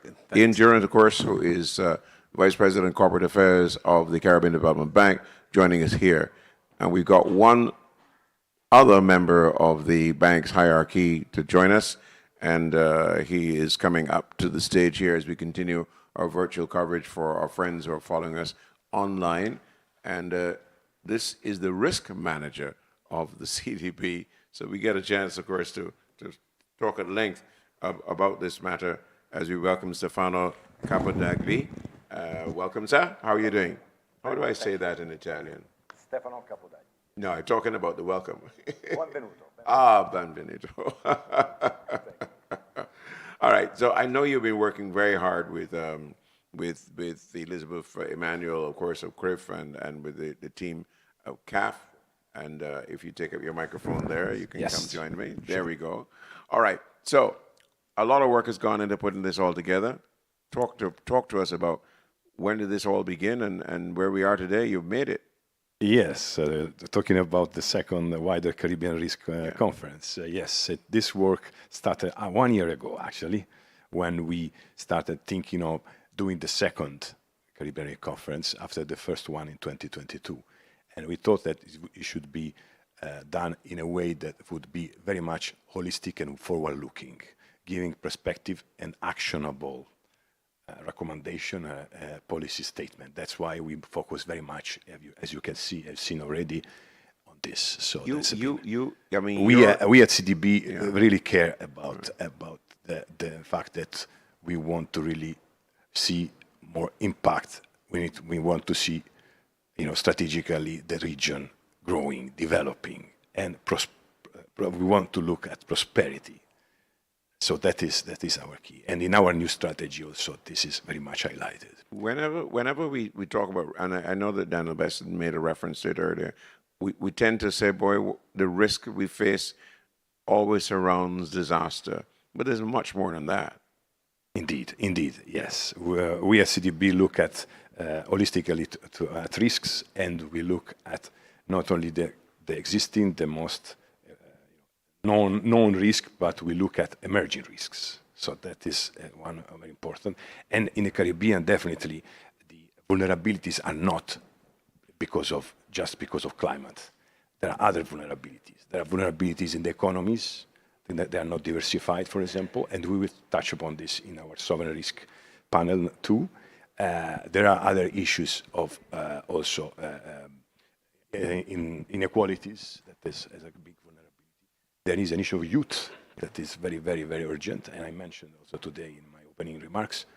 So I think there are definitely several other important prioritized risks, let me say. What do you expect to come out of this meeting?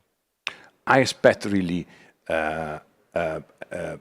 strategic direction, strategic priorities, strategic risk priorities, and really actionable plan of for the region, for making this really impactful in terms of the real messages that all stakeholders should embark with, should take on. So so as the president has highlighted, risk is managed at different level, at different layers, from the government level, from the cooperation, regional cooperation level, to the communities, at entrepreneurial level. What we want also to engage, and you will see in our panels, the engagement also of entrepreneurs. So it's not just about financial partners, it's about who is doing business, as well as the communities and citizens. Well, I know that I'm interrupting everybody's lunch break with this session for the virtual, but I'm going to give you a chance to go on back there. But thank you very much. Huh? You're very welcome. Thank you. And really, really appreciate it. You lead these interviews for this important event of the year in the Caribbean region. Thank you. Thank you. Thank you very much, sir. So here we are then, having had conversations during this break at the facility here in Barbados. We call this Sam Lord's Castle, but it is now known as the Wyndham. I was quite surprised to come and see a brand new facility, a huge conference facility, a huge hotel, and much more as we get the opportunity to stage this second risk conference for the wider Caribbean. And one of the contributors this morning is none other than the Governor of the Eastern Caribbean Central Bank, Mr. Antoine, Dr. Antoine. He joins us now because I want to press him on a little more explanation on some of the solutions he raised. I'm particularly struck by a solution that I heard him talk about some months ago that takes us back decades to a multilateral clearing facility which operated in the region. And from what he said then, I'm convinced that we don't need any more foreign exchange, right? Except we need to stop worrying about foreign exchange. Dr. Antoine, welcome. Thank you very much, Mr. Rogers. My pleasure. So we always need foreign exchange. Yes. But the point I was making then, and I make now, is that we ought not to have the burden of finding foreign exchange for every or most trade transactions we do in our region. If you look at trade within the CARICOM area right now, much of that trade is in foreign currency, principally US dollars. That puts a burden on traders, customers, because they have to find foreign exchange. That may not be a particular challenge in the currency union, where we have no foreign exchange controls and no constraints, but in some countries in our region, there are real, serious foreign exchange constraints. So the idea of having a low-cost, real-time cross-border payment system in local currencies is really intended to remove that burden from day-to-day transactions. At the back end, you will still need US dollars for net settlements. So if I do a transaction between, let's say, Barbados and Guyana, at the end of the day, when we net it out, somebody will have to move US dollars, meaning the two central banks involved.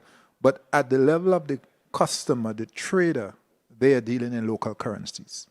So it makes it easier, cheaper, and we believe faster if we could go that route. And the truth is, if we want to boost trade and investments in our region, we have to be able to. This is what I was talking about earlier, about this rethinking our economic models and breaking out of some of these colonial constructs, because essentially they impose a burden on us and basically stifle our development. They put a cap, as it were, on our development trajectory.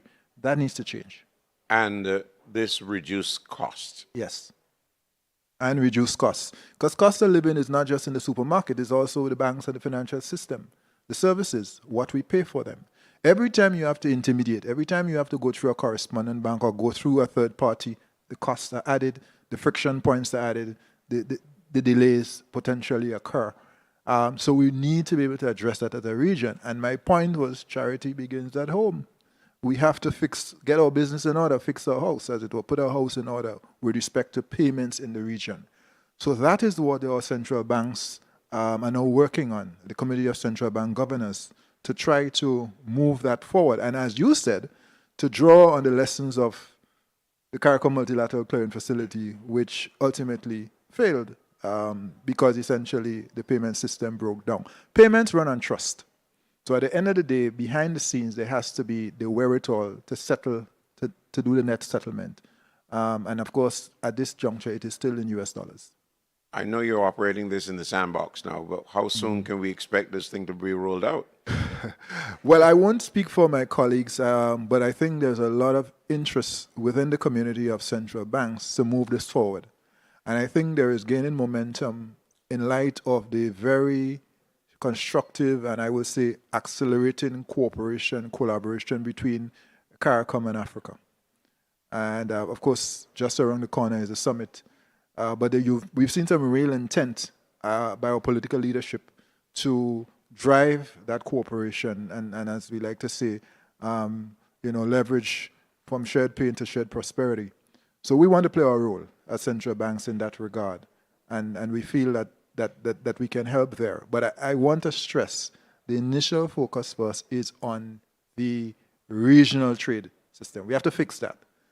Once we're able to get that up and running through our local currencies, then I think we're going to be positioned to then go beyond the border and go, say, to Brazil or to Africa or anywhere in the Americas, for that matter.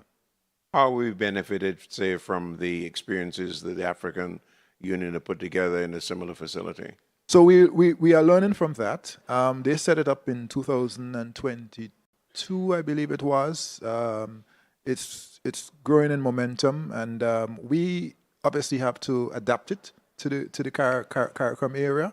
And one of the things with payments, and I don't want to get into the weeds here, but we have to be able to establish certain payment standards because we're all operating with different payments laws. So you have to standardize, we have to harmonize at least the regulations, the standards around interoperability and settlement. So we have some technical work to do. The initial proof of concept was done between Barbados and Bahamas, the central banks of those two countries. We now want to move to a pilot where more countries will come in and then we'll be able to take it forward. But we are leveraging the experiences of Africa Exim Bank and what they did there with central banks and others to learn from that, adapt it, and as it was, shape it for our own experience and needs. You've introduced your own digital dollar in the Eastern Caribbean. How's it doing well? So we did that as a pilot. Again, this idea of innovation is that you don't have guaranteed outcomes, but you have the mindset to test and learn. So we did the pilot of Dcash, or digital currency, several years ago. That pilot closed about 2 years now. And we have been cogitating on Dcash 2.0, which will be a commercial version. There are some very important lessons we've learned from that pilot, what to do and what not to do. I will say that the lessons are rich and clearly are informing how we go forward. But it is going to be very important for us to also be able to look at what other countries are doing and to join up our efforts. So Bahamas has done a digital currency, the Sand Dollar, Jamaica has done Jamdex. Ultimately, for digital currencies to thrive and to optimize its potential, you need cross-border connections, interoperability. I go back to that. For digital currencies to really have the maximum effect. It's interesting to note, en passant, that even India, with its world-famous UPI, United Payment Interface, is in fact moving towards a digital rupee. And Brazil, with its world-famous PIX, which has been wildly successful, has also been looking at its digital options. So we continue to look at that, but I think the community of central banks, and I'm moving beyond CARICOM now to the global arena, that community is looking to see how best digital currencies can be joined up to play the role intended. And that is an active discussion. I'm not sure we've concluded on that at this point. In the meantime, pilots continue. Lessons are being distilled to inform the way forward. And all of that is sort of put on the G20 roadmap for cross-border payments. Thank you, Governor, for joining us and expanding more on what we're all looking forward to is a resolution of this ability to exchange in immediate time and do all our business and not have to worry about foreign exchange in the least in real terms. In real time, yeah. Absolutely. So let's stay tuned and let's work together. Thank you, Julian, as always. Thank you, sir. Pleasure. The governor of the Eastern Caribbean Central Bank, none other than Dr. Antoine, joining us here in our virtual connection with our guest around the world as you continue with this risk conference focus. And we're going to turn our attention next to a banker, not a central banker, but a commercial banker in interest, as we continue to talk about solutions. And one of the contributors during the first panel was none other than Ms. Monique Frent, the Chief Risk Officer of the CIBC Caribbean. And she joins me now as we turn our attention to addressing the risk that the private sector banking sector finds useful. So if you'll take that microphone, ma'am, and let's have a conversation. Welcome to you. How are you doing? All right, the closer the microphone, the better. All right, there we go.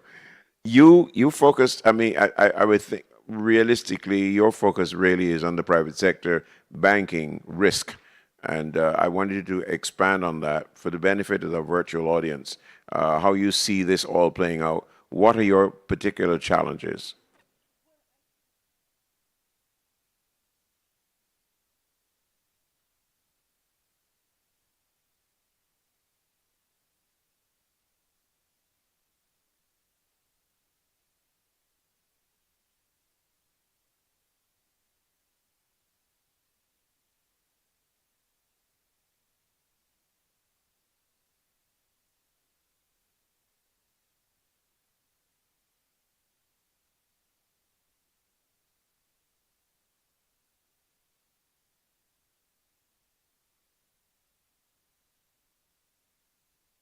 Okay. Yeah.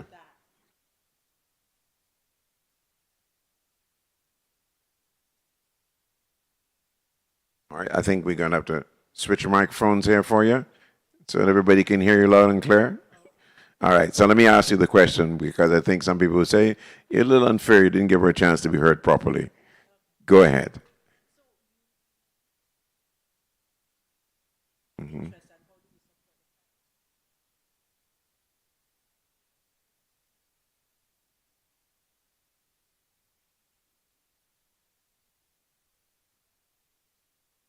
Some of the plans we talked about, 2025 plus 5, so that this is a region that people want to work and live in. So that's economic resilience. How do we enable more exports? How do we enable a wider export base and less imports, including some of the things we discussed around big imports like fuel. And on the other hand, also secondly, environmental resilience. One, climate events, and secondly, ensuring environmental degradation is lessened. So we actually support both the public sector and the private sector in that. And we have, in the public sector, led in terms of integrating, as was shared on the panel, ideas from everywhere, but bringing them to a local context. We've done and partnered with multilateral agencies like the EIU, with the IDB on sovereign marine bonds, sustainability-linked bonds for the government of Barbados. We've done 2 large bonds of that nature to help the government of Barbados, for example, one, address funding for its marine resilience, for its marine remediation. And we did something on that in 2022. In 2024, we also helped the government of Barbados regarding its sustainability framework. So we do play in the public sector, and we're trying to be resilient to the needs, because the public sector governments are seeking to set a frame that helps everybody have a foundation on which to then work from. In terms of the private sector, we've worked with hotels that have beach matters to remediate. So that's, again, an environmental linked one. I think when we talk about the challenges of the region, ultimately, we really do believe that the solutions are not going to be coming from the genius of the bank. Our job is to help the entrepreneurs, the business people who have the ideas to be facilitated. And so from payments. We talk a lot about financing, but I think we leave out payments. We've done some good products like First Pay in the Caribbean, you know, so you can move money around, and we know a lot of entrepreneurs benefit from that. And then also in financing, we have sought to ensure that we have offerings, and we're evolving our offerings. So the renewable energy for residential spaces is something that we've been giving a lot of thought to. We have something out there, and we continue to evolve that. So that's kind of how we try to be of relevance to the challenges that persons have. So you're responding to the marketplace demand. We're seeking to, and it's a continual feedback loop, right? So we're also aware that we don't get to a place and that's it, it's solved. Yeah. The world changes, and therefore we try to also evolve. Yeah. All right. Well, you can hear the rumbling. People are coming back into the room. But I'll give you one last stab, literally, at the matter of the risk. What do you see in the future? In the future, I am very hopeful. Hopeful is in my DNA. I really do believe that the Caribbean is one of the most uniquely wonderful places to make a life. So I am hopeful because I see partnership happening, I see awareness happening, and I see a lot more conversation around the fact that we are our own saviors. We have to get together, and there's such bright people who have given us really indigenous Caribbean solutions to give us confidence that we can sort it out. So in the future, I see us getting a lot more responsible about taking charge of it. I think the environment we are in has also reinforced the fact that we have to do it for ourselves. The challenges will always be there. The names of them will change, but the challenges will always be there. And even with all the challenges going on in the Caribbean, our Caribbean sovereign ratings actually have been a beacon in the world. Nobody has noticed, actually, they have improved in recent years. So we are showing that we can manage ourselves. And so I'm hopeful, and in the future, I'm expecting us to continue that trend. Monique, you're very optimistic. I like that. Thank you very much for joining us in this virtual connection. As we continue here at the Risk Conference in Barbados, I'm Julian Rogers, as we make way for the continuation of the plenary, literally, with everybody reassembling after lunch. That's it for now, with the continuation of much more as we focus on risk, not just in our immediate Caribbean, but the wider Caribbean. Thank you.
at this second panel, which is a really also very important one, follows on the discussion that we had in the first panel.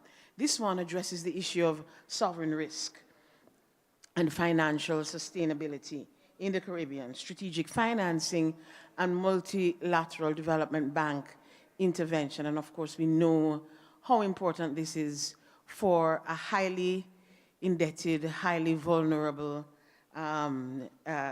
countries in the Caribbean. So this panel is intended to unpack how strategic financing, institutional reform, multilateral cooperation all can help our Caribbean nations to navigate risk, to build resilience, and to unlock inclusive growth. We are, unfortunately, now 45 minutes behind. So we're going to appeal to Stefano Capodagli, who is the Chief Risk Officer at the CDB. He is going to be very efficient and deliberative in mobilizing and guiding his panel. Of course, you see only 2 of them here, but there are another 2 online. So we actually have 4 online. Oh, you see. So we have quite a bit, and it's such an important area for us. It is really wonderful to have these contributions. I invite your attention. I'm handing over to Stefano. I'll be down on the flat. Over to you to introduce your panel. Thank you very much. Thank you, Chair. Thank you, Chair.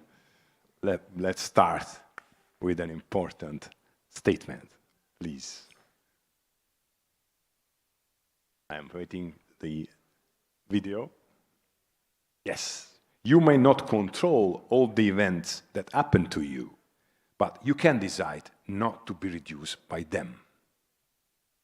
Good morning, actually, good afternoon now, distinguished panelists, participants, colleagues, and friends. It is my privilege to welcome you to the second panel on sovereign risk and financial sustainability in the Caribbean at the second wider Caribbean Regional Risk Conference. Sovereign risk in the Caribbean, for me, is like sailing across unpredictable waters. The sea is beautiful, yet vulnerable to storms, hurricanes, global financial shocks, commodity swings, and geopolitical turmoils. Whether a ship makes it safely, it doesn't depend on just the storm, but on the vessel's resilience and the crew's skills. Today, our countries are the vessels, and our institutions, leaders, and financial partners are the crew navigating toward resilience.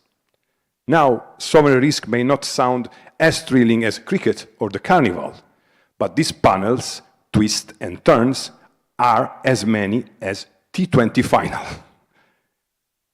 But why does sovereign risk management matter? Because sovereign risk is not just a rating report. It is about whether schools and hospitals can be rebuilt after a hurricane, whether fiscal space exists for climate resilience, health, and innovation, whether our youth see meaningful opportunities at home, whether citizens feel safe in their communities, and whether the next generation inherits opportunity instead of vulnerability. Since the first Caribbean Risk Conference in 2022, we have seen several progresses. Barbados pioneered debt for climate swaps and embedded disaster clauses in his loans. Some Caribbean countries received upgrade for rating agencies. ECCU countries advanced fiscal responsibility frameworks. In particular, also part of our wider Caribbean, the Dominican Republic achieved the investment grade status, and multilaterals introduced climate resilient financing, guarantees, and other innovative sovereign risk mitigation instruments. But Hurricane Barry in 2024 reminded us how fragile progress can be, highlighting the need for resilience and preparedness. Our goal this afternoon isn't just to diagnose challenges, but to explore actionable ways forward, how to translate innovation into stronger resilience, lower debt cost, and opportunities for the Caribbean people. I'm very honored to be joined by an exceptional panel today representing central bank, international rating agencies, and multilateral institutions. Together, they can help us explore both the risk and the solution for the Caribbean's financial community and sustainability. Let's sail into today's discussion, introducing our panelists. And since we very much believe in the power of digital connectivity, we have chosen the hybrid format with 4 panelists connected virtually. So I invite also to show us the other panels that are connected. I would like to start with the Governor of the Central Bank of Barbados, if it's connected, please.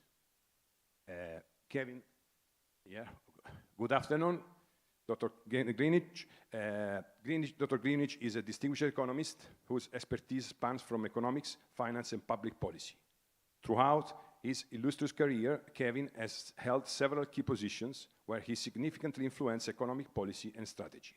Since 2023, he has been serving as governor of the Central Bank of Barbados, overseeing the country's monetary policy and financial stability.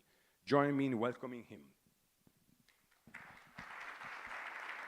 Thank you, thank you.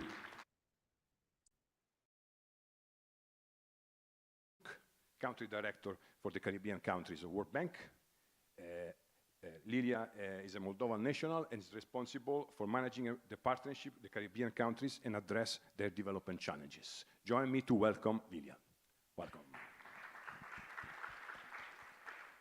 Connected online, we have also Ms. Barbara Marchito. Barbara is the head of country and financial sector analysis at the Economic Department of the European Investment Bank.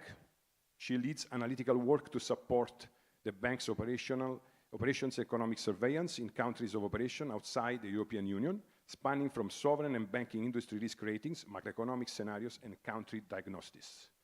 Join me to welcome Barbara in the panel. Thank you. Good afternoon. Good afternoon, Barbara. And here in presence also, here with us, Joshua Gundleger, Director of Sovereigns of Fitch Ratings. Joshua is based in New York and covers the Caribbean, Canada, United States, and also Mexico and Chile. Join me to welcome him here. Thank you. And again, online, we have another member from another rating agency, Joydeep Mukherjee. I apologize if I'm not pronounced well. Managing Director at Standard & Poor's Global, is a sector lead for America's sovereigns, and is currently working since 1996 and work on credit ratings also in Asia and Western Hemisphere. Join me to welcome also Joydeep here with us. I don't think it's video. Finally, also from the third rating agency, Moody's, we have David Rogovich, that is Vice President and Senior Credit Officer in the Sovereign Group based in New York. Joined Moody's in 2017, and David has led the backup analyst responsibility for several sovereign and supranational credits in Latin America, the Caribbean, and as well as Africa. Join me to welcome also David in the panel. Welcome. Okay, so without further ado, let's start with the first round of questions, and I would like to start with Dr. Greenwich. I would like to ask him to give us an overview of the approach of central bank for what concerns sovereign risk management and financial sustainability. Thank you to you. Thank you very much, Stefan. Can you hear me well? I just will share just one slide, if you permit me. Maybe you can see that. If you can, yeah, you can see that. One slide. Yes, now we can see. Yes, yeah, just one slide, just one slide. So what's this about? First of all, let me say thank you all for the opportunity to participate in this discussion. It's a very critical discussion on how we may improve the Caribbean sovereign risk profile and financial stability. Your question, everything was said this afternoon, I want to cast and look at through the lens of which a framework that we have looked at, and I think have brought together what I call 6 pillars for fostering and building financial resilience within sovereigns. These 6 pillars, in my view, not one lever, but this provide a practical approach how we be to transform our states in terms of managing financial risk, managing uncertainty, and seeing it not through traditional central bank channels, narrow lanes of monetary policy, but these pillars, in my view, should be the architect for which we can assess them. It's interesting, Stefan, you started off with a quote which I have been using before. Mine is slightly different, is that we do not control the shocks. We, however, control the buffers, we control the rules, and we control the systems that decide whether a shock becomes a crisis or just a hard quarter. And so our job at central banks, as part of the entire government apparatus and team, is to design resilience upfront in the calm days so that we are able to make sure that these shocks are just a tough quarter and not a crisis. So when you ask me about the central bank paradigm, its structure is more proactive in the architect than that. And let me take you quickly through these 6 pillars. And think that these 6 pillars as building our house, our resilience framework. When we put these 6 together, I believe we are strong. The first set deals with macro rules, anchors, and buffers. In a nutshell, a country's macroeconomic framework. This would then set the rules and the buffers so that in the time of crisis and shock, execution becomes almost automatic. The idea is to keep the economy liquid during the shocks, keep policy credible so that you get investors not turning away, and basically stop the disaster from turning into a shock. At the policy level, it means, as we have in our BERT program in Barbados, your macro framework, I think most small economies like us, a debt anchor, or is debt 60% by 2036. You have a fiscal rule, and within that framework, it's predictable. You publish your fiscal restatements. You embody automatic liquidity relief. Within that context, you manage your debt profile for risk, and you keep your reserve adequate. Example that I say, our fiscal framework or the anchor that fits that. And in that context, you're building buffers so that you have stuff on hand and liquidity on hand during the crisis. The second pillar you see there is layer risk financing. What I mean by this? This is about immediate liquidity in the days, in the hours, days, and weeks after disaster happened. In a nutshell, you're looking to increase the inflows and unlock prearranged credit. So you're talking about prearranged fiscal buffers. We're talking about your regional catastrophe risk insurance, secret for us, the cat bonds. You're talking about your contingency credit lines like the cat DDO.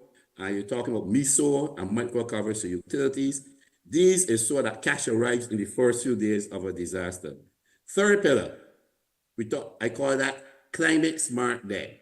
So what's this about? The purpose is have payment flexibility and solvency protection during and after the disaster. Basically, you're keeping cash now from flowing out.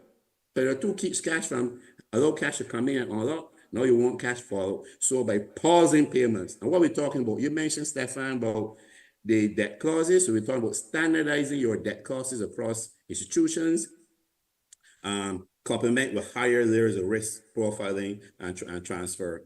An example of that, you mentioned the Hurricane Beryl in Grenada, which was the first case in which the clause were activated. You're talking about Belize, the blue bonds that carry natural disaster clauses, and you're talking about Barbados. All our debt instruments have natural disaster clauses that unlock in Barbados roughly 19% of GDP and liquidity in the event of a climate.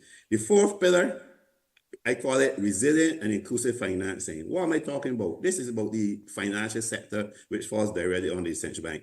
We are talking about financial mitigation. We're talking about payments and confidence, keeping those things intact during stress times, during the crisis. So we have to build them prior to the crisis to keep them intact. So we're looking prior to make sure you have strong capital and liquidity framework and ratios. You have climate and cyber stress testing frameworks going on in the good days, in the CARM, you have instance reporting, you have resolution deposits insurance that keep financial information, payments, and confidence intact. That is important during a crisis. Fifth pillar, and you know what, I'm going pretty quickly, time for questions. I call that modern payments and digital public goods. What's this about? This is about lowering transaction costs, widening financial inclusion, and keeping commerce running during a shock so that money moves fast to people and firms who need it during the crisis.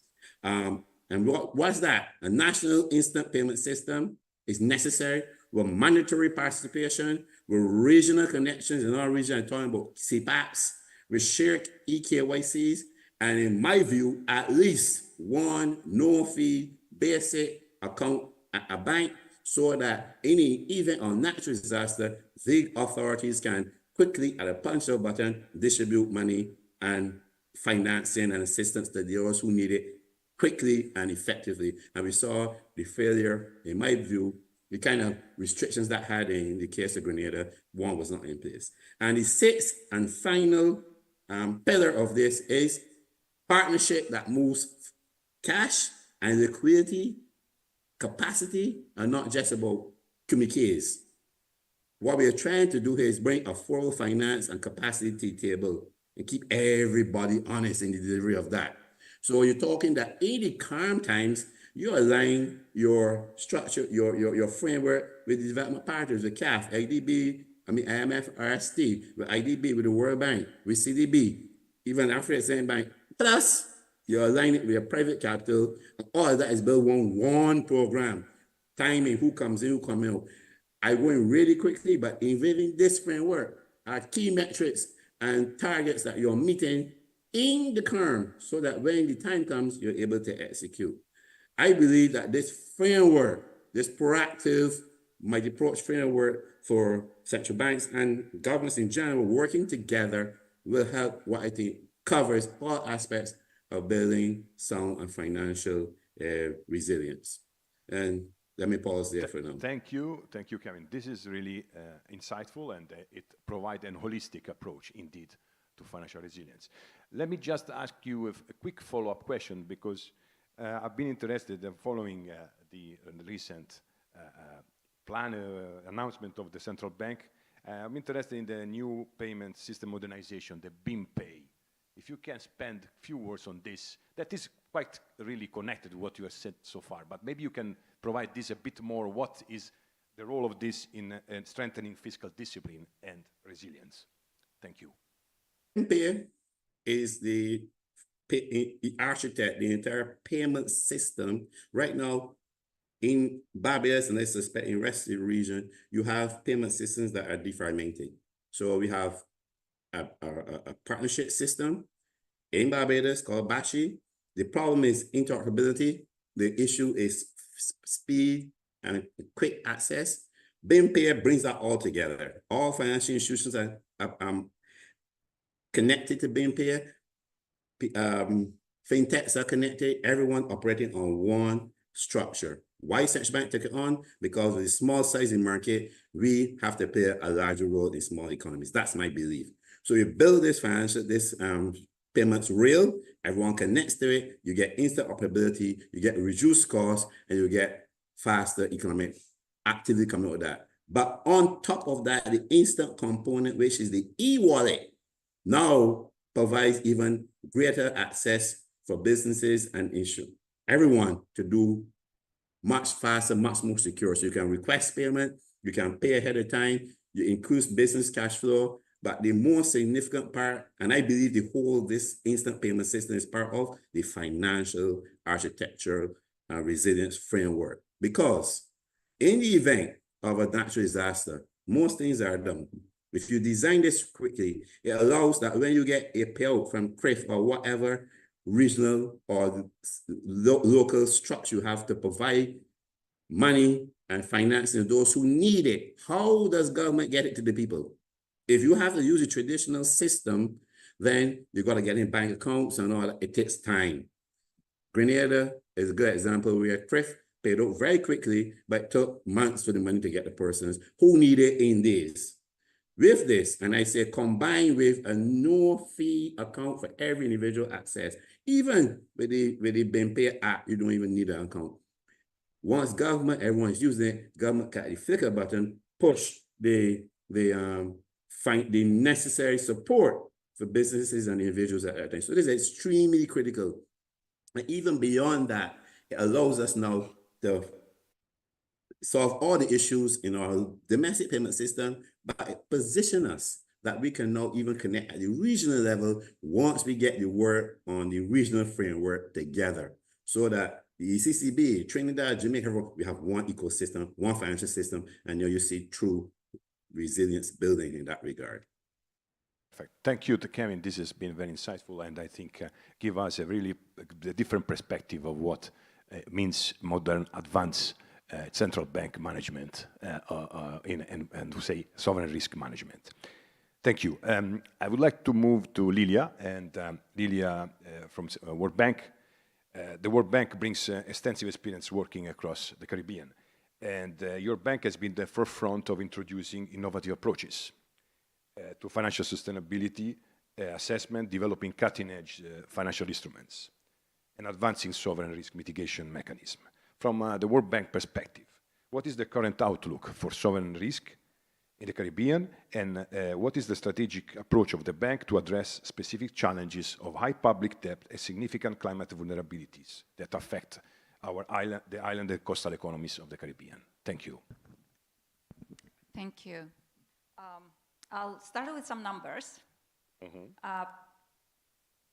The World Bank estimates that while in 2024, the average growth in the Caribbean remained quite solid, which was 6% on average, 3% for the tourist-dependent countries, and 16% for commodity exporters. And of course, the commodity exporters' growth was driven primarily by the Guyana's continued oil boom. The outlook for the future 3 years is for moderation. GDP is expected to expand at just under 4% on average in the Caribbean in 25-27, but only 2% for the tourist-dependent countries and 8% for the commodity exporters. And this is a result of slowing global growth. Global growth at this point is expected to weaken to 2.4% on average during 25-27. Also leveling off of Guyana's strong performance, albeit with the growth rate still in double digits in Guyana, muted performance in other commodity exporters like Suriname, Trinidad, and Tobago, and return to a tepid pre-pandemic growth rates in tourism-dependent economies. And I mentioned in the previous panel that the growth rates in the previous 2 decades in the Caribbean was lower than in any other sub-region in the world, which is quite concerning. And Haiti, which is also part of the Caribbean, its outlook remains very fragile and highly uncertain amid the political and security uncertainty that is going on in the country, with the economy expected to contract another 2.2% in 2025, and this is the 7th year in a row of economic contraction. So it's a very different situation from the rest of the Caribbean. Of course, the growth situation will definitely have an impact on that. And Caribbean is a region with already high debt rates, and the outlook is that the situation is not likely to improve significant. Government debt as a share of GDP averaged 69% in 2024, 75% on average for tourism-dependent countries, but as we know, the numbers vary significantly among countries, and 50% for the commodity exporters. And the overall GDP debt as a share of GDP is expected to decline to just 65% in 2025-27. Of course, we know that the debt numbers, sometimes it's difficult to calculate the exact debt numbers and the exact situation in each of the countries, because we all know that there are, not in all countries, but in some countries, there are significant off-balance sheet SOE liabilities and other off-balance sheet risks that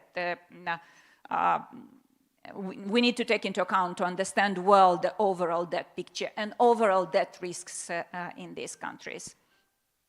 On the external side, and I'll finish with the numbers.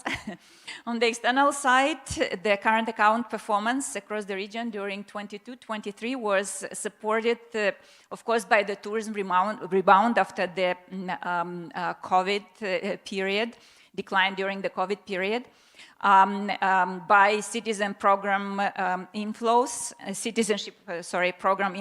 and citizenship by investment programs, and by higher commodity earnings in the commodity economies.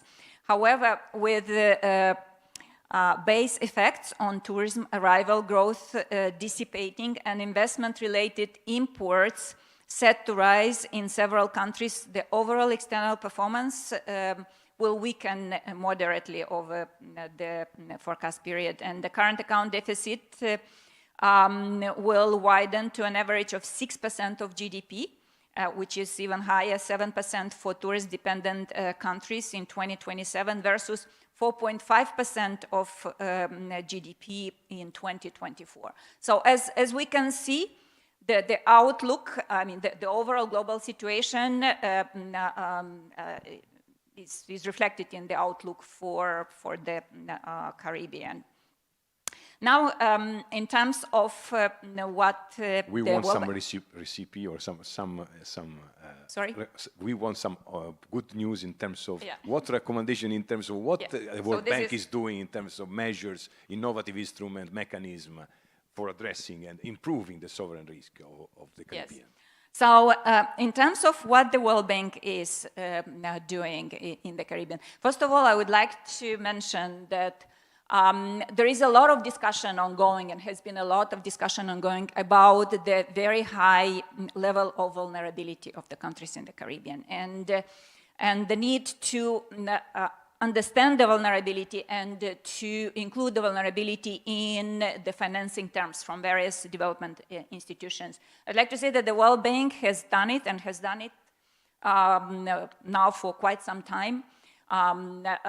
Regardless of the very high income per capita of the Caribbean countries, a good part of the Caribbean countries, namely 8 of them, are eligible for the concessional financing from the World Bank, the IDA window, and some of the countries even receive, not only they receive very concessional terms, lending on very concessional terms, but even receive grants. For example, Haiti is part of those recipients. And even the countries that don't qualify for the lowest level of the most concessional lending, they are eligible for the Group A rates, for IBRD rates, which are also the lowest in terms of the various IBRD rates that we have. So we've recognized this vulnerability in our terms. Now, in terms of various instruments that the World Bank is implementing and also implementing in the Caribbean, but throughout the world, one is the catastrophe bond, which, you know, we have successfully helped Jamaica to issue, which is the risk transfer instrument to the private sector. Is actually a very good instrument to help countries build financial resilience. Another innovative instrument are the CAD bonds, and the governor mentioned the CAD-DDOs. The governor mentioned the CAD-DDOs. This is contingent financing that is provided to the countries against important policy reforms to strengthen the financial and fiscal and the macro resilience and physical resilience as well, and making the resources available in case a disaster hits. By the way, during the post-Hurricane Beryl period, when Grenada requested the payout of the CAT DDO, the resources from the moment when the World Bank received the request for the payment until the moment when the resources were in the government's account was literally 48 or 76 hours. So it's a very quick disbursement of resources, and the government has the resources immediately to be able to respond to the disaster. Another innovative instrument that the World Bank, maybe not instrument, but a way of strengthening the resilience and financial resilience, financial response to disasters are the debt clauses, which, as Timothy Antoine mentioned in the previous panel, were the result of a lot of advocacy from the region, from the Caribbean. It's available throughout the world, but it's thanks to the we advocacy know this from... because we partner with you, CDB partner with you on, yes, on the from the Caribbean. Yes, CERC. yes, exactly. The contingent emergency response components. Yes. And also the CRDC, the debt climate resilience, clauses. So there are many elements that the World Bank and other development partners, because many of these instruments that I mentioned, they're actually available not only from the World Bank, they're available from other development partners, and they are strengthening the resilience of the countries. And one of the really good instruments, and it was discussed earlier today, is the insurance instrument that exists in the region is CCRIF. I think the Caribbean are really lucky to have the CCRIF, the regional insurance mechanism. And you know, it was developed in the Caribbean. It's a Caribbean innovation which now is implemented in other parts of the world. Because insurance is becoming more and more expensive. And even at the moment when this insurance mechanism was created, it was very expensive for countries to afford insurance. It's becoming even more expensive in the future. That's why I think the region should cherish this instrument, support it, and make sure that it is successful going forward. Thank you, Lilia. Thank you very much. And really, then we can say that, let's say that the toolkit is very, very comprehensive. But as you said, it's not just this instrument; it's the timing. Timing also very important of the action for responding. Thank you. So I would like to move to the other key multilateral player before entering into the conversation with the rating agency. I think we have lost one of the three because I had a problem of connection. But before entering into the conversation with the rating agency to hear their perspective, I would like to first ask Barbara. EIB has played a pivotal role also in developing innovative, scalable climate adaptation finance and acted as a co-guarantor in Barbados' debt for climate swap, reducing the cost of sovereign debt, the debt for climate swap that was closed last year. Barbara, what is the current outlook for sovereign risk in the Caribbean from the EIB perspective? And let's say, what de-risking strategies and innovative financial instruments have you adopted to support vulnerable economies, at the same time managing sovereign risk portfolio? Could you also share some example of? Thank you, Stefano. Can you hear me well? Stefano, can you hear me? Very well, yes. Can you hear us? Yes, Okay. very good. Thanks a lot for having me in this panel with so many distinguished speakers. It's really a pleasure and an honor for me. I think in terms of the outlook for sovereign risk in the Caribbean and growth perspective, Livia has already given us quite a comprehensive overview, which I would feel to share broadly. I would like to add two elements to maybe put things in perspective a little bit. When we look at our sovereign risk rating models, because we do have an internal rating models for non-EU countries at the EIB that we use to assess risks, one positive element that we see is that despite the very strong hit from the COVID-19 crisis, on average, ratings have recovered, have returned to their prior to COVID levels.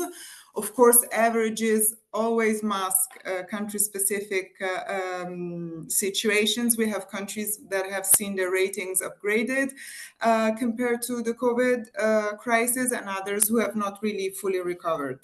But overall, I think the picture is encouraging. The second element that I would like to address or to emphasize in terms of the risks to the outlook, which are tilted to the downside, but this is not just for the Caribbean, this is for the world economy. We have witnessed tectonic shifts in geopolitical architecture and the economic architecture of the global economy. And this has generated a lot of uncertainty, is still generating a lot of uncertainty. And uncertainty is never good for growth, is never good for investment, is never good for resilience. So I would like to say that even if the overall picture sounds a little bit pessimistic, it's not just a situation of the Caribbean. It's much broader. In this, we are all sharing these risks. I've been listening a bit to the interviews over lunch, and a lot of sources and vulnerabilities which are specific to the Caribbean region have been mentioned. Climate-related risks, high debt levels, persistent social inequality, limited or institutional constraints, and the fact that the economies are narrow-based and investments are low. So I think these are important structural vulnerabilities of the region. From our perspective, from an EIB perspective, we look very closely at climate risks. And alongside our sovereign risk rating models, we also have developed a model to assess climate risks, both from a physical risk point of view and transition risk point of view. Unsurprisingly, the Caribbean, when it comes to physical risk and especially exposure to acute risk, acute events, is the region in the world that faces the highest risk, several times higher than other parts of the world. So here, climate change is especially in small island coastal states, is an existential threat, despite the minimal carbon footprint that these countries have. So as you were saying before, Stefano, this requires immediate action and some innovative ideas. Turning to the EIB and what we have been doing in the Caribbean region, and how we have adjusted to the needs and the evolving needs. We have been present in the Caribbean since 1978, so for really quite some time. But our engagement in the region has increasingly geared towards climate mitigation and climate adaptation investments. In 2024, just to give you one number, we have provided financing in the tune of 2.2 billion to Latin America and the Caribbean, and 70% of our operations, of our funding, was dedicated to climate action. Of course, we work hand in hand with the European Commission. We're fully aligned with their priorities in the Global Gateway Investment Agenda. Now, turning to how we have adjusted to the needs of the region. And Livia also mentioned some of these features and some of these initiatives. We provide extended maturities up to 30 years with 10 years of grace. And this is because as MDBs, as an MDB, we want to provide very patient capital. Some of the investments that we're funding take a long time to bear fruit, and we want to be there through this time. Obviously, when concessional finance is needed, we are there to provide it. Again, blending our resources with the European Commission grants and guarantees. Another step we have taken is to increase the share of financing that we provide for adaptation projects in the Caribbean. Normally, we can provide financing up to 50% of project costs. But for the Caribbean region and for projects, investments in climate adaptation, we can go up to 100%. Sometimes these are relatively small projects, or it's difficult to find co-financiers. So we have strengthened or enhanced our toolkit to be ready and meet the needs of the region. You've mentioned earlier innovative instruments. I think maybe we can, I don't know if you want me to go over them now. Well, just if you mentioned the most recent and the one, yeah. Yeah. In the interest of time. Yes. Can you hear me? I cannot hear you now, Stefano. You lost me? Now you lost me. Some connection. Okay. I think we have lost her. Okay. Doesn't matter. We can eventually come back to her. Can you hear me now? No. No. I can hear you now.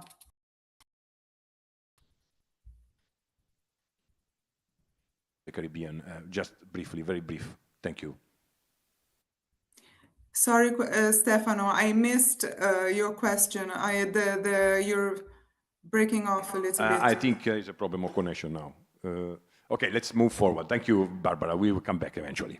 Let me move to the other. So we have heard from a multilateral, from the central bank perspective, from the multilaterals, how important is the sovereign risk and how solutions are available in a timely manner. They need to be on a timely manner and need to be fit for purpose. We have here rating agency. I would like to ask who is in online still, because I think we have lost one. We have one online? Yeah. I'm still here. Okay, yes, okay. Joydeep is still there, sorry. We are making you wait. So let's look at the rating agency perspective. I think it's important to hear, you have, Joydeep, I've introduced you earlier, and you recently visited Trinidad to gather data and assess key metrics guiding your sovereign rating evaluation, with a clear aim to tailor this assessment to the unique context of the Caribbean. And we know that basically Standard & Poor's have been reviewing the sovereign risk rating methodologies in the last years. So could you outline the key changes in your rating agency's methodology for sovereign, and how are they tailored to the Caribbean unique vulnerabilities? Thank you. Thank you. Thank you for inviting me for the conference. So it's very interesting. We have a methodology that started back in the late 1980s, when the world of sovereign ratings consisted of a handful of very wealthy countries that had international bonds. And over the years, the rating universe has gone to nearly 140 sovereigns. And most of the sovereigns that have got a rating in the last decade or two have come from emerging markets. These are countries that in the past did not have access to capital markets, and hence, by being poor and cut off when they came in for a rating, they tended to get rating lower than the existing ratings of the already established wealthy countries. And then we had for a long time this distinction of developing markets, or pardon me, developed countries and emerging market countries. I think after what we've seen in 2008 with the US financial crisis, with the pandemic and many other issues, the world is now mixed up. And we have now formerly emerging market countries, some of them have very high ratings, and countries that used to have a very high rating, even AAA, have gone down quite a bit. So the world is mixed up. So that is one element, one reason why our criteria has to keep evolving over time, because we're dealing with different realities. And of course, climate change is another huge change that's happened in our methodology going back many years. Um, Financial system inclusion in terms of potential contingent liabilities, either from the financial sector or sometimes from other state-owned enterprises. They've also become very large elements of our analysis. So when we're looking at debt, we have to ask ourselves the question, what is debt? Is it just what the government says it owes? Or is it many other things that are implicitly, if not explicitly, part of the government's debt? On the climate change issue, I won't go into all the details of it, but it basically permeates everything that we do in our rating. Sometimes the word isn't there, but the concept is there. So for example, one of the things that is key for the rating is economic growth performance. And to the extent you have droughts and floods every 3 years that set back GDP, create damage, obviously it's going to have an impact on what we look at, which is the long-term trend rate of economic growth. We're now better equipped with tools to deal with this as the world becomes better equipped at modeling and looking at the likelihood of extreme events happening. We can factor that into our projections. We're looking at something as simple as what is GDP growth going to be on average.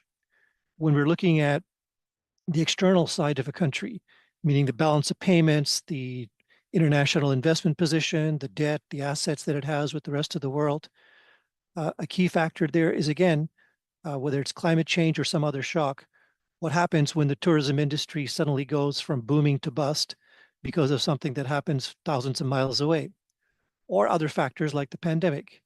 In other words, how resilient are you? So we go through even things such as fiscal revenues, budget deficits. To what extent does a country rely on a vulnerable sector like tourism sector revenues, or even just a general tax base? What happens when there's a major climate event? And what happens to fiscal policy and debt, the composition of the debt, liquidity, all of those things. So there's the concept permeates through many other aspects of our rating. I won't go into all of the pillars of our rating, but the idea here is that we're looking at outcomes. How vulnerable is the sovereign and the country in general to these events? And then the capacity to manage them. And finally, what is the most likely outcome from that? And from that, we can do our analysis. So there's been a lot of learning in recent years. A lot of the innovations, such as the debt deferral clauses on sovereign bonds that you mentioned in the case of Barbados, or other types, whether it's insurance or other catastrophe bonds, we want to factor those in to say, okay, when something goes wrong in a negative scenario, what are the tools available to manage the situation, mitigate the damage, and ultimately, from our angle, is to continue to pay the debt. Another aspect of that is institutionality, and I think this is one of the things I'd like to stress, especially in the Caribbean region, because we have historically very wide-ranging assessments of institutionality. There are some places where there's a tradition of, say, a strong central bank, competent technical leadership, and a political leadership that coordinates fiscal policy with monetary policy and other things, and creates a level of comfort for us to say, okay, the institutions are there. When something happens, it's not just what resources do the governments have at that point, but also politically, what decisions will they make? How timely will they be? How forceful will they be? And this is very difficult to assess sometimes because it's partly qualitative. It's largely qualitative, partly based on a track record. I'll give you an example of an example in the region. Jamaica was known for many years as a country with low growth and very high debt. And then back in the early 2010s, in 2014, there was a debt exchange, and subsequently Jamaican governments of both parties have adhered to an IMF program. But more important than the program is their actual outcome. And we've seen the debt numbers in Jamaica, the share of GDP, go down dramatically over the last few years. Well, when the pandemic hit, we had a big discussion inside to say, okay, this is very bad. What will happen to their debt trajectory? Will it just be a temporary bump along the road? Or will they get back onto this long-term trend, long-term at that point being 6-7 years, and keep reducing their debt? And it turned out that they did get back to their trend very quickly, and the debt kept falling. So that's the kind of institutional response to a crisis that we're trying to understand and trying to discern and in some ways predict in different countries. And it's hard to do, but to the extent that you have transparency in data, to the extent that policymakers can walk us through scenarios that they've had to say, well, if this happens, here's my buffer, or here's my plan B, and here are the things I've got lined up to take care of it, then we feel a lot better about the actual outcome when those events happen. So we're trying to incorporate, by working with sovereigns, with institutions like the central bank or Ministry of Finance, and also with some of the multilateral institutions, they're experts in the field, to understand the risks better and to come up with tweaks to our methodology so that we do justice to the reality of the place, and also try to understand to what extent all these innovations can mitigate the impact of bad events, which will continue to happen. Our rating is a long-term picture. We're not rating for 3 months or 6 months. We're trying to look out many, many years. So in that sense, ratings don't go up and down the way other financial market indicators change dramatically. So we do have some luxury to wait a little bit before moving up or down. We need to be sure that it's a substantial change. And then to get that, I think we have to be in constant touch with the region and understand the nuances of what's going on, and hopefully do a better justice to the region's ratings. Let me stop there.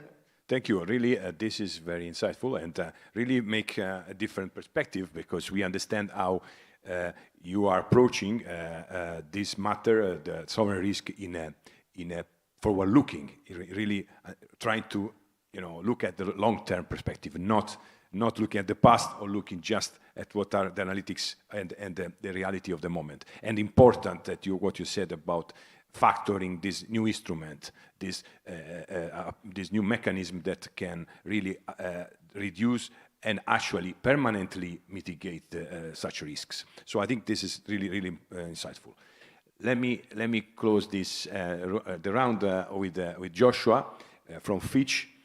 I would like to ask a similar question about the methodology. You have also been reviewing the methodology, and also in terms of how do you see structural reform impacting and innovative instrument impacting improvement in the forward-looking rating of the sovereign. Thank you. Yeah, thank you.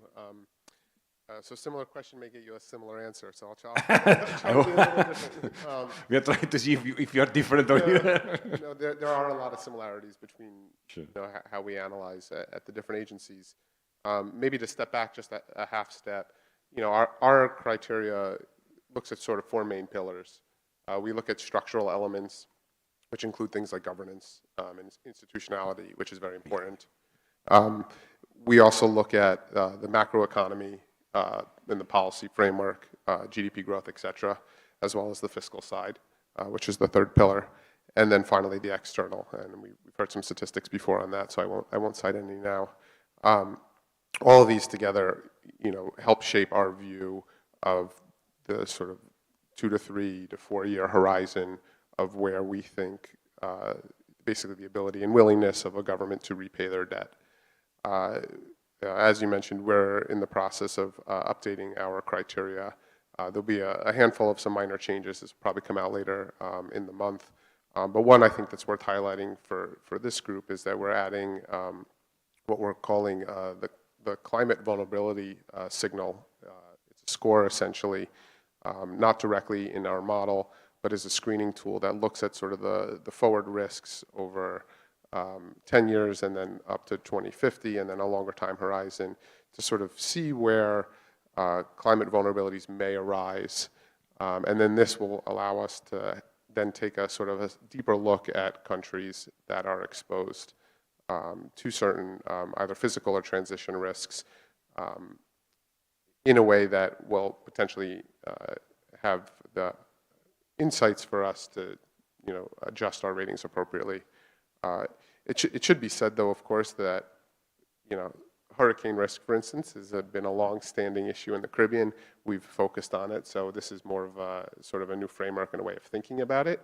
And certainly in the short run, it's not expected to change any ratings because those sort of risks are obviously very well known. It's also worth, I say usually in my role as a credit rating analyst, I'm sort of the wet blanket in the room, and we're always looking at the downside. But I think it's worth highlighting that over the past few years in the Caribbean in particular, the story's been very strong and very positive. We've had a number of upgrades, a number of positive outlooks. Aruba, for instance, moved into investment grade earlier this year. We still have a number of positive outlooks, and then even I think some of the countries that have stable outlooks do have positive stories, and it's waiting to see where they'll go in the next steps. Barbados, for instance, we just upgraded last year, and I think that it's still a strong story. And just to give sort of the brief positive story here, which I think we expect in the region in general, not everywhere, of course, to continue, is many countries have taken advantage of the sort of post-COVID economic boom, particularly in the tourism economies, to get their fiscal houses in better shape. And that's been, obviously we've talked about it, high debt has been a big challenge in the region. And, to highlight too, Jamaica, which is maybe 5 years ahead of where Barbados is now, has been doing a good job in bringing down their debt to GDP numbers quite a bit, improving, fiscal deficits in some countries, moving into surplus even, which has been rather important for the credit uplift. And that's gone hand in hand with this improvement in institutionalization, which, means for us is something like a quarter of our model. So it's extraordinarily important. I think the question, and this was referred to in the prior panel with EPOC, is how far these improvements are going. Are they there to stay? Or is it just strong leadership that's come in? So we've seen it in Jamaica. It's been different administrations, different parties, right? Barbados is, again, 5 years behind. It's still been one party. It's an important question. Can these changes, can these institutional improvements and reforms, can they last? And then, of course, the elephant always in the room is the risk of shock, and building resilience to that. So the shock risk itself is unlikely to go away, but what tools are at disposal? From all the programs that were mentioned, to simple things like cash balances, which I think for most of the Caribbean is a ways off. But there are some countries that have, cash funds that help their credit outlook. Thank you. Very interesting, also from the perspective of Fitch. I think we can open the floor for at least one question from the audience. We have time for one before the closing takeaways that I would expect from each of you for our policy statement. Is there anybody in the audience has a question? Yes, please. Yes, if I can ask to tell your name and organization and to whom you address the question. Thank you.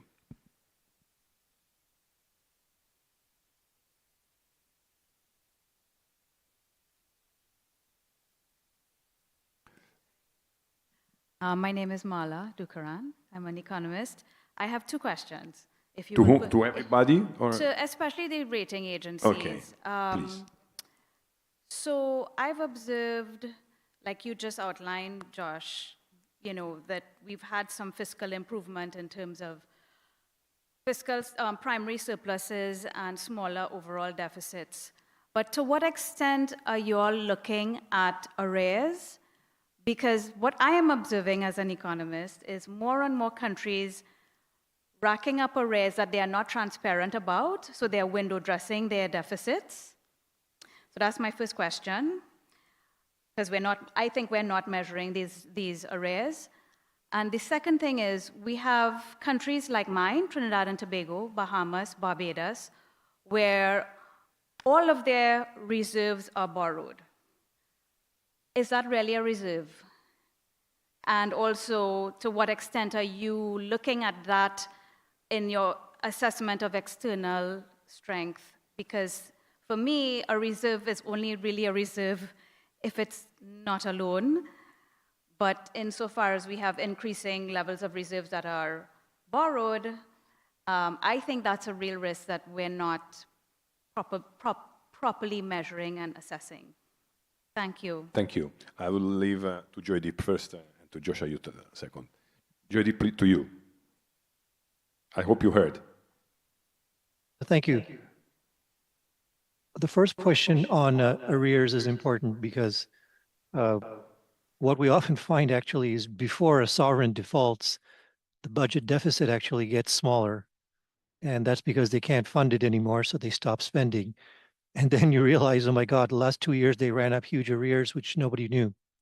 So this is a pattern that happens all over the world and nothing peculiar about the Caribbean. So we try our best in trying to ask about arrears. Tax refunds, VAT refunds, especially Marla's from Trinidad, that's a big issue there, the VAT.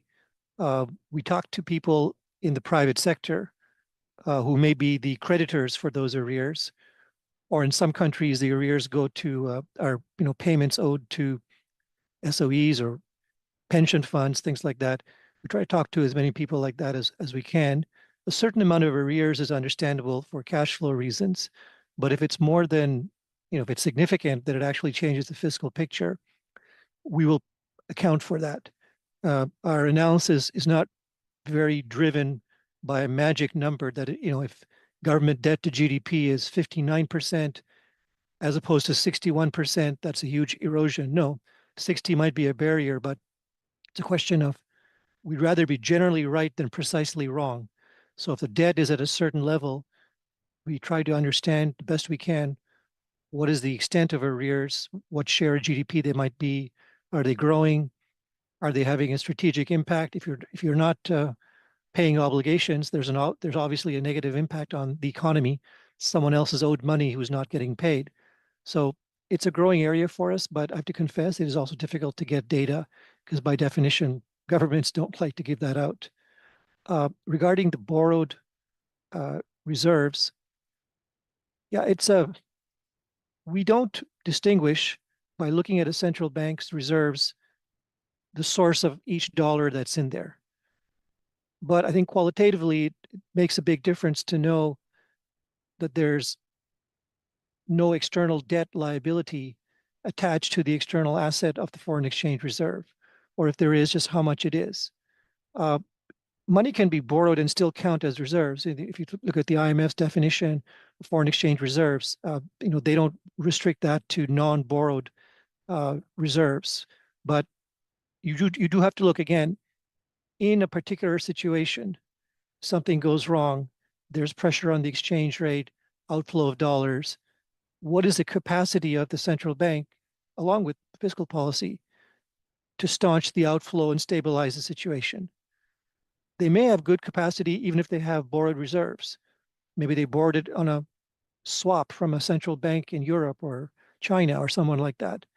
That money may still be there when needed, or it may not. So we have to kind of dig a little deeper to see what does it mean to have reserves which are in one way or another encumbered. Now, if they're clearly encumbered in some legal manner that you just cannot touch them, it's an easier argument there to deduct them from the gross number, but we do count them. Thank you. From your side. Yeah, so I think that's all very well said, and I largely agree. On the arrears point, they're important to us as well. I think as Joydeep highlighted, there's maybe two types of arrears. There's these cash flow arrears, and you see this I think pretty regularly. Just the books close one day and there's an invoice outstanding versus these structural arrears that are off balance sheet financing essentially. The former, not too concerned about. The latter, it becomes a bigger issue. And I think, though, that speaks to maybe a broader point that was referenced before, is that it's not just arrears per se, but it's any off-balance sheet liabilities that, you know, come to our attention, right? And, you know, governments can be pretty creative, particularly with the SOEs in the Caribbean, in finding ways to not have them show up in their official numbers, right? So we generally take a general government approach. We try to look as broadly as possible, and when available, we will get as much data as possible. But of course, you know, part of the game is if it's off balance sheet, that they're trying to sort of, you know, keep it out of the light, right? So that's the, you know, one of the thrusts of our, you know, of our role is trying to not just look at, you know, headline numbers, but dig into and see what the nature of it. You know, I won't repeat what he said about the reserves, but I think the same concept is true there as well. It's not just looking at a number. You know, data, I think, can be made to tell any story you want, depending on how you present it. But it's starting with the data and then digging in deeper to really understand what the nature of this is and what does it mean in the future when there's some sort of shock or crisis or there's pressure. And then, of course, you know, absent the shock, you know, is it moving in the right direction? You know, are arrears getting bigger, for instance, or are they shrinking? And I think that gives light into sort of the direction and where, you know, a rating may or may not move. Thank you. Stefano, we have one question Yes. from one of our online Yes, participants. Since climate change is increasing the intensity and frequency of extreme climate events, doesn't this compromise the reliability of time series data as the basis to assess country risk? And if so, what mechanism have been adopted to adjust to this gap in the data? Is it specified to whom, or we? It did not specify, Okay. so who I'd vote? I would ask. I think it's ask for Kevin if he has any perspective on this, and then I would like rating agency. I think is very much pertinent. Kevin, you have you want to give us your perspective on this point, on this question? I didn't hear the question very well. You didn't hear the question. Can you repeat? Summarize, maybe. Yes, it was a bit long, yeah, indeed. Just quickly. That climate change is increasing the intensity and frequency of extreme climate events. Doesn't this compromise the reliability of time series data in determining risk? That's the underlying, and if so, what mechanisms are being done to address that? No, not really. Thank you for your question, but not really. We have techniques and models that can filter out the noise in the data.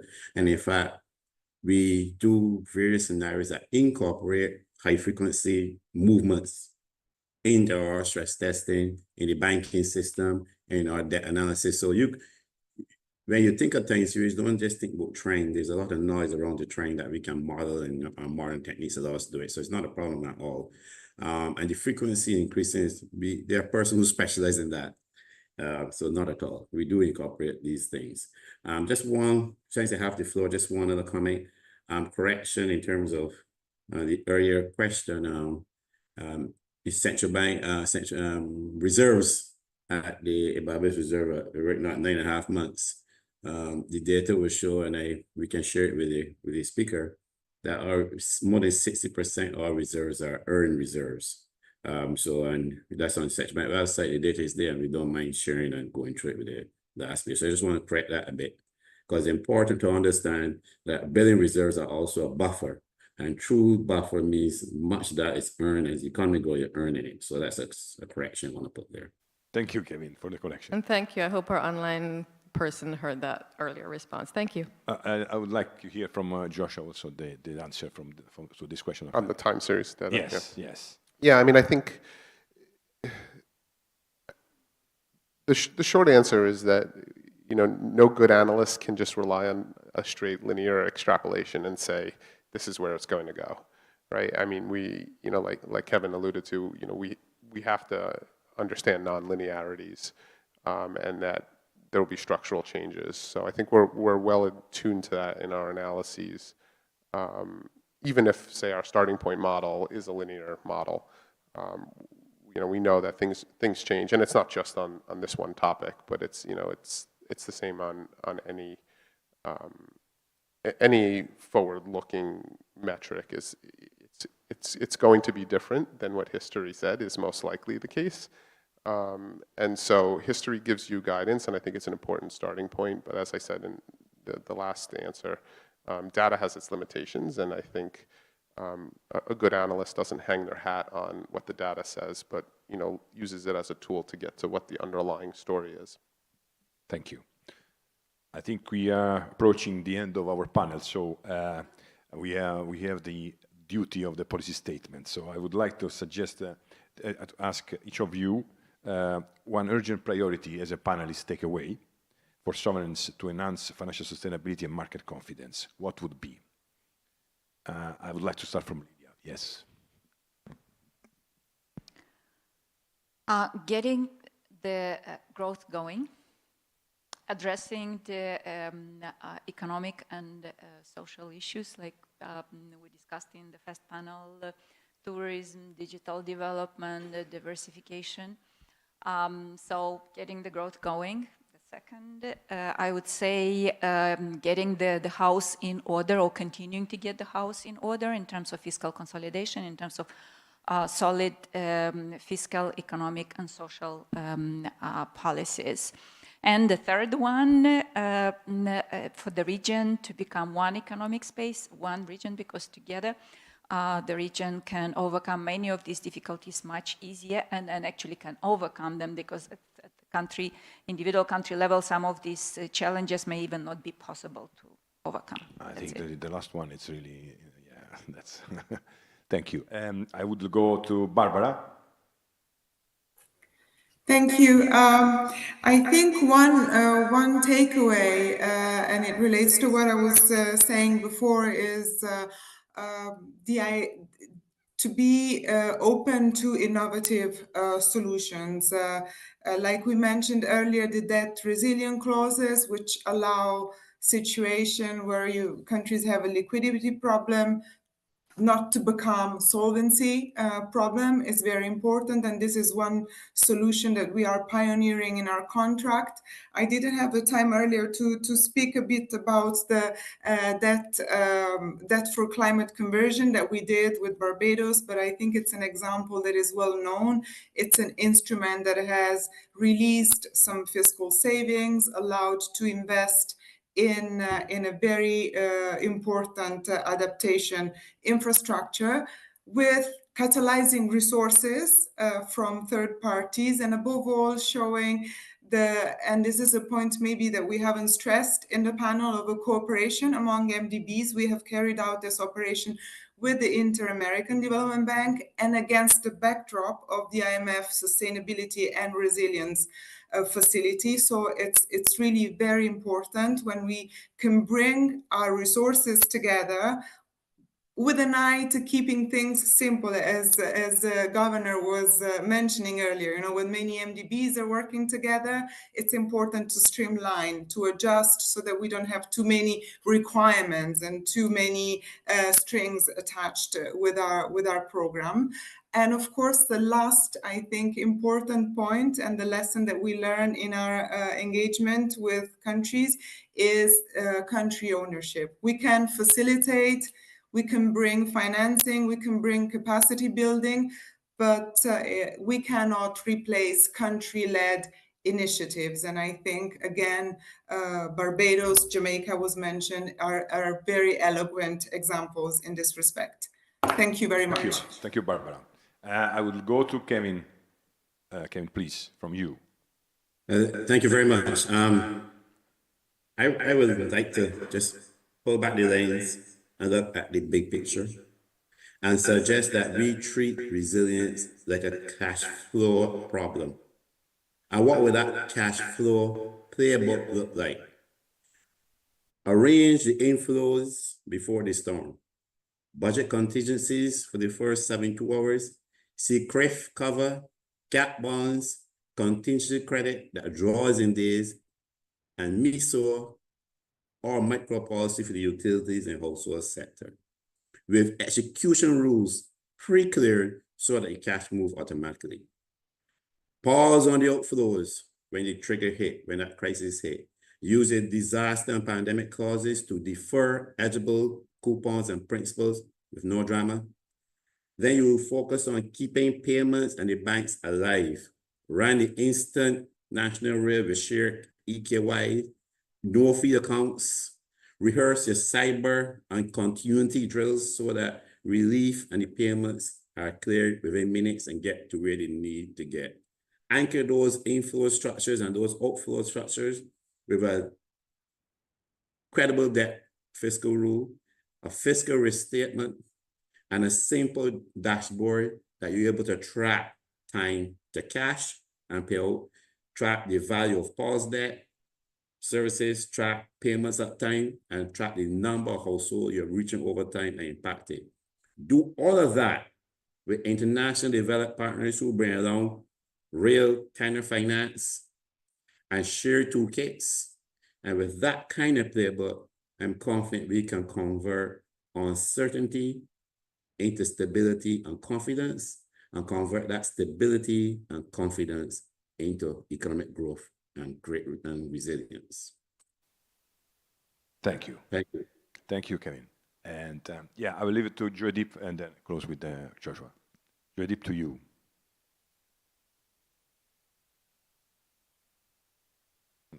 You still there? No? Okay, we lost it. Okay, Joshua, to you for the final.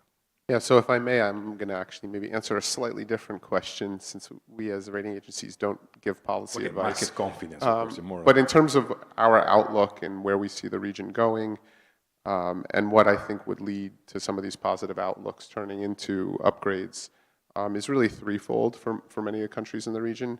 One, it's continued improvement in the fiscal metrics, getting debt down, higher surpluses or lower deficits. Two, institutionalization. Governance tends to be strong in many countries in the region, of course not all.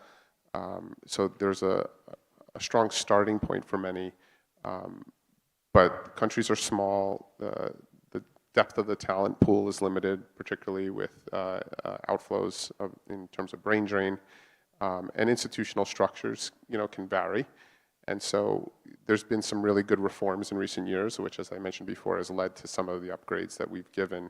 But I think our real focus going forward is seeing, how resilient, to use an overused phrase here, those institutions are, and whether they're going to be, seen both through the political cycle as well as the economic and shock cycle, and if they can withstand that.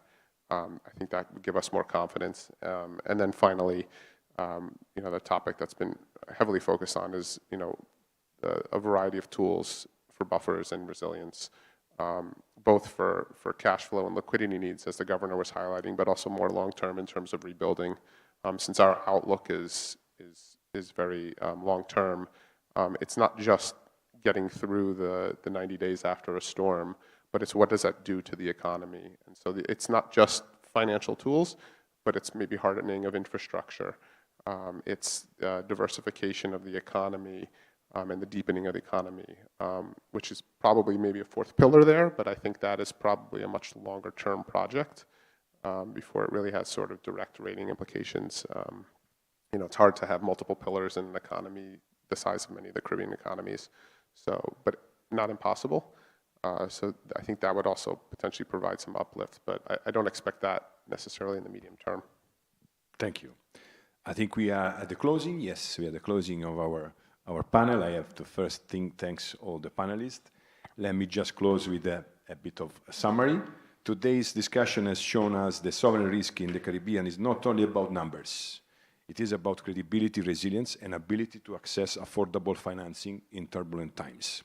We have had perspective from different stakeholders, all playing a pivotal role in financial sustainability of sovereigns. Dr. Greenidge's 6 pillars show that resilience lies in balancing stability and innovation, anchoring buffers while advancing climate-smart financing, inclusive systems, and digital platforms, underpinned by partnerships that deliver real impact, and dashboards. At the same time, with debt burdens averaging 79% in tourism, a dependent small island, addressing vulnerability requires strategic collective action and innovative solutions, such as concessional financing and climate-resilient debt clauses. just to mention two. MDB cooperation and partnership in structuring innovative solutions for financial sustainability and sovereign risk management are key. From credit ratings perspective, creditworthiness today hinges not only on debt repayment, but also on strong institutions, transparent data, and sound governance, with example, like Jamaica mentioned, with highest rating of BB- positive outlook, showing how disciplined reforms and regional nuances can strengthen ratings, or always forward-looking.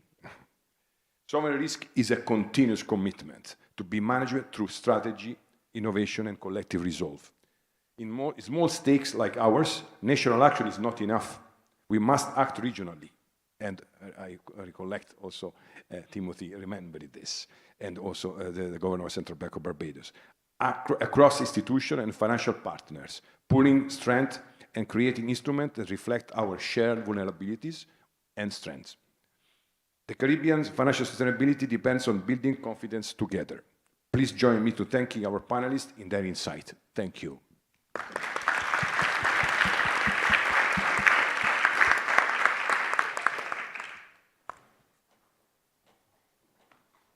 Thank you very much, Stefano. It was excellent. Another round of applause, please, for the panel. Thank you all very much. And we are, yes, running a little late. So we're going to make a quick transition now to our first Cafe Corner. So I invite our panelists from panel 2 to take their seats on the floor. Thank you. Oh, a photo.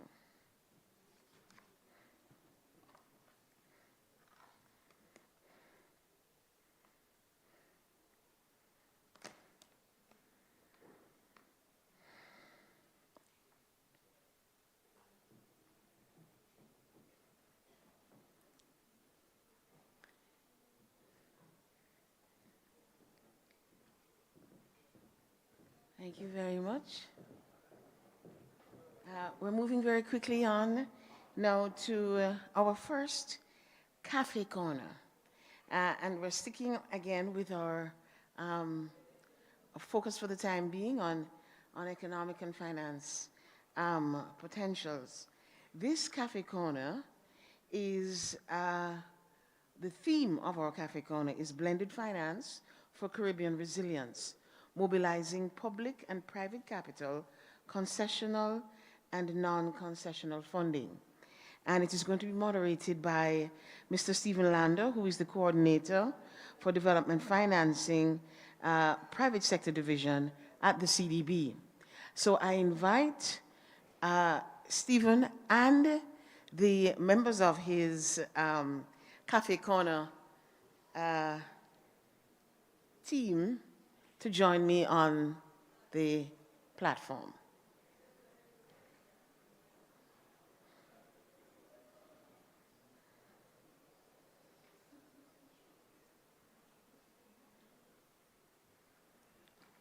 So it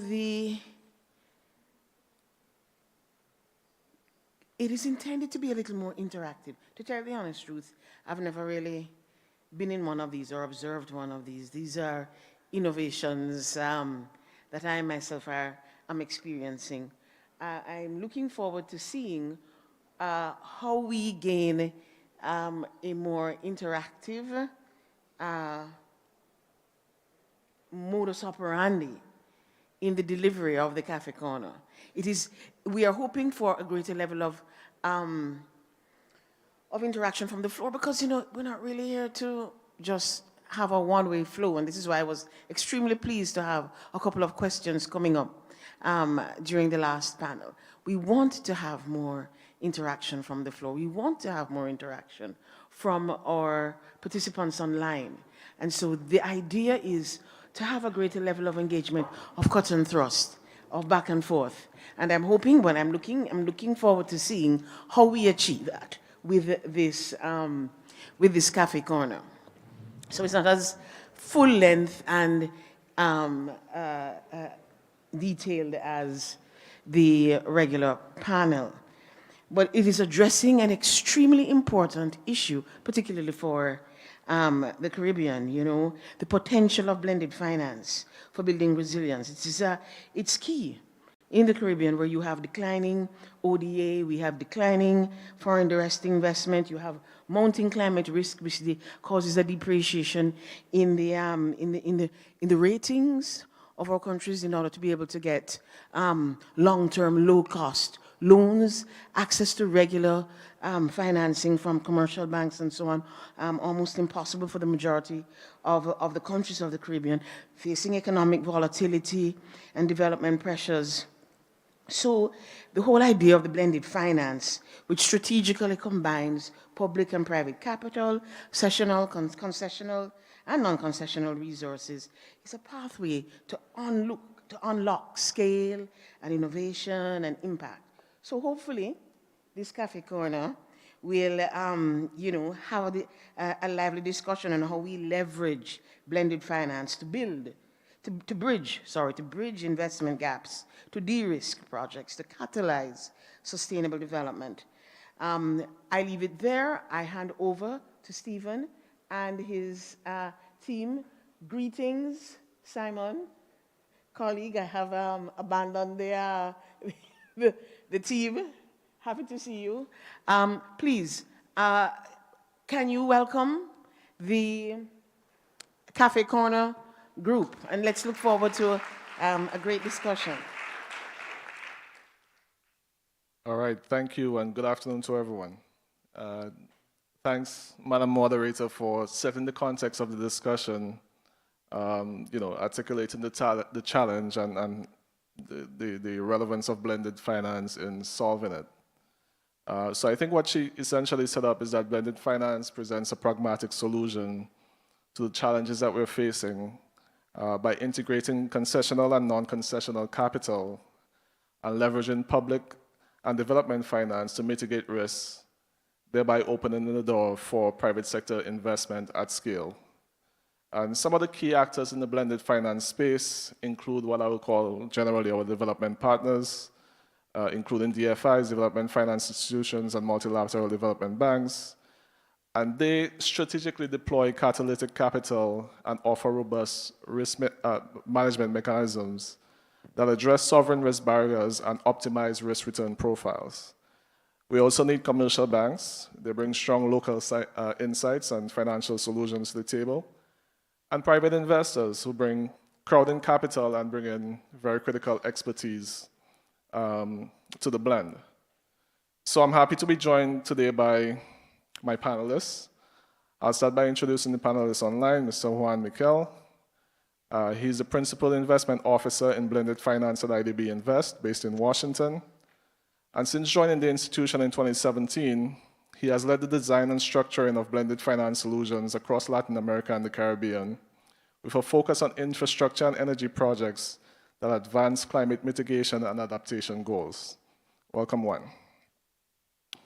Shimon McIntosh. Yes, please clap. Shimon McIntosh to my right is the Managing Director for RBC Barbados. Over 17 years of experience in commercial and corporate banking at various levels. Worked in Trinidad and Barbados and is currently the Managing Director and Vice President Commercial Banking at RBC Royal Bank Barbados Limited.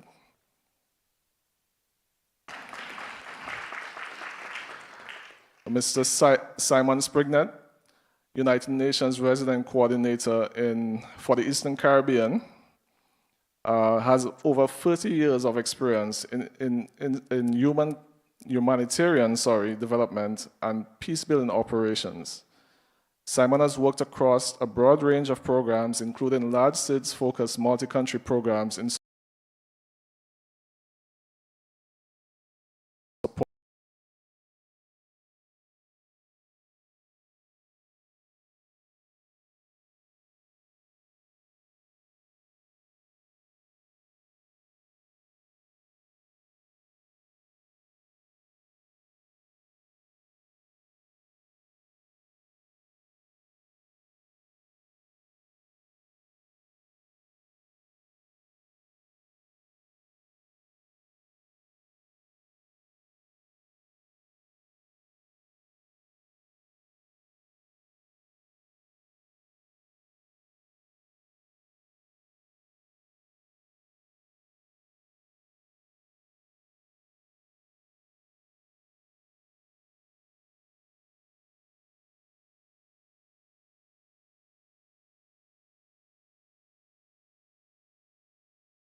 position, combining, so that's the blended technical assistance, capacity building with mobilization of public and private finance, both at the national and regional level.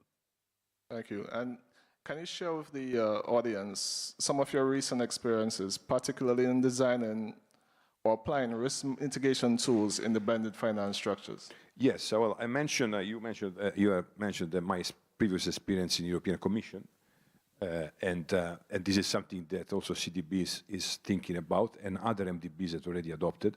Exists a very big program called the European Fund for Sustainable Development, that is a scheme of guarantee from the European Commission, whereas MDBs receive guarantee from the European Commission and grant exactly for the purpose of blended finance, to develop structures or schemes, facility schemes, in that way leveraging the guarantee and in mobilizing also private sector funding.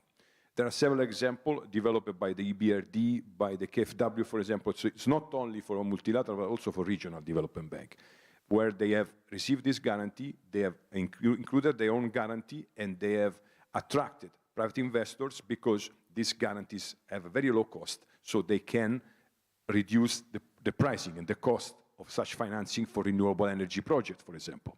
We have had an example recently with Dominica, geothermal, where we have done exactly this, we have structured this mechanism. So we have used the GCF concessional funding together with other donors, Canada in this case, and our concessional resources, and attracting also private sector investors to lower the cost of the project finance that otherwise would be too high for attracting, for example, contractor in the region. No, contractor in the region have the country risk perception, and they don't want to invest, don't want to embark in project in a very high risk rate, so in very high risk rating country. Well, very high risk. But Dominica, for example, is not rated, so even worse, because not having an official external rating is more difficult. So we have done this, and I think these are very successful examples, but there are many examples that we can also think about. Thank you. Thank you, Stefano. I actually think that Dominica's geothermal project is actually a very good example and a case that we could probably replicate,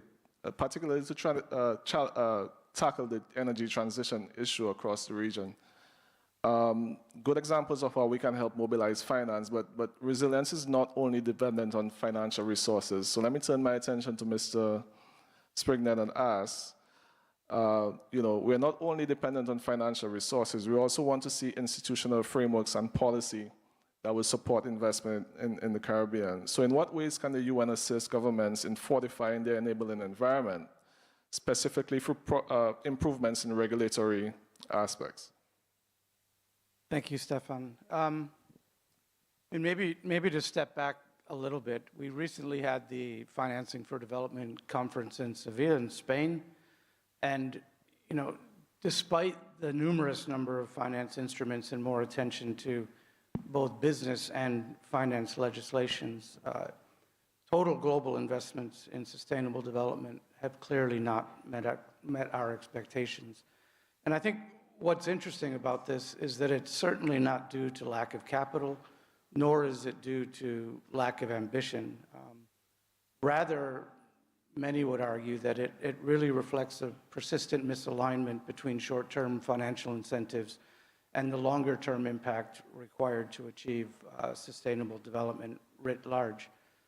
If you look across the Caribbean, currently we have anywhere from 13 to 15 project preparation or readiness facilities, specifically designed to build kind of shovel-ready projects to be able to provide the catalyst to blend finance, to find opportunities for financing. And I think Stefano just gave a very good example in Dominica, where the Green Climate Fund the Global Climate Facility was brought in, as well as Canada. But also we know that being able to develop these projects that make it ready is very resource intensive. And many times these resources aren't actually situated in the correct places. So this fragmentation, either sitting with development partners or the third parties, rather than being more embedded into government, which I think we heard highlighted in the last segment, does cause us problems in terms of how we can adapt to the opportunities that are being presented, particularly around blending options. I'd also like to say in 2023, working with many of you, we did a Eastern Caribbean financial landscape assessment. And within that landscape assessment, we measured about $4.5 billion in development assistance coming into the Eastern Caribbean. Of the 550 projects that were reported, only 38 of them were considered by those implementing it as blended. And that blended was almost exclusively TA attached to loans, rather than really measuring the amount of private or public capital that was able to be leveraged on top of development financing. I could go on a little bit more, but from the UN perspective, and to be more precise on your question, I mean, the United Nations remains very well positioned to support governments not only on the project preparation facility aspects, but also around procurement design and regulatory processes, and in some cases, support to implementation as well. Second, supporting on building statistical capacity so that the financing can translate into measurable development results. And finally,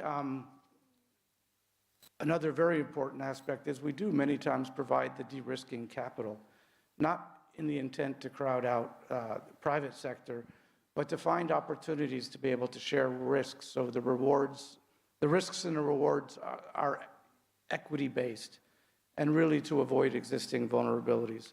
So I guess in short, we have a track record of providing that de-risking capital, supporting governments to develop green, blue, and other thematic type bonds, debt for nature swaps, debt for climate swaps, shock responsive social protection insurance, premium top-ups, and the list goes on. And we're looking forward to these continued conversations. Thank you.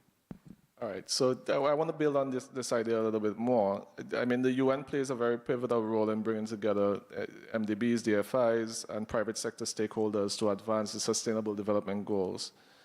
Do you think the UN can do anything differently to enhance its convening power and develop a more robust Caribbean pipeline of projects that address the SDGs? And I think we've heard throughout the morning that we all need to do things differently, right? So, I think, and actually you and I are probably the only two people in the room that have coordination in our job titles, right? So, sometimes looking at trying to coordinate a landscape where coordination isn't always incentivized, and many times in our institutions it's disincentivized.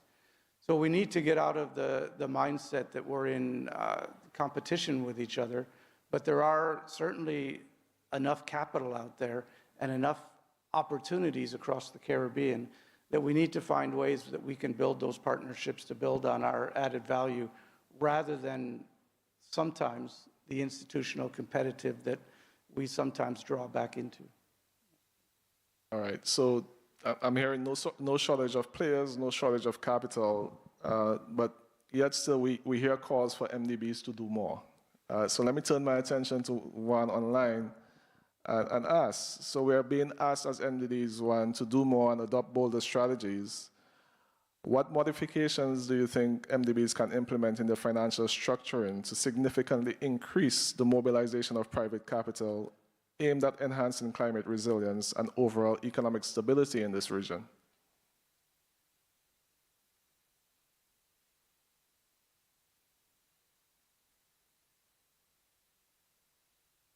Juan, are you hearing us online?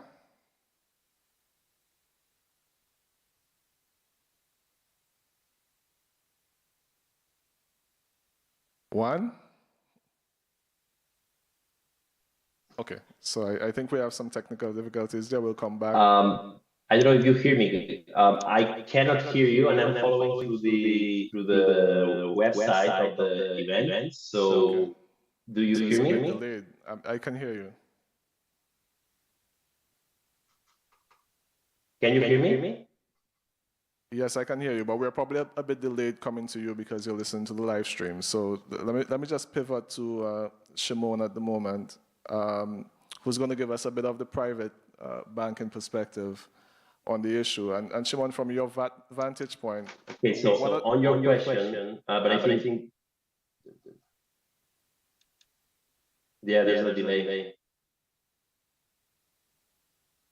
Okay, so let me just go to you, Shimon. From your vantage point, what are the primary financing constraints that we face in the region, and how do they impact your capacity to foster private sector development? All right. So I trust you can hear me okay. I'm going to start off with the SMEs, and they typically face high collateral requirements, lack of access to venture capital funding, private equity. Startups face a particular challenge, lack of established cash flows, and so on. And what we've seen in this space is banks being able to use multi-development bank guarantees to defease the risks of these projects. So you have good project ideas that might have good cash flows, but don't have good collateral, or vice versa. And having a guarantee in Barbados, we have the Enhanced Central Bank, Enhanced Credit Guarantee Fund, that has really been a game changer to mobilize private sector deployment of capital to MSMEs across a wide variety of sectors. So you're talking manufacturing, medical, distribution, construction, a wide range of areas and a wide range of purposes. So whether it be acquisition of buildings, process improvements, working capital, etc. So that's one. Those are some of the challenges and how we've been able to overcome it. And as we've heard through the various speakers in the sovereign space, high debt to GDP, limited fiscal space, and non-investment grade ratings really limits the sovereigns to the type of financing that it can get. And even if you can get, then the cost might be high. And the other speakers mentioned it earlier. In 2022, there was a debt for nature swap. And through the savings earned from that swap over a 15-year period will go into marine conservation activities to protect 30% of Barbados's coastal waters. And then in 2024, we had a debt for climate swap, and 125 million in savings will go into critical water and sewage infrastructure. And as the PM herself said recently at the launch of the Pearhead project, and has been reported on Reuters as well, there's an upcoming debt for social swap. So that's another, those are three examples, I should say, where banks and multi-development banks come together and work together to defease the risk in projects and also deploy balance sheets and capital to much-needed resilience projects. I think what we've seen so far in the resilience space is more on the public side, and there's a lack of resilience projects in the private sector. And I think the particular challenge with financing resilience projects is there's high upfront costs, and there's usually not a clear path to economic sustainability. And at the end of the day, banks want to be involved in projects that have defined returns. So that's an avenue where concessional finance could come in to get projects to a certain level where the returns or the path to returns are defined, and then banks can underpin with financing as well. Okay, so thanks for sharing those thoughts, Shimon. I mean, I'm hearing that there's value in the risking mechanisms that can come through the MDB space. I want to ask you a more pointed question. If these types of instruments, the risk mitigating instruments, the project preparation facilities that gets rid of the early risks that you shared, were more available, which sectors do you see would become more viable for investment from your perspective? Well, I would say, again, under the Enhanced Credit Guarantee Fund, you saw a number of renewable energy projects being financed. And there's a large renewable energy project being financed at this moment. It's a green energy project, which, again, has that same structure of MDBs and commercial banks coming together, where MDBs provide that technical assessment and viability, and also you're going to have commercial bank financing. So I think definitely renewable energy infrastructure is one. Agriculture, although subject to climate shocks and, typically not the most organized sector, if there was that concessional financing in there as well to help bring stability, you can see banks come in under there, as well as in the ecotourism sector as well. Okay. Just a quick check with the technical team. Are we okay online? Okay. I see one giving me the thumbs up. Apologies for that one. We were talking about the call for MDBs to do more earlier, and the specific question to you was what modifications can MDBs implement in their financial structuring to significantly increase the mobilization of private capital aimed at enhancing climate resilience and overall economic stability in the region? Oh, thank you very much, and apologies for the difficulties before. Thank you very much for having me. I represent IDB Invest. IDB Invest is the private sector arm of the IDB group. So we work with non-sovereign guaranteed counterparties. And we have recently undertaken a capital increase process that is linked to a new vision and business model, which we call originate to share. And it's totally, fit with your question, in the sense that the way we are structuring our institution is to enhance our toolkit to mobilize private sector towards impact in our region, Latin America and the Caribbean. And for that, we need to enhance a toolkit, right? And that's what we are doing as we speak. And that's let's say a continuum of initiatives that we are delivering, and that I'm going just to summarize as quick as possible.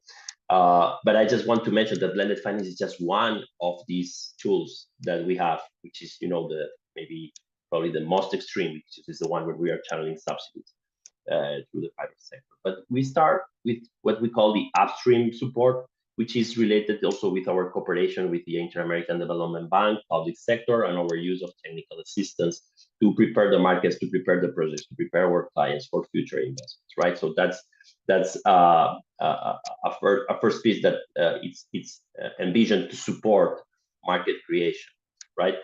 Then we can move through different products. We are enhancing our equity capacity, and we're enhancing that through our own balance sheet and also off balance sheet through Colabora Capital, which is one platform that we are developing as we speak. And we believe that equity is one of the missing points in order to enhance mobilization of private capital in the region, and we are increasing that envelope on our end. Also, we have all what we can call the IDB's umbrella, which is create enhancements that are related to the actual configuration of a multilateral development bank and the preferred creditor status, our strong and robust due diligence processes, which support the risky investments and transactions. And finally, we have the use of subsidies, which is the last beam of this bridge, which we do through blended finance investments. So through concessional equity, concessional debt, concessional risk mitigation instruments, and also through technical assistance and grants that we do to support transactions. So all these elements enhance is the ones together with one key element that I don't want to leave aside, which is aligning correctly, finding correctly the risk reward in the market, and pricing our commercial capital at market prices to allow private commercial investors to participate in the deals, and at the same time using blended finance as the tool to channel subsidy with a clear differentiation where what's priced at market to bring in private investors, and what is subsidy, which is supposed to enhance and de-risk these participations. And that requires a strong governance of subsidies. And I will just stop here and wait for the next round. Sure. Quite happy to hear that you are enhancing your capacity to take equity positions in these transactions. I know Shimon will have a thing or two to say about the leverage levels of transactions that probably hit his desk. But I want to touch on another key issue, which is, I think Simon mentioned it earlier, which is not crowding out local players, right? Traditionally, Caribbean companies have relied on local financial institutions as sources for capital. How does IDB Invest partner with local banks and investors in blended transactions to ensure that financing is anchored in the domestic market and builds long-term financial resilience? Sure. So, I mean, we infrastructure and energy, corporate, financial institutions, or financial intermediaries, right? So when we approach financial intermediaries, we approach this channel as a way to enhance impact through the intermediary. And what we do, and that's something that I can elaborate a little bit in detail, is when we approach that from a blended finance perspective, our approach is always what we call incremental impact. So we only provide subsidies to a financial intermediary in exchange of incremental ambition in terms of climate or social agenda.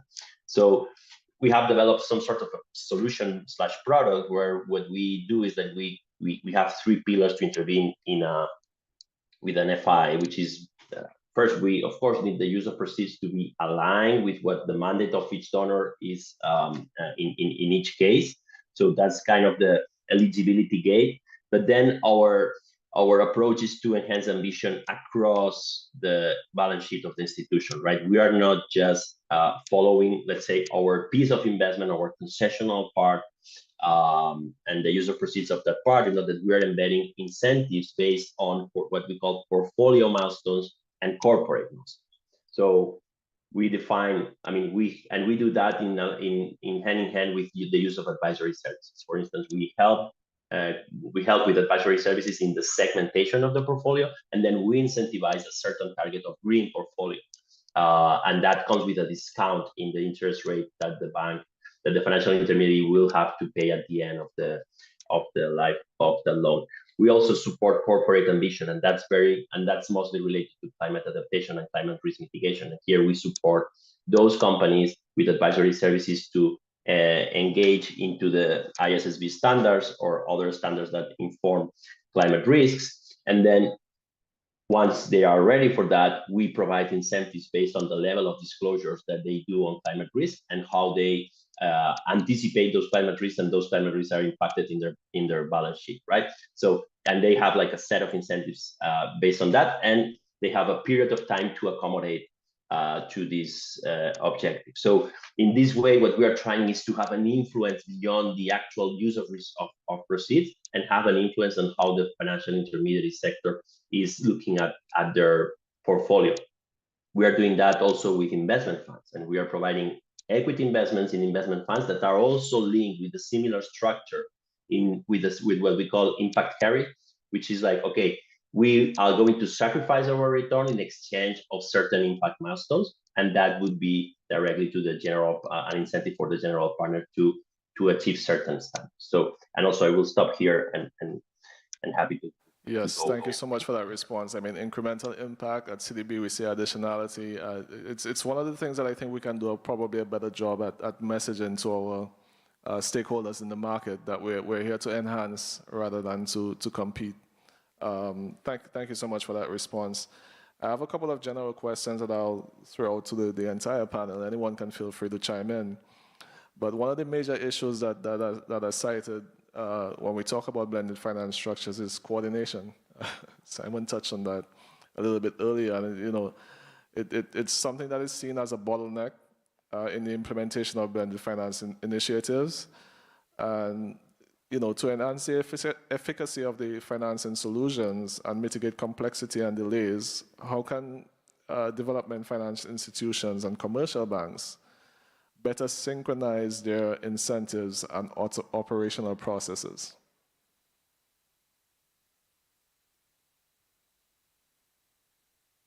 Well, this is going to be like school. I'm going to have to call on someone. So, Shimon? Well, all right.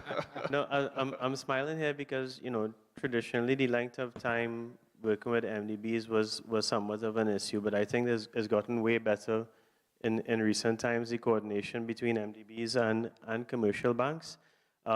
Again, to use that climate swaps as an example of coordination, we have seen that tighter integration. I think as well, Caribbean Climate Accelerator attempting to bring projects that have had some MDB funding and to be exposed to commercial banks is another forum by which you try to bring cohesion, but still a work in progress is what I will say, but it's gotten a lot better. Okay, thank you. Stefano, you have some thoughts? Well, I think the objectives should be shared, and perhaps the KPIs we should set together. KPIs. That could be drivers. We know that, of course, multilateral has different also timeline, right? The timeline is longer. There are several compliance requirements. It's not just the compliance of a banking, but internal compliance requirement. There is an issue of also decision-making process is longer than commercial banks, I wouldn't say financial institution, private financial institution. I think yes, but in any case, I would say that I'm optimistic because I really saw, having been on both sides, in the banking sector and in the multilateral. When I joined multilateral 20 years ago, it was taking ages to have a partnership with private sector. Now, and IDB Invest was not existing at that time. It was just a division of IDB. And I was working in BRD that instead was considered the forefront of private sector development, but they were very slow at that time. And now definitely the speed, the efficiency has improved. So I think banks are generally more efficient because they're driven more by result and they have KPIs. So maybe some KPIs should be shared together. Agreed. Simon? Thanks. I think Stefano captured one of the issues. I think, many institutional lenders all have different procurement policies, different approval policies, different, the list goes on. So we're working with one Ministry X, but they have to learn 16 different policies to deliver relatively similar programs. So, it maybe, I know it's difficult to reach back to our headquarters and say, we would like to align with this policy of so-and-so, and their policy will align with ours. But, we're basically making the life of a relatively small ministry nearly impossible to try to learn 16 different regulations, whereas if we were able to come together to build either some investment platform or similar mechanism that streamlines some of those policy and procedural requirements for the government, I still think it would make all of our lives collectively easier. How we would make those changes institutionally, that's a whole another question. But I think it's been a topic that we've discussed, at least in the year and a half I've been here, many times across many of the banks. And I think everyone agrees on paper it would be a beautiful thing. But the reality to try to get it through board structures is our ambition. Quite difficult, but I do agree harmonization is certainly something that would help from that standpoint. Juan, do you have any thoughts on the issue?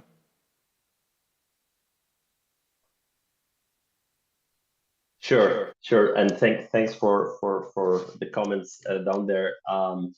Of course, this topic is always easier said than done. I had a marketing teacher that always told me, okay, if you want to analyze the risk return binomial of your company, always look at the board. So go to the board and sit there and look at the board, right? So when I go to my board, I see 48 countries sitting there, and of course it brings a lot of complexity, but also brings a lot of stability moving forward, right?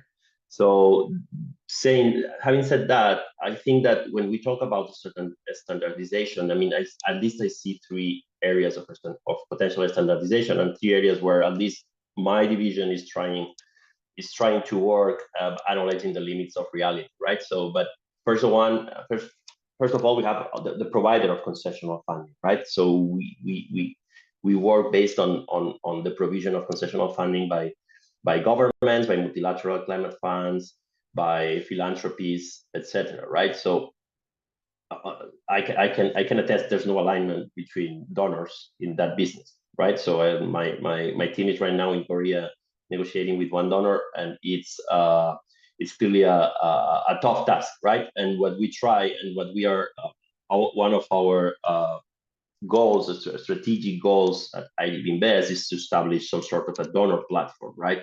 Where donors plug in their money and rely on a certain shared eligibility criteria, reporting requirements, policies and procedures, etc., that makes everything much easier, and we can scale that, right?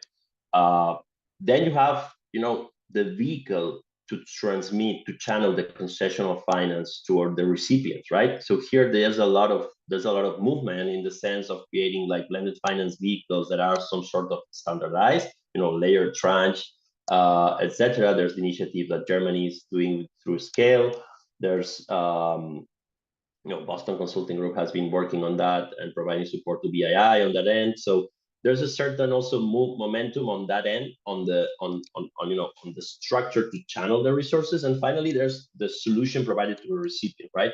Where there's also room for a standardization, for simplification, and that's something that we are working on at IDB Invest. So in these three areas, there's room to grow. There's space to grow. We have ideas to move in that direction, but also we have to acknowledge the reality of our stakeholders, right? And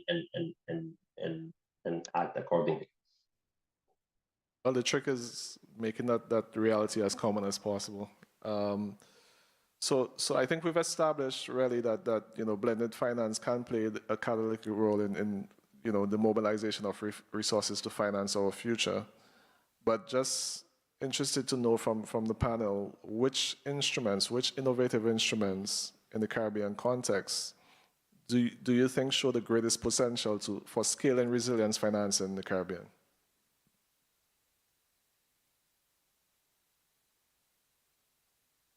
I'm being looked at, so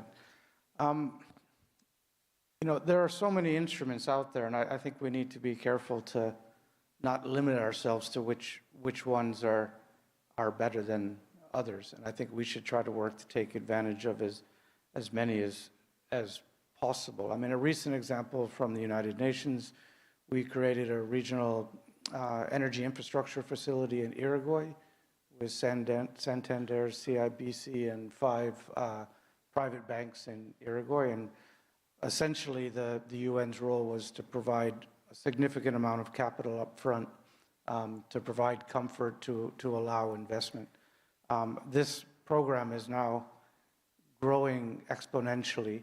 Our input capital our input de-risking capital has never been touched. And there's a number of reasons for this. The banks were taking good decisions on the investments they wanted to make. And B, the government was so deeply involved and so far behind this investment that that political capital in itself served as a significant de-risking mechanism. So I guess the other one is that as long as governments have costed capital development plans, and costed is the important thing rather than the ambition, I think the smart minds in this room will find coordination and policy instruments to allow that to happen and bring in private capital. Because I don't think the amount of large private equity capital that is requesting to come into the Caribbean really does far exceed the absorption capacity, in my opinion. Interesting. Stefano? Yeah. Definitely, I think experience has tested that guarantees are instruments that are very much allowing, are attractive. And Shimon also mentioned this. I think guarantees allow the risking element. But I would stress there is an issue also of volume. It's important. So you have to choose the instrument also to allow you to attract more volume, because the issue of blended finance is not just the fact that you can blend and have a pricing. The problem is you need to have, often the concessional funding are constrained in terms of sector, in terms of purpose, and also in terms of timing. So definitely as an instrument, I see the unfunded instrument as, so the guarantees as an instrument that is suitable. And I mentioned one of the very huge examples. We're talking about 80 billion, 90 billion guarantee scheme from the European Commission, but there are several others. And multilateral can play a very pivotal role on this. And we have example in Barbados, the credit enhancement, but there are other examples in other countries in the region. So there is Suriname example, there is another Trinidad example. So there are examples. I think there is much more to do on that. At risk of saying the same thing, I quite like the guarantee schemes. We've seen how it's enabled the commercial banks in Barbados to deploy liquidity. As you know, there's no secret. We have excess liquidity in Barbados, so there's no shortage of ability to lend, and having these guarantees really help to defease projects and get us involved in these projects. So I definitely like the guarantees, and I think earlier on I heard one of the speakers speak about the catastrophe bonds to give the government space for resilience as well. I think that's a good thing for a sovereign also. Grade one, any thoughts from you before we wrap up? No, just want to mention a couple of things. First thing is that, I mean, there are a variety of financial instruments that are fit for different barriers that we have to face. So, for instance, we have talked about catastrophe bonds. We have talked, there's like parametric insurance, there's debt swaps, and they have their you know, their own abilities to tackle certain barriers which are maybe different. What I want to highlight is like regional scale is relevant. So every time that we can provide support to a regional vehicle, it's something that we look carefully, and we are really interested into supporting regional scale and also supporting local players, right? So creating the local ecosystem for instance, for private equity investment. So that's something that we are supporting directly, and then the financial instrument will come relating to, you know, what is the actual barrier that we are facing in that specific topic.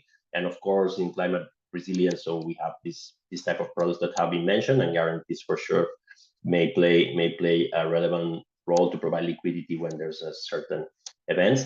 But I think that scale and you know, local intermediaries are some two elements that we like to see when we participate. One, and I'm quite happy with the feedback. I mean, don't limit our ambition. There's several instruments out there that could be helpful. The question is, how do we match the needs in the region with the instruments that are out there so that we can attract capital at scale? And one of the ways that we can do that is focus on the regional level with country deployment capacity. So those are my summary thoughts, and with that, I will invite any questions from the audience.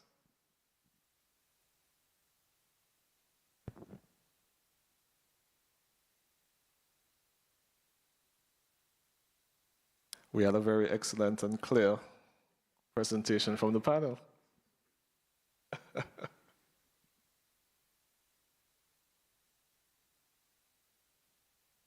Okay.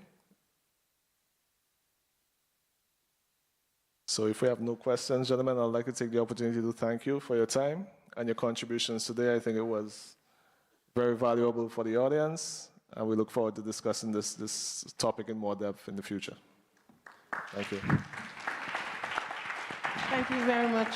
Thank you very much, Stephen, and the distinguished panel.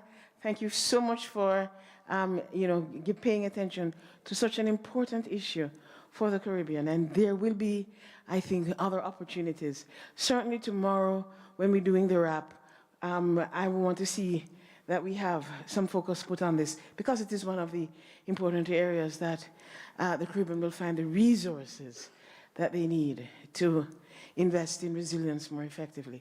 Thank you very much. I invite you to take your seats down. I detect the flagging energy in the room. Yes, it's been a long day, and it's been a lot of information that we've been throwing at you all at once, a lot to absorb. But we have just one more panel for this, this afternoon, and I promise you, we have spirits outside to revive you once we complete this panel.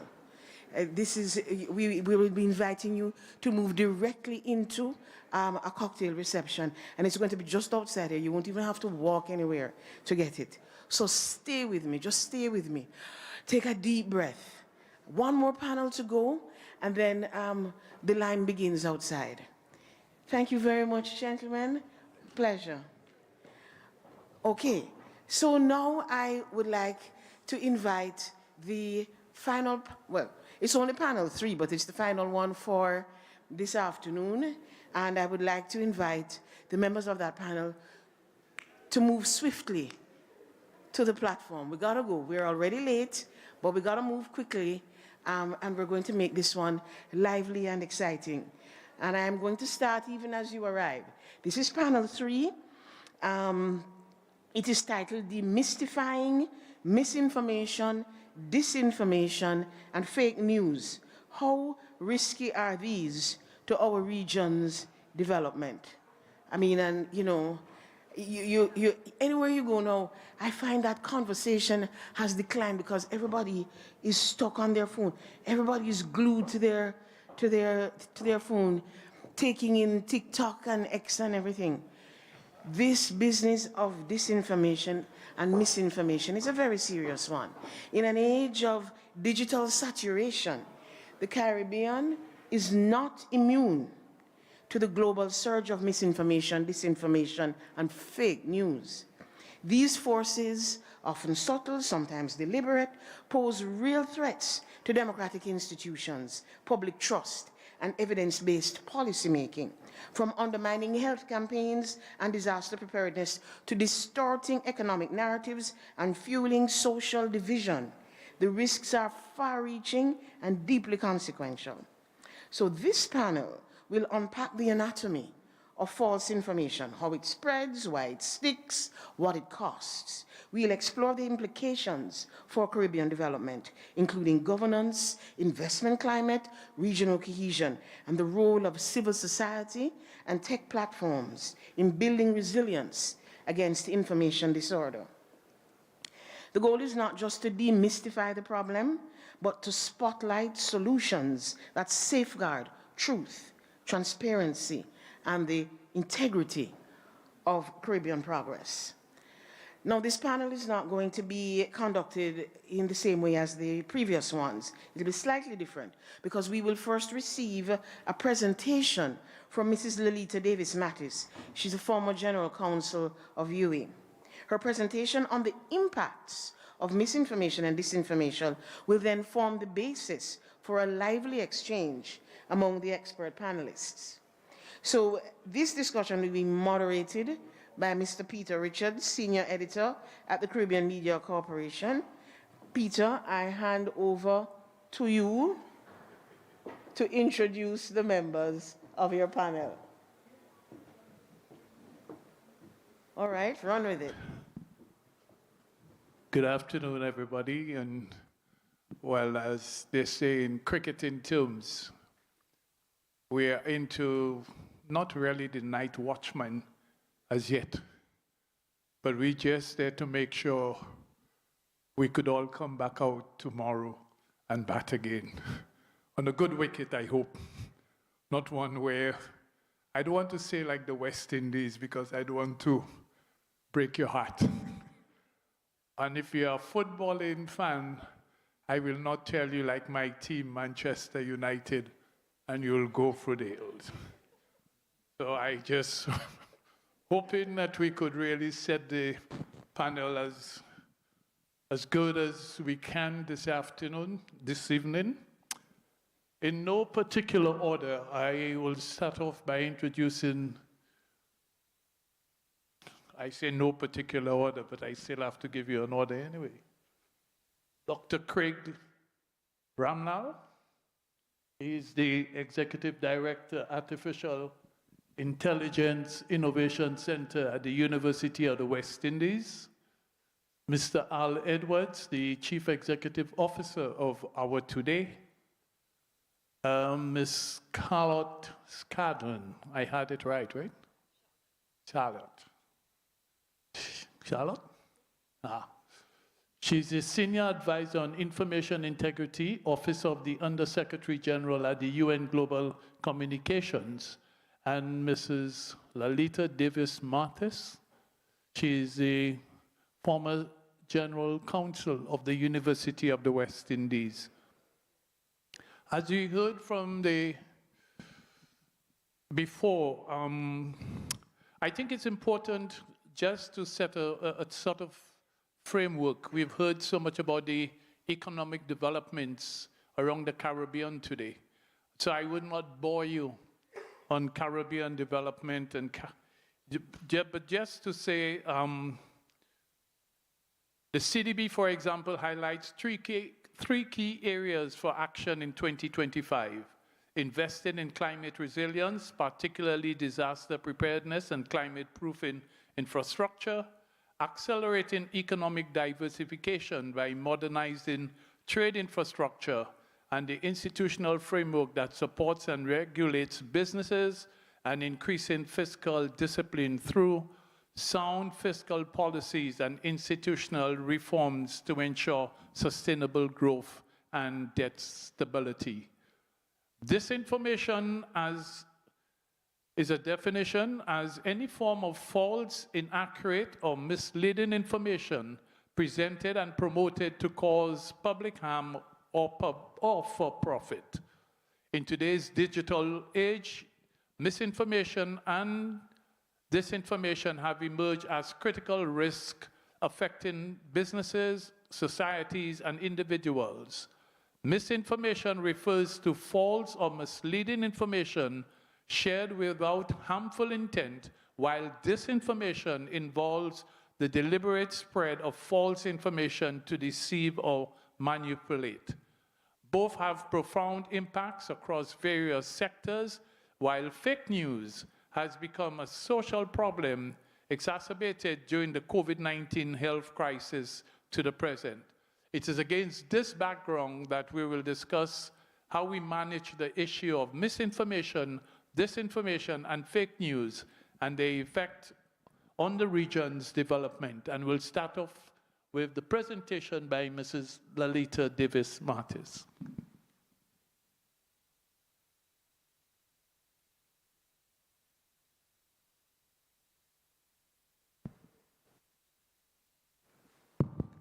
Thank you.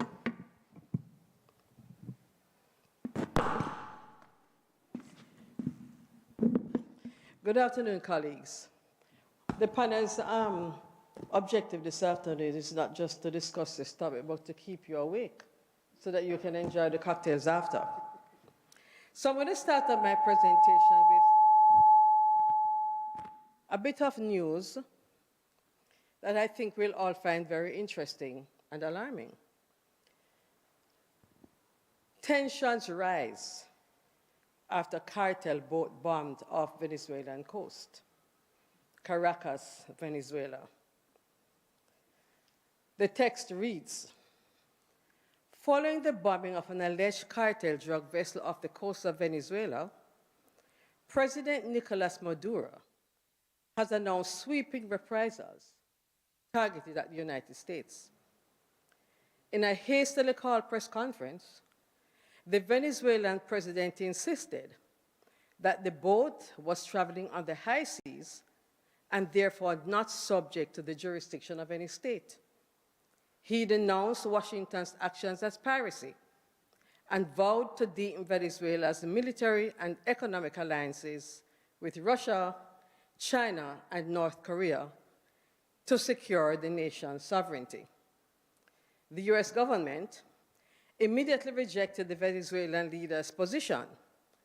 Officials declared that under the United Nations Convention against illicit traffic in narcotic drugs and psychotropic substances, the United States would continue to exercise the principle of extraterritoriality whenever the actions of any state or its nationals pose a threat to US sovereignty and security. Venezuelans currently residing in the US have expressed fear for their lives, claiming they could be the next victims of what they describe as harsh and discriminatory US immigration policies. Meanwhile, reports from European media suggest that the President of the European Commission, the Prime Minister of the United Kingdom, and the Prime Minister of Canada are expected to meet urgently to discuss ways and means to defuse the rapidly escalating crisis. Social media users already dubbing the situation as the beginning of World War III in the making. The source of this news, Simon Gonzalez, and the source, fakesourcedebunk.org. The report suggests that to date we have 1 billion hits. Ladies and gentlemen, that's fake news. I just made it up sitting right there.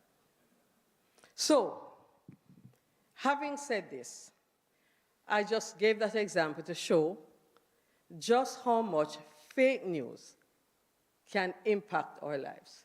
So we all sat down and we listened to the narrative. There is no truth, not 1 ounce of truth to that presentation. Because I literally just sat at my table and wrote it. The 21st century has witnessed a dramatic shift in the production and circulation of information. Traditional media, once mediated by editors, professional journalists, and regulatory frameworks, have given way to a digital ecosystem in which anyone can create and disseminate content globally in real time and basically disseminate content also in real time. The democratization of information has expanded access and participation, yet it has also produced profound vulnerabilities. We are living in an age where truth itself appears under siege. The established gatekeepers, the newspapers, the broadcasters, trained journalists is now produced, disseminated, and consumed in a radically decentralized manner. This transformation has brought benefits, particularly to our region, as well as, of course, as we know, we have problems. So what are the issues that we have? Shift from traditional media to digital platforms. It's part of our lives every day. False information, with or without intent to harm, and we heard the definitions of what disinformation and misinformation are, so I won't go through that. I just want to highlight what fake news is: fabricated, distorted journalism, like content. Reporters Without Borders have, in their own research, have indicated that freedom to produce and share news independently, again, is under threat. And for us as a region, it is even more threatening. There's a notion that because we're small islands, that news perhaps travels a little faster and therefore perhaps have a greater impact. Then there's a notion of the post-truth era, in which the viral nature of news and the emotion that go with it will also far outweigh the benefits to be derived from the news itself, because most of it is fake. And therefore, we have fake news impacting elections, public health crises, and of course, social cohesion. We all rely on social media for internet access to a large extent, and there is a low digital literacy. I think that's coming out of many of the reports that as a Caribbean region we have to address. Small states, as I said before, the research shows amplify rumors across borders. What are the consequences for democracy, public health, and social stability? In terms of democracy, disinformation campaigners distort elections, erode trust in electoral commissions, deepen polarization.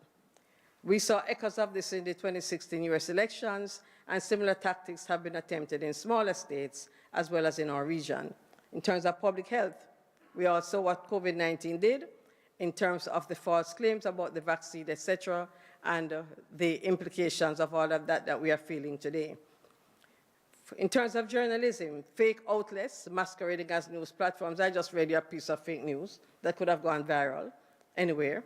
Then you have the AI-generated content. And of course, AI-generated content tends to replicate personas, voices. So it's very difficult to determine what is true and what is fake.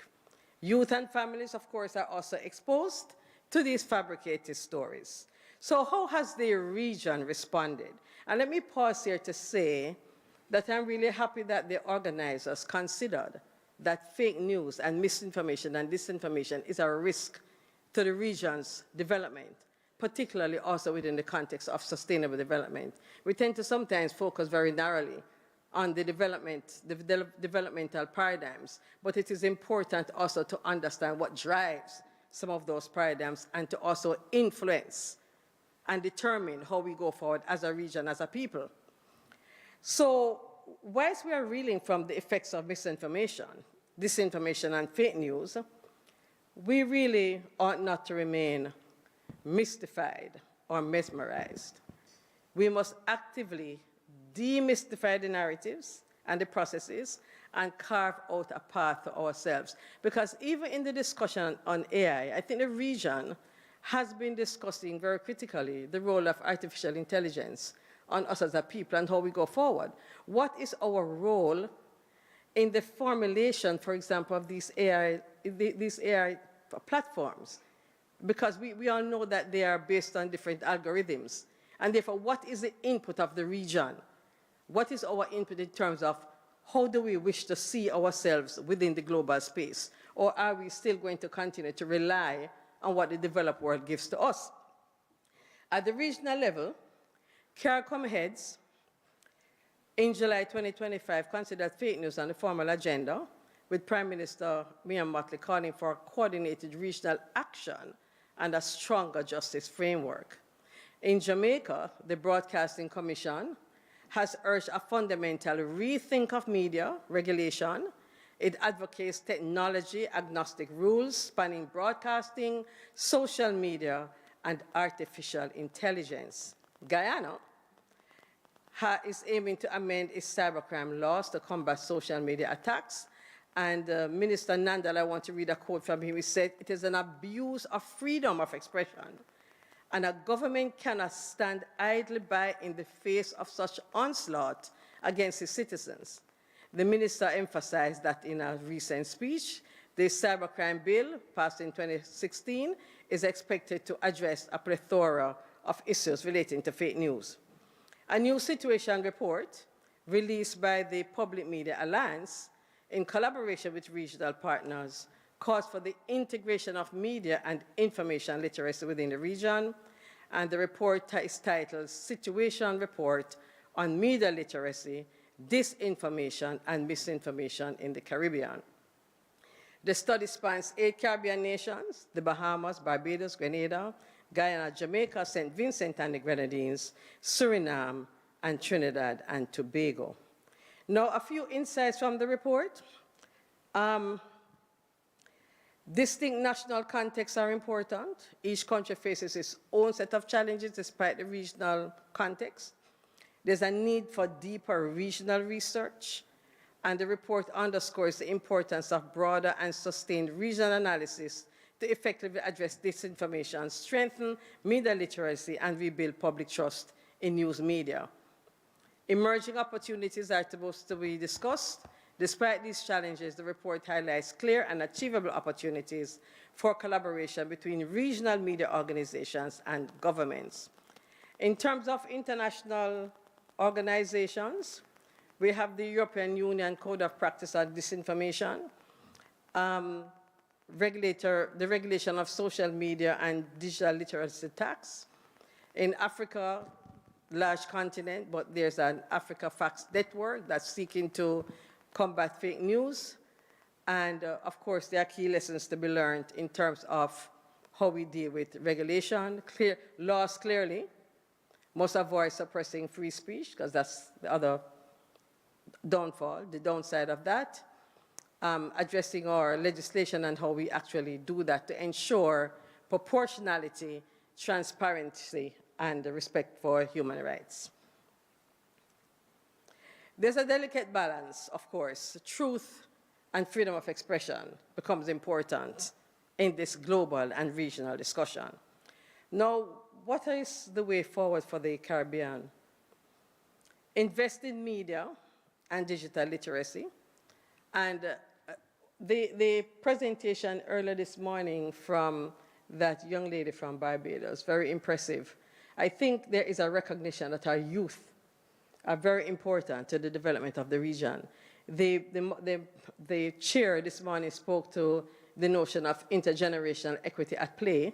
And I believe that we need to understand the role of youth in the development of the region. And the role of youth does not begin at age 15. So we have to start where it starts. We have to start at the beginning. We have to start in our schools. We have to start making digital literacy and fact-checking a part of the school curricula. It cannot happen any other way. Because by the time a child reaches, say, age 11, 12, to move on to high school, much of your damage has already been done. And we need to teach them how to interface in a world that has so many stressors. So again, strengthen fact-checking the capacity, updating of legal frameworks, regional and international cooperation, and we've been hearing a lot of that in terms of the region coming together, and we're talking about the wider Caribbean here. In terms of the call to resilience, fake news, colleagues, is not a passing annoyance anymore. We can barely go on a YouTube channel, listen to a song, listen to a speech, and we're not bombarded by fake advertisement. You don't even know what's true anymore, because everybody has an ad out there. So it's not a passing annoyance anymore. It's a structural threat to democracy, to governance, and to social cohesion. It can mislead citizens, derail public policy, and destabilize fragile economies. If we fail to act, this information will continue to exploit our vulnerabilities. But if we succeed, the Caribbean can become a model of resilience, safeguarding the integrity of information while protecting the freedoms on which our democracies are built and on which our democracies depend. I now close with the words of Sir Ronald Saunders. And he says, responsible journalism is the oxygen by which all nations breathe and thrive, and which energizes their people to creativity that builds socially and economically vibrant countries. We are in this room. We are in our various places of employ or engagement. We have a role to play. We are not just sitting in here absorbing all this good information. We have a responsibility, and there's a level of accountability that comes with all of this as we seek to navigate this space and as we seek to engender a culture of truth. So whilst we perhaps can't eliminate fake news and misinformation, at the very least, we should seek to ensure that our own citizens are in a position to distinguish between truth and fake. Thank you. Thank you very much for the presentation. I think one of the questions, one of the issues that jump at me from the presentation is the fact that towards the end you spoke about our children, getting the children more aqua and more involved.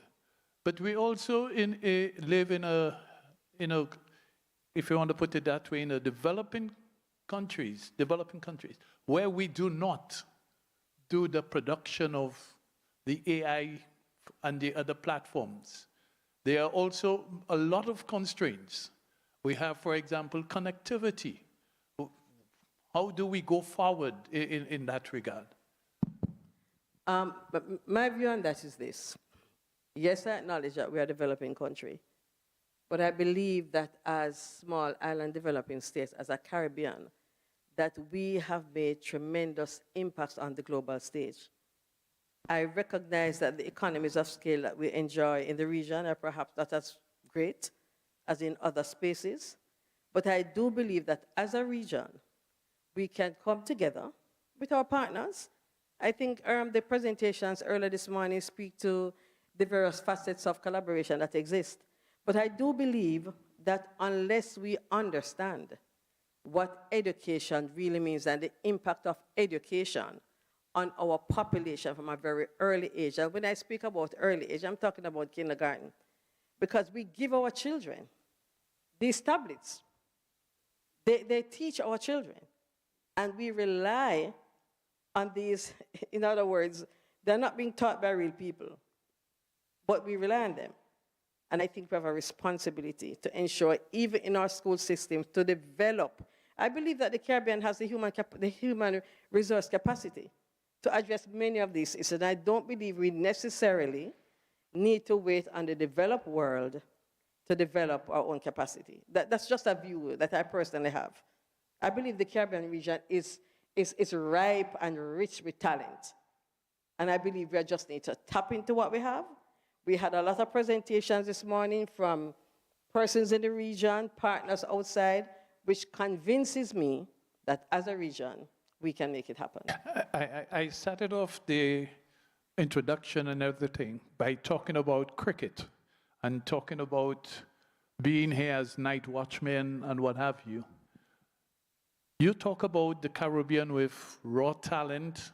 We had it in cricket. And now we are seeing, without the aid of the technology going forward, where we are now, one. Hold on. And secondly, a recent World Bank report has just indicated that at least 70% of children under the age of 10 or 10 and upwards in Latin America and the Caribbean cannot even understand, comprehend properly. And you are now asking them in that scenario to get involved in a new technology going forward that will probably help them, hopefully help them going forward. My answer to that is very quick. We use the technology anyway. Yeah, but if I could recall my old professor, the late St. Lucian from UE, he says, we adopt things, we take it wholesale, but we do not adopt it to fit our situation. And that, for me, is a part of the learning modality. So I feel very personal about that, not just in this forum, but in other fora. I really personally believe that as a Caribbean people, there is so much more that we can do for ourselves and that we ought to do for ourselves. And I believe in us doing these things for ourselves, what we do can be replicated. And I really honestly believe that. And something will have to happen for me to be disabused of that perception. Thanks. I had to jump in as AI. I guess not much of you will know about this, but there was a United Nations high-level advisory body on AI. So they wrote the Governing AI for Humanity. And that has been accepted in 2024 because it was part of the GDC, Objective 5. And now it has been reaccepted for the terms of references for the International Scientific Panel on AI, as well as the Global AI Governance Dialogue. I served on that high-level advisory panel. This conversation you are having feels like the same conversation we were having. Some people were saying, bring AI down to the lower ages. And some people are saying, what are the threats? What are the risks that you are doing when you bring it down to the lower ages? These children don't have a good relationship with technology as yet. And then the other person was saying, well, that's our job. We have to teach them to know what that relationship with that technology is. And then the other person would say, but they can't even tell the difference between a human and an AI. How do you teach them that? So this is quite an interesting dialogue that has been happening for many, many years. But I want to start from a point, a very fundamental place, that with the misinformation and the issues that we have with AI, and again, just keeping everything around AI, is the fact that we, and you said it, and you are also saying it, that we have to do, that we don't produce our own AI systems, right? Just by us not producing our own AI systems, if any individual here who is from the Caribbean uses another AI tool, like ChatGPT or Claude or whatever, then you're opening yourself up for misinformation, because the data that you probably require that is lodged in your country is not available online for training or for search.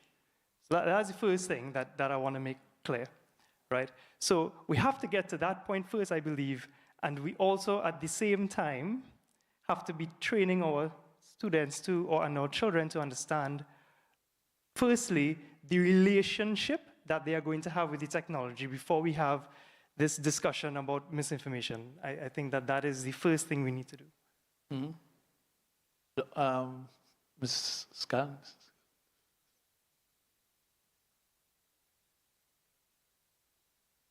Yeah, now you can hear me. So we jumped straight into AI, which is not surprising because that's always what is everyone's top concern. I do just want to say, though, I did not know you were on that panel. I'm very familiar with the report. And I believe in that report, the panel identified threats to information integrity as a top risk concern. So I think, I'm not sure if you were just saying that, in fact, when a user, an individual, uses an AI tool, they're opening themselves up to misinformation. I think that's true, but I don't think we can therefore expect users to not use those tools because, there is a power imbalance in our information ecosystem.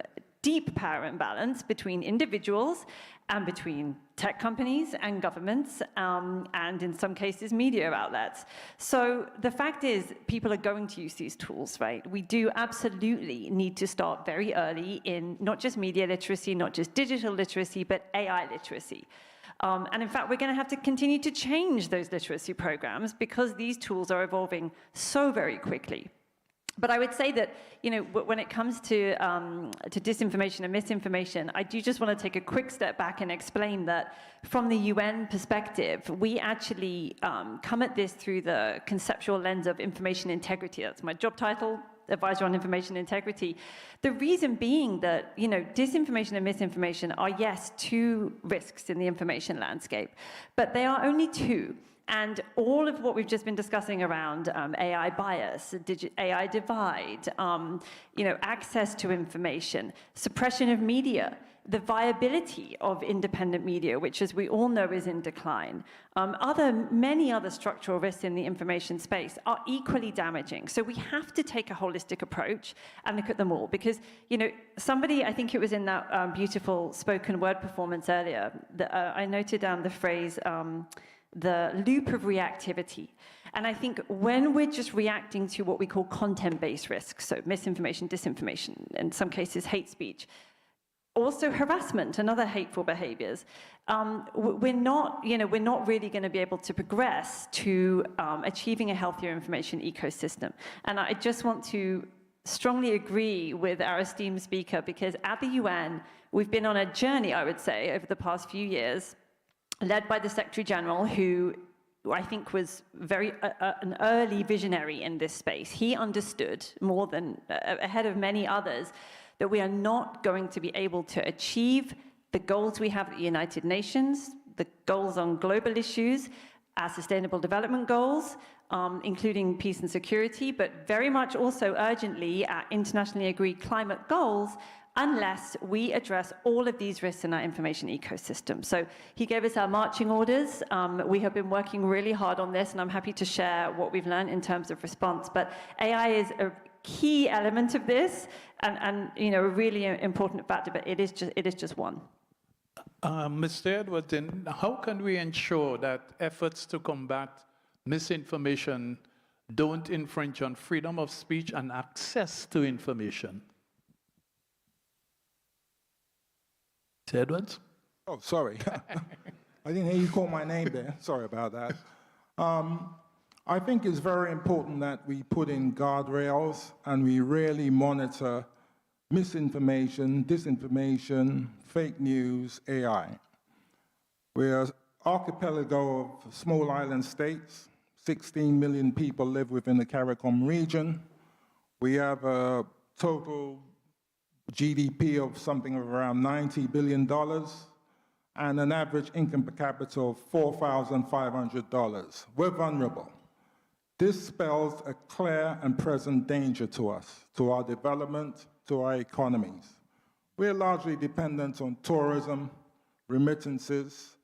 We don't have a very big productive sector. And our youth are vulnerable. There were 4 institutions for generations the Caribbean could count on: the family, the church, education institutions, and government.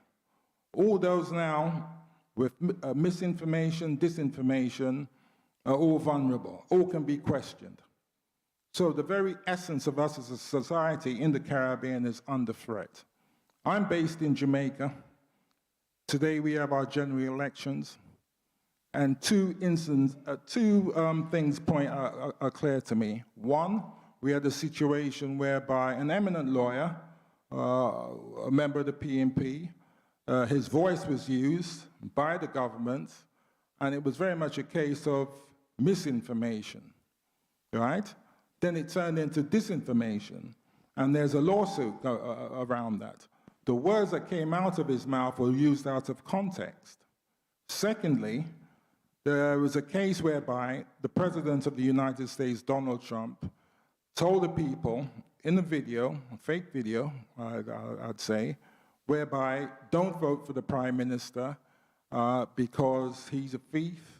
He lambasted him, a lot of falsehoods, a lot of lies, and the people lapped it up.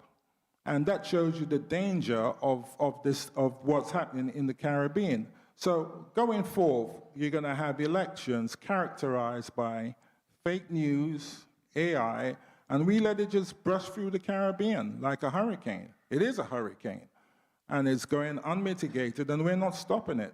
We have to put a brace on it. We have to stop it. It's invidious and insidious. So, Dr. Ramlal, what do we do in that case? That is the hardest question in the world. That is so people would say we need fact checkers on the social. Okay, so first of all, how is the fake news spread? Misinformation, disinformation spread is spread through social media in the Caribbean as much as possible, right? I think 51% of all of it is on social media. So the discussion was then, well, the social media companies should set up fact checkers, right? So X, formerly Twitter, set up a fact checker, and then they were inundated by discussions around, what is it that you are stating as fake news? Are you controlling the narrative? Are you controlling the news, and so on? All right, so that's one case. The second case is that Meta took down their fact checker in January. And then people were like, oh, you don't care about fake news. You don't care about the real news that is coming out. So it's this balance that we have to have is quite difficult to look at. And that's on the company's side. If we were to, this is where I have to agree with the speaker here, if we have to really look at fake news and we have to look at what we should do, we need to increase our capacity. We need to have persons be media literate to understand what or how we should deal with this particular set of information. I know that plenty persons would like to try to automate something like this. I know that. I know that using AI to automate, to determine what fake news is a course of action. It is something that people think about, and that's true. You can do it. But we have to be very careful here. Very, very, very careful here. One, who is going to do it? Who is going to set up the AI systems for it? Is it the social media companies anymore? Or is it the governments? Is it an NGO? Who is going, the universities? Who's going to do it? That's one, right? Because that depends on how the public is going to trust that particular entity. That's the first thing. The second thing is, who's going to pay for these particular things that you're going to train and you are going to use? How is it going to have access to information to guarantee that the information that it's sending out is actually fake? So much of the data in the Caribbean is siloed. It is difficult for other systems to even have access to that data, to even fact check. So I don't have an answer. Like, I don't have a black and white answer. You're saying? Yeah, no, I just wanted to offer some answers actually to the question of what we can do. But I want to say I'm really happy and a little surprised but grateful that the AI expert is telling us not to look to AI automated solutions for this, because one of the things we have seen very clearly is that you absolutely need human oversight and human analysis and assessment, risk assessment, when looking at information spaces. And I think that it's, there are several emerging normative frameworks out there. At the UN, we put out the Global Principles for Information Integrity, which were launched by the Secretary General a year ago. And then in the Global Digital Compact, agreed by UN member states in September, there's a whole section on information integrity with very specific actions for governments and others. The G20 had a process as part of its digital economy track. So, you know, we've got various multi-stakeholder frameworks that are really key. And just on the freedom of expression point, it is a false dichotomy that you cannot have freedom of expression if you are taking action for healthier information ecosystems. It is a theory that is very useful for some of those who would like to not see regulatory measures, for instance, or not like to see guardrails. You mentioned the tech companies. And I think it's very important that we push back on this, because in fact, freedom of expression, let's not forget, is not just about expressing your ideas. It's about accessing information and ideas of all kinds, seeking and receiving information and ideas of all kinds, which is really hard to do when you're in a polluted, toxic information environment surrounded by disinformation and hate, where marginalized and vulnerable voices are silenced. So guardrails, safeguards, be them regulatory or otherwise, are absolutely key to upholding freedom of expression. And I think it's really important that we don't let that, you know, become an excuse for inaction. But just quickly on responses, and then I'll stop. Someone earlier said something about looking at what we can control. And there is a lot we can control. So, you know, there are many policy advocacy, you know, steps that can be taken. I mentioned regulation, human rights-based regulation. There are multi-stakeholder initiatives that we've undertaken, including at the UN, most currently on climate change with the government of Brazil and many other countries. We'd love Barbados and the Caribbean countries to join, by the way, so let me just put in a plug there. And then, of course, there are many strategic communications measures that we can undertake. Earlier on, I think President Best talked about community engagement, and this was music to my ears, because this is one of our key recommendations. You absolutely have to be in communities, listening, having that engagement, understanding what information is spreading and how people are interacting with information spaces, because it has changed hugely. Even since this event was last held, the way that people interact with and access information is almost unrecognizable. And I think unless we shift our thinking around that, we're not going to get very far. So I have more, but I'll stop there because I know I'm going on. Mr. Edward? I'd like to mention a couple of examples that I think will kind of enlighten everybody here. In Jamaica, for instance, the head of our central bank, the Bank of Jamaica, is a gentleman called Richard Biles. He has a monetary policy committee that determines interest rates. Not too long ago, a deepfake video went out, basically saying proclaiming what interest. It was wrong. It was totally wrong. It was fake. Can you imagine the damage that causes, particularly for small island states? So basically, you'd say the rating agencies, multilateral agencies, they say, oh, okay, so your interest rate is now 10%. The ramifications of that for societies, it doesn't bear thinking about.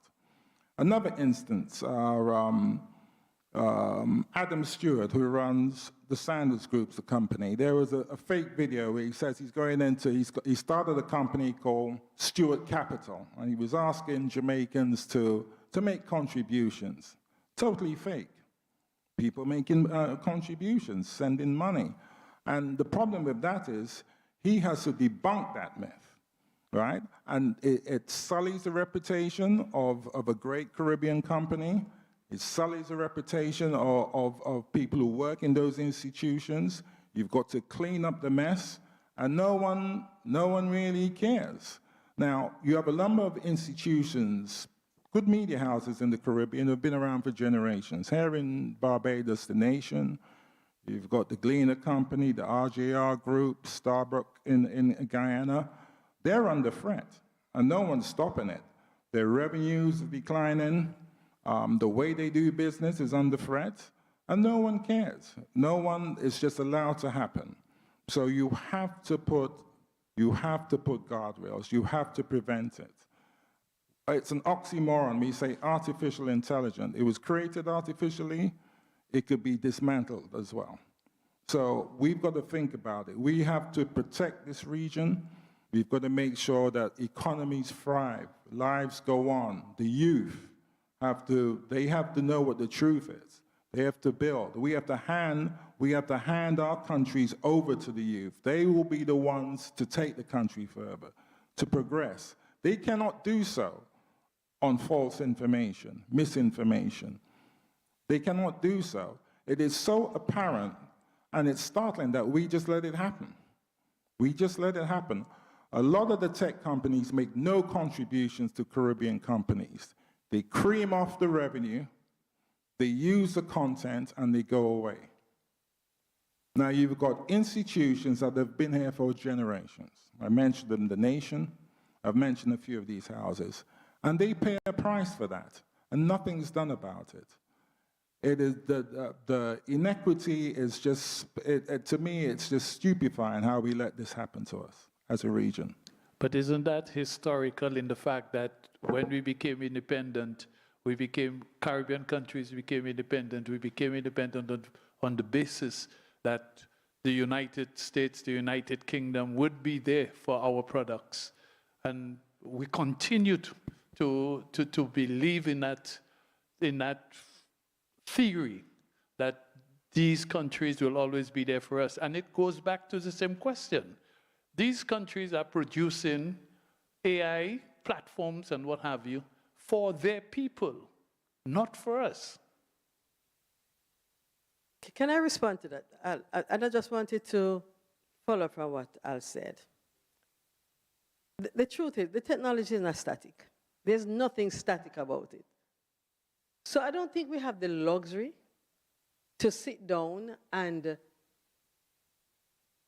depend on the rest of the world to do for us, because you just said it. Mr. Mother, you just said it. We are, to my mind, so accustomed to, and I know, as I said, economies of scale are different, but we are so accustomed to the depending on others to develop for us.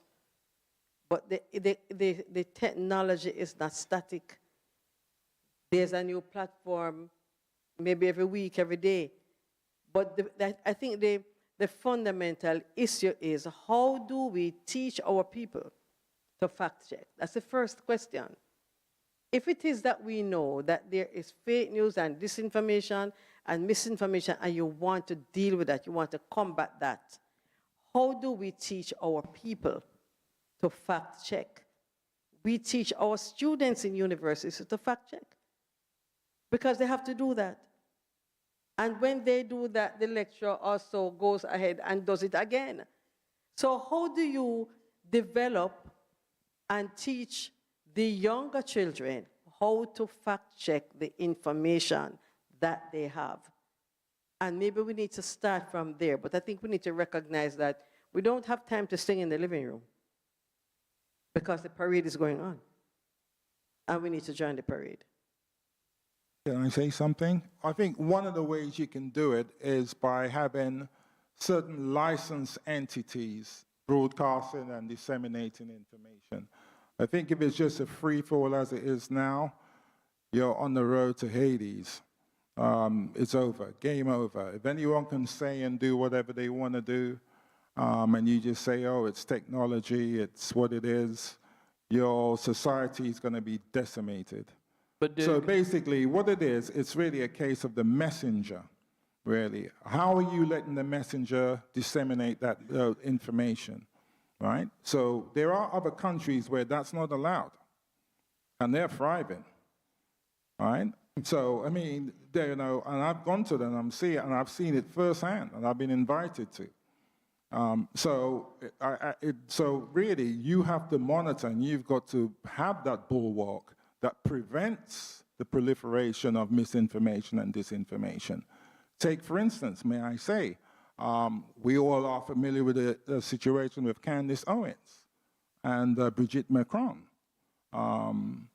That is going to, I think that's going to be a very, very serious situation for podcasters, YouTubers, and the rest of it. Can you just say whatever you say and you can't back up what you say?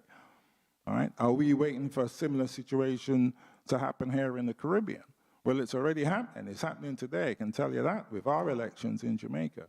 A lot of, and even the political parties are now turning to YouTubers, vloggers, bloggers, and the information that they're disseminating, a lot of it is misinformation, disinformation, and it's weaponized content. We let it go through. Then in whose hands do we put that regulatory body you're talking about? I think in a lot of cases, I think it's a combination of different entities, governments, media regulators, media houses, social groups. I think it's a lot of different. I think it's different entities working together. Almost, you need a moat. You need a moat mindset. All right. So I think that's really what you need. So I just want to. We're going downhill in a very sad vacuum, right? I just want let's kind of come out a little bit, right? Okay, so on that note, I just wanted you all to know that the CARICOM CTU has set up an AI task force that consists of these regulators, appointees from governments, private organizations like IBM, Grace Kennedy, and so on, TIAA.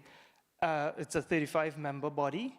They have 5 members as the advisory council, as well separate, which is from all over the world. And the idea, part of what they're looking at is misinformation, disinformation, the information space, data, and so on, data infrastructure, and so on. Right, so there is some light. There is something coming out of that. I'm the chair of that task force. I just wanted you all to know. I just want to say something before we kind of... So therefore, we could look forward to at least some successful strategies or initiatives coming forward that could be implemented and applied in the Caribbean. We have a 1-year mandate. We go out for resolution at the end of this month, but yes, hopefully we'll see. Let's see. May I add just something on the solutions and hope? Because I do think it is important. I often speak about this to different people around the world, and when I do a presentation, I have a slide saying, stay hopeful or something, because it does get very dark very quickly when you're talking about this challenge. It is a huge challenge. But I just want to say that from the global perspective, right, and I sit at UN headquarters in New York, and I work with colleagues all over the world on this. There are many solutions, just as there are commonalities in the behaviors and tactics around disinformation and the problem. There are also many commonalities in many of the solutions, actually. Now, the execution of how we implement those solutions might differ slightly from region, to country, to local community. But there are a lot of there is an amazing community out there of civil society actors, of different governments, media partners, others, academics who are really engaged in this issue. Now, they might look at it from in terms of the climate space, for instance, or gender disinformation, or around migration. But there is a lot there that can be shared, and I think a lot that can be used or maybe adapted, tailored to different country and regional contexts. So I think it is really important that we take this multi-stakeholder approach, tap into the resources that are already there. So what specific resources do you think the UN could bring to the Caribbean? Yes, well, so I mentioned the global principles. We ourselves, the Secretary General, told us we need to step up our game, quite frankly, and which we have. We have an approach that we call the 3R operational model, which is research, risk assessment, and response. We're actually putting out an issue brief this week for anyone interested, which goes into a lot of details, including with a toolkit for some effective responses. But I'll just give quickly the example of climate, because that's one thing we're really focused on right now, and I think it's quite relevant for this discussion. We know that there are, we see climate disinformation and related tactics as an urgent challenge, because we have fossil fuel interests and other interests who have decades of experience and billions in trying to undermine climate action. Now, they do this through disinformation, through classic kind of conspiracy theories, questioning of the consensus around climate science. They do this also, though, through harassment of climate scientists and other experts, through greenwashing and misleading advertising practices, targeting of policymakers, right, to make them think that their constituents don't support climate action when they do. But another important layer, and this is what we need to understand if we're going to address this effectively, is that when it comes to climate, there is a whole nother layer of climate disinformation tactics and related behaviors that really have nothing to do with the fossil fuel interests or those who actually have a stake in climate action. It's just that climate is a very useful wedge issue to disrupt democratic processes, especially around elections, and to polarize societies, right? Part of kind of the woke agenda. This we're seeing played out across regions. So when you begin to understand this, it helps us at the UN, it helps us to help to form our narratives and make sure that we have messaging that can try to kind of get to the bottom of these issues and look at not just the content of the disinformation, not just the narrative, but why it's effective with certain communities and who's behind it. I'd say that the 2025 Global Risk Report to the World Economic Forum identified misinformation and disinformation as the most pressing risks facing the world over the next 2 years. So, I mean, that puts it in context. What are we going to do about it? So, I think there's a malaise. I think there's a great degree of apathy, and we just seem unwilling to do anything about it. So where do we go from there then? Where do we go from there? Mm-hmm. We start as right now, and I think we take a multi-pronged approach. As I said, we take on a moat approach. So I think the government, I think a lot of different agencies, education agencies, media houses, have to collaborate and come together. I think Prime Minister Mia Mottley said it, and I think it's a start. She talked about a mechanism, a verification mechanism for the truth. And I think that right there, she came to Jamaica in July, I believe, and she talked about, and I saw it and I thought, wow, Barbados had banned, President Trump was banned from coming into Barbados. I saw that and I thought, wow, only to find out it was fake news, right? So there you go, and I'm a media. I make a living in the media. I believed it. I saw it, and that was my first instinct. If you cannot believe what you see or what you hear, you're in real deep, you know what. And I think that's the question that emerged from the time we made cell phones, we made computers available to children. When the mother say, go and play with your cell phone, go on, rather than. So we're caught in this binding. Dr. Ramnal, I want to find out, how can artificial intelligence be used to detect and combat misinformation, and what are the ethical considerations we need to be aware of? Yeah, I think we did get into that a little bit in the start, but what AI tools, what they are doing now is that they're putting or trying to put watermarks in the generation of some of the media that AI generates. So in some of the videos, they will have a watermark in there stating that it's generated by an AI system. It's undetectable by humans. You have to run it through a checker, but it's there. So it's in voice, it's in video, it's in images. In text, it's a little bit more difficult. They tried putting something called a Unicode character that is not seen by most of our text editors, but then people got around that, and then they tried looking at the probabilities that they would put certain words to show that it's going to be AI-based, but people also got around that. So text is a bit difficult, but everything else, at least for the detection of AI tools, we know we can do for media-based things. What we would need to do, or what people usually do for these fact-checking type of systems, is that they use global repositories to check if that information is correct by a validated source. So that's what they do now. They try to do it that way. The social media companies are going to list, or at least X is, going to put underneath a particular piece of information that it thinks to be misinformation or disinformation. It's going to put a note there and say, I think that this is what this is. And then persons can go back to the company and say, well, this is not the case, and so on. So AI has a rule. It has a place to play in automating it. But again, we came on the same discussion about it. We need to have human oversight. This thing needs to be ethical. When you start doing things where you control the narrative, you can really control what people have or what people get as information, and then you control the narrative of what happens in a population. So we have to be very careful here. So therefore, we fight in the whole question of freedom of expression. That's right. Mrs. Davis-Martis, could you provide more details, therefore, probably from a legal point of view, on the ethics and the lack of trust at the national, organizational, regional, and international levels? Could you repeat the question, please? I was saying, could you provide more details in terms of the ethics, and from the lack of trust at the national, organizational, regional, and international levels? Okay, so in response to that question, I want to go back to what Craig just said about how the platforms are expected to alert you to what is fake. Al also spoke to 2 examples in Jamaica in terms of what the fake news the impact it will have on personas and businesses.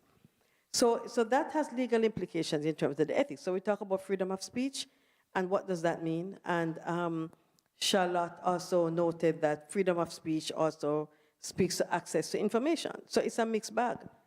But the fake news affects people's persona. Your ability to sue for that is going to be dependent on a number of issues. It's going to be dependent on legislation. It's going to be dependent on many other things. In relation to ethics, there's a notion that you can't regulate morality, but you can regulate behavior. So a lot of your ethical issues are emanating from people's own sense of value and a country's sense of value and a community's sense of value. What is it that is important to me? What is it that is right or wrong? What is it that I'm allowed to do because I have the freedom to speak, or I have the freedom to fabricate all kinds of information, regardless of its impact on you, regardless of the impact on an entire community, on an entire country. So the issue of law is going to be based on legislation and how you do that. And in my presentation, I think there was a slide, yes, there was a slide that spoke to the notion of creating some kind of a balance so that you are not now almost putting people in a cage to say you can't do this or you can't do that. Because in another sense, there's also a responsibility on behalf of the consumer to also check that information.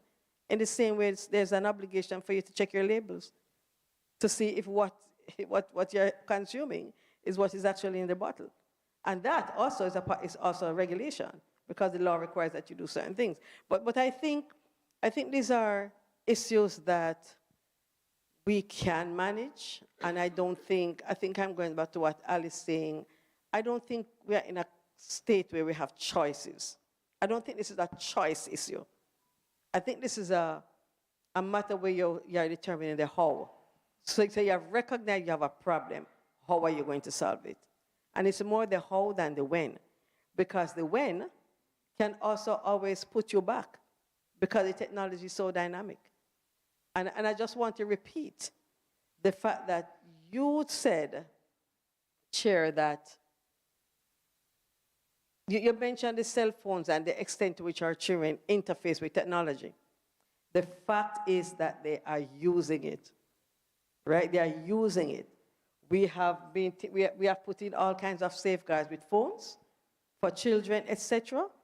And therefore, we must find a way to safeguard our youth. And we must find a way to safeguard our children. Habits have to be developed. Habits must be developed. I agree with that, actually. But look, you have freedom of speech, but you don't have freedom to smear people, destroy their lives, their reputations, the way they make a living. That's the bottom line. Yeah, you've got freedom of speech, sure. But, you don't have freedom for misinformation and disinformation, weaponized content. But the that argument destroys lives, societies, and the way economies thrive. But the argument could be there is existing libel, slander, and these type of laws go to court. That could be just a general disposition, the general answer.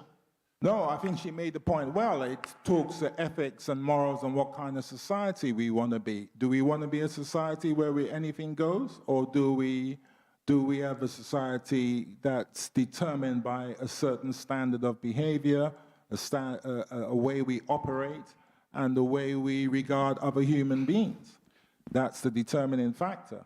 Okay, I think we've been batting well for people playing the final overs of this first day's test match.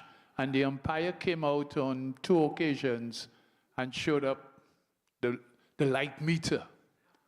So we're pretty close to successfully not losing our wickets on the first day. So we'll open it up to you, the members of the audience, if you would have any question you'd want to direct at the panel. Please.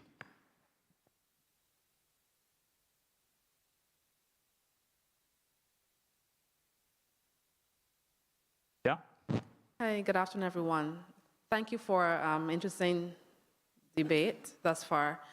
I'm interested to hear, so I appreciate your comments, Mr. Edwards, about the risk of the technology to the region and our government's stability. I would like to hear some more from you, Charlotte and Craig, on the way forward, because in your presentation so far, you made some mention of some good points and learnings that we can adopt to help create policies in place to help, if I borrow from a previous panel, to put things in place before, in the beginning, like from now, so that when things happen, we are more prepared and we have a more proactive as opposed to reactive approach. So I want to hear your thoughts on what we should be doing now. We can't stop the technology from happening, it's already here. We have to learn how to adapt, learn and put guardrails in place to go forward and let it not be a risk to our nations. Ladies first. Thank you. No, thanks. It's a great question. And I think the truth of the matter is that there is no silver bullet here, right? As you've heard, we've touched actually on a lot of different solutions, a lot of different response mechanisms that are all important. So the literacy piece is key, absolutely, right? But it is not a panacea. And I think, you know, the regulatory piece is key, but as you can see just from this discussion, it has to be human rights-based. We know that when it comes to the digital space, tech companies, the big tech companies at least, have made their position very clear, especially over the last few months. They are cutting back on trust and safety. They are trying to maximize profit. So we cannot expect them to put up guardrails on their own or self-regulate. You know, we need that community engagement. We need to be able to communicate better ourselves, to use these tools better ourselves, right? And to speak in ways that people can really relate to and understand. You know, I'm always say at the UN, I'm on a mission to stop acronyms and UN jargon. It's really difficult. But, you know, this just kind of plays into this idea that these issues that we're trying to achieve are not something that relate to people's everyday lives, when in fact they really are. So we need to do that. We absolutely need to bolster free, independent, and pluralistic media, because information integrity is not possible without a thriving media. Media is in decline, right? Media viability is a huge problem, but also so is suppression of media freedom. And then one thing I do want to mention that we haven't really touched on is the business model of tech, because we talk about these tech platforms, but really, they're actually advertising companies, right? They make their money through advertising. A lot of the harmful content that we're talking about is monetized. It's monetized by different actors in the ecosystem, but who benefits there are, you know, the tech companies who are profiting massively. So I think that for us, we've tried to expand the group of stakeholders that we're engaging. You know, we know that there's going to be limitations to what the tech companies will do, but we've been trying to engage with the advertising community, with brands, because they are the ones actually funding this algorithmically amplified, you know, business model that is spreading a lot of the potentially harmful content. And, you know, yes, freedom of expression means it's your right up to a point, but pretty much it's your right to say what you like, but it's not your right to profit from it. So, what we're trying to do is highlight to advertisers the risk to their brands from, with their ads even appearing next to content that they would never want. So, we're looking for different entry points for change. And that, to me, is one that we really need to focus on. We definitely need to harness AI as much as we can. And perhaps you can talk about how we can do that, because there are so many risks. So there's a real spectrum of responses there, a spectrum of solutions. And I do think it's important to look across sectors and to, look across, maybe to other regions, as I said before, to try and implement some of those. Dr. Ramlal, the timekeeper has already showed, so I would ask you to go quickly. Oh, okay, very quickly then. I think I want to wrap the entire conversation and say that we started off, sadly, with AI, and we are now ending with, sadly, AI again, right? I wanna just make a point, and everyone talked about it.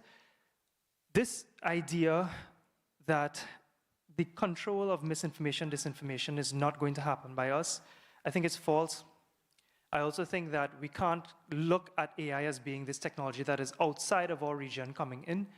We have to really sit and think about development of AI tools for ourselves. AI by itself, we are problem solvers at the university. That's our business. That's what we do, right? Other institutions have their own business, and what we need to do is come together, regulatory frameworks and so on, come together, private institutions, media houses, come together and really look at what we can build, looking at this problem and what is necessary for the particular region. And if we can't do that, then it doesn't make any sense. We are talking about a technology that we can control. This is not something that we can't control. Sorry. There's a low bar of entry for media. In fact, there's too much bloody media. All right, so my thing is, what you do is, there's a cost, there's a price. You got to make it prohibitive. You charge, you say, for instance, right, you want to broadcast, you want to do this, whatever it costs, 100 grand, 200 grand, then that sifts out a lot of the problems we're having right now. Anyone can do anything. It's a low bar of entry. And there's just too much of it. And it's, as I said, it's invidious and it's insidious. And you've got to find a way to prevent it. And that's one of the ways you can do it. You can probably grandfather some other institutions. People have been around for years who tried and tested. You have, as I said, the nation. You've got a lot of those. I wouldn't really impose that on them. They've proved themselves over the generations. But for all these new players and these new people coming on, and you also impose a code of conduct. You want to broadcast, you want to say what you want to say, you got to comply with a code of conduct. Okay, let's just take the last question quickly.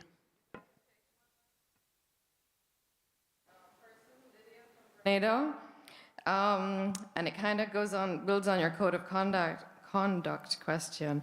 I have not heard discussed the stringent measures that must be put in place to serve as a deterrent to fakers, including fines and confinement. Anyone? Doc?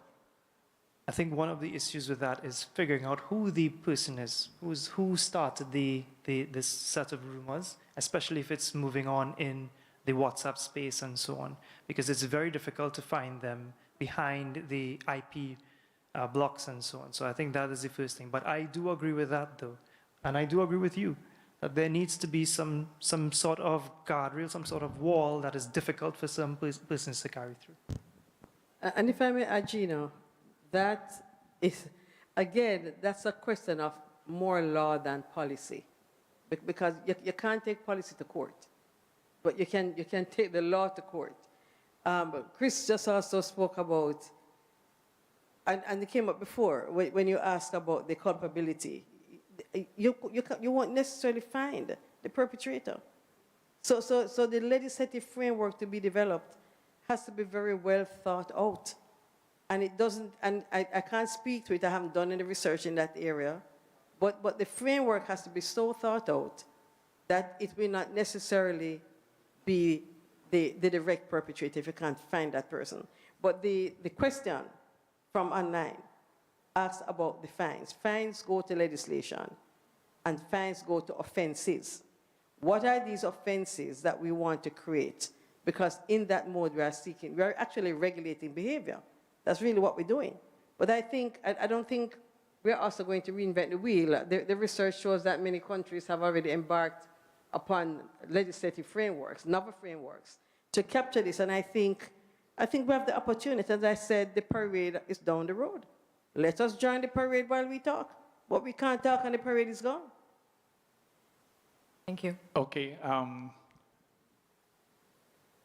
Our discussion here today, I find, was very enlightening, but we have to move forward with some form of policy going forward. If we put our heads together quickly, under 3 minutes, we could give a general idea as to what we think where we think or what we think we should go forward with. I think during the discussions so far, what came out to me was the fact that there is need for enhanced media literacy. There's also need for monitoring and detection systems, transparency and accountability, collaboration and partnership, as well as crisis preparedness and responses. General, agreement? AI agreed? I think you've summed it up well. Yes, I'd agree with that. Yeah. On that note, I'm pleased to say the umpire has pulled the bails. We are not out. We'll be back tomorrow morning, 9 o'clock, to bat again on some new topics, and I hope everyone will be present. Thank you again very much.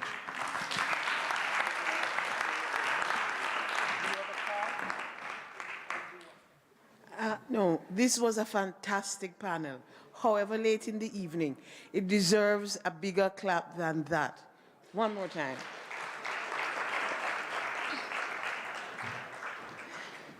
Thank you very much, Peter and the members of the team. Yes, a photo.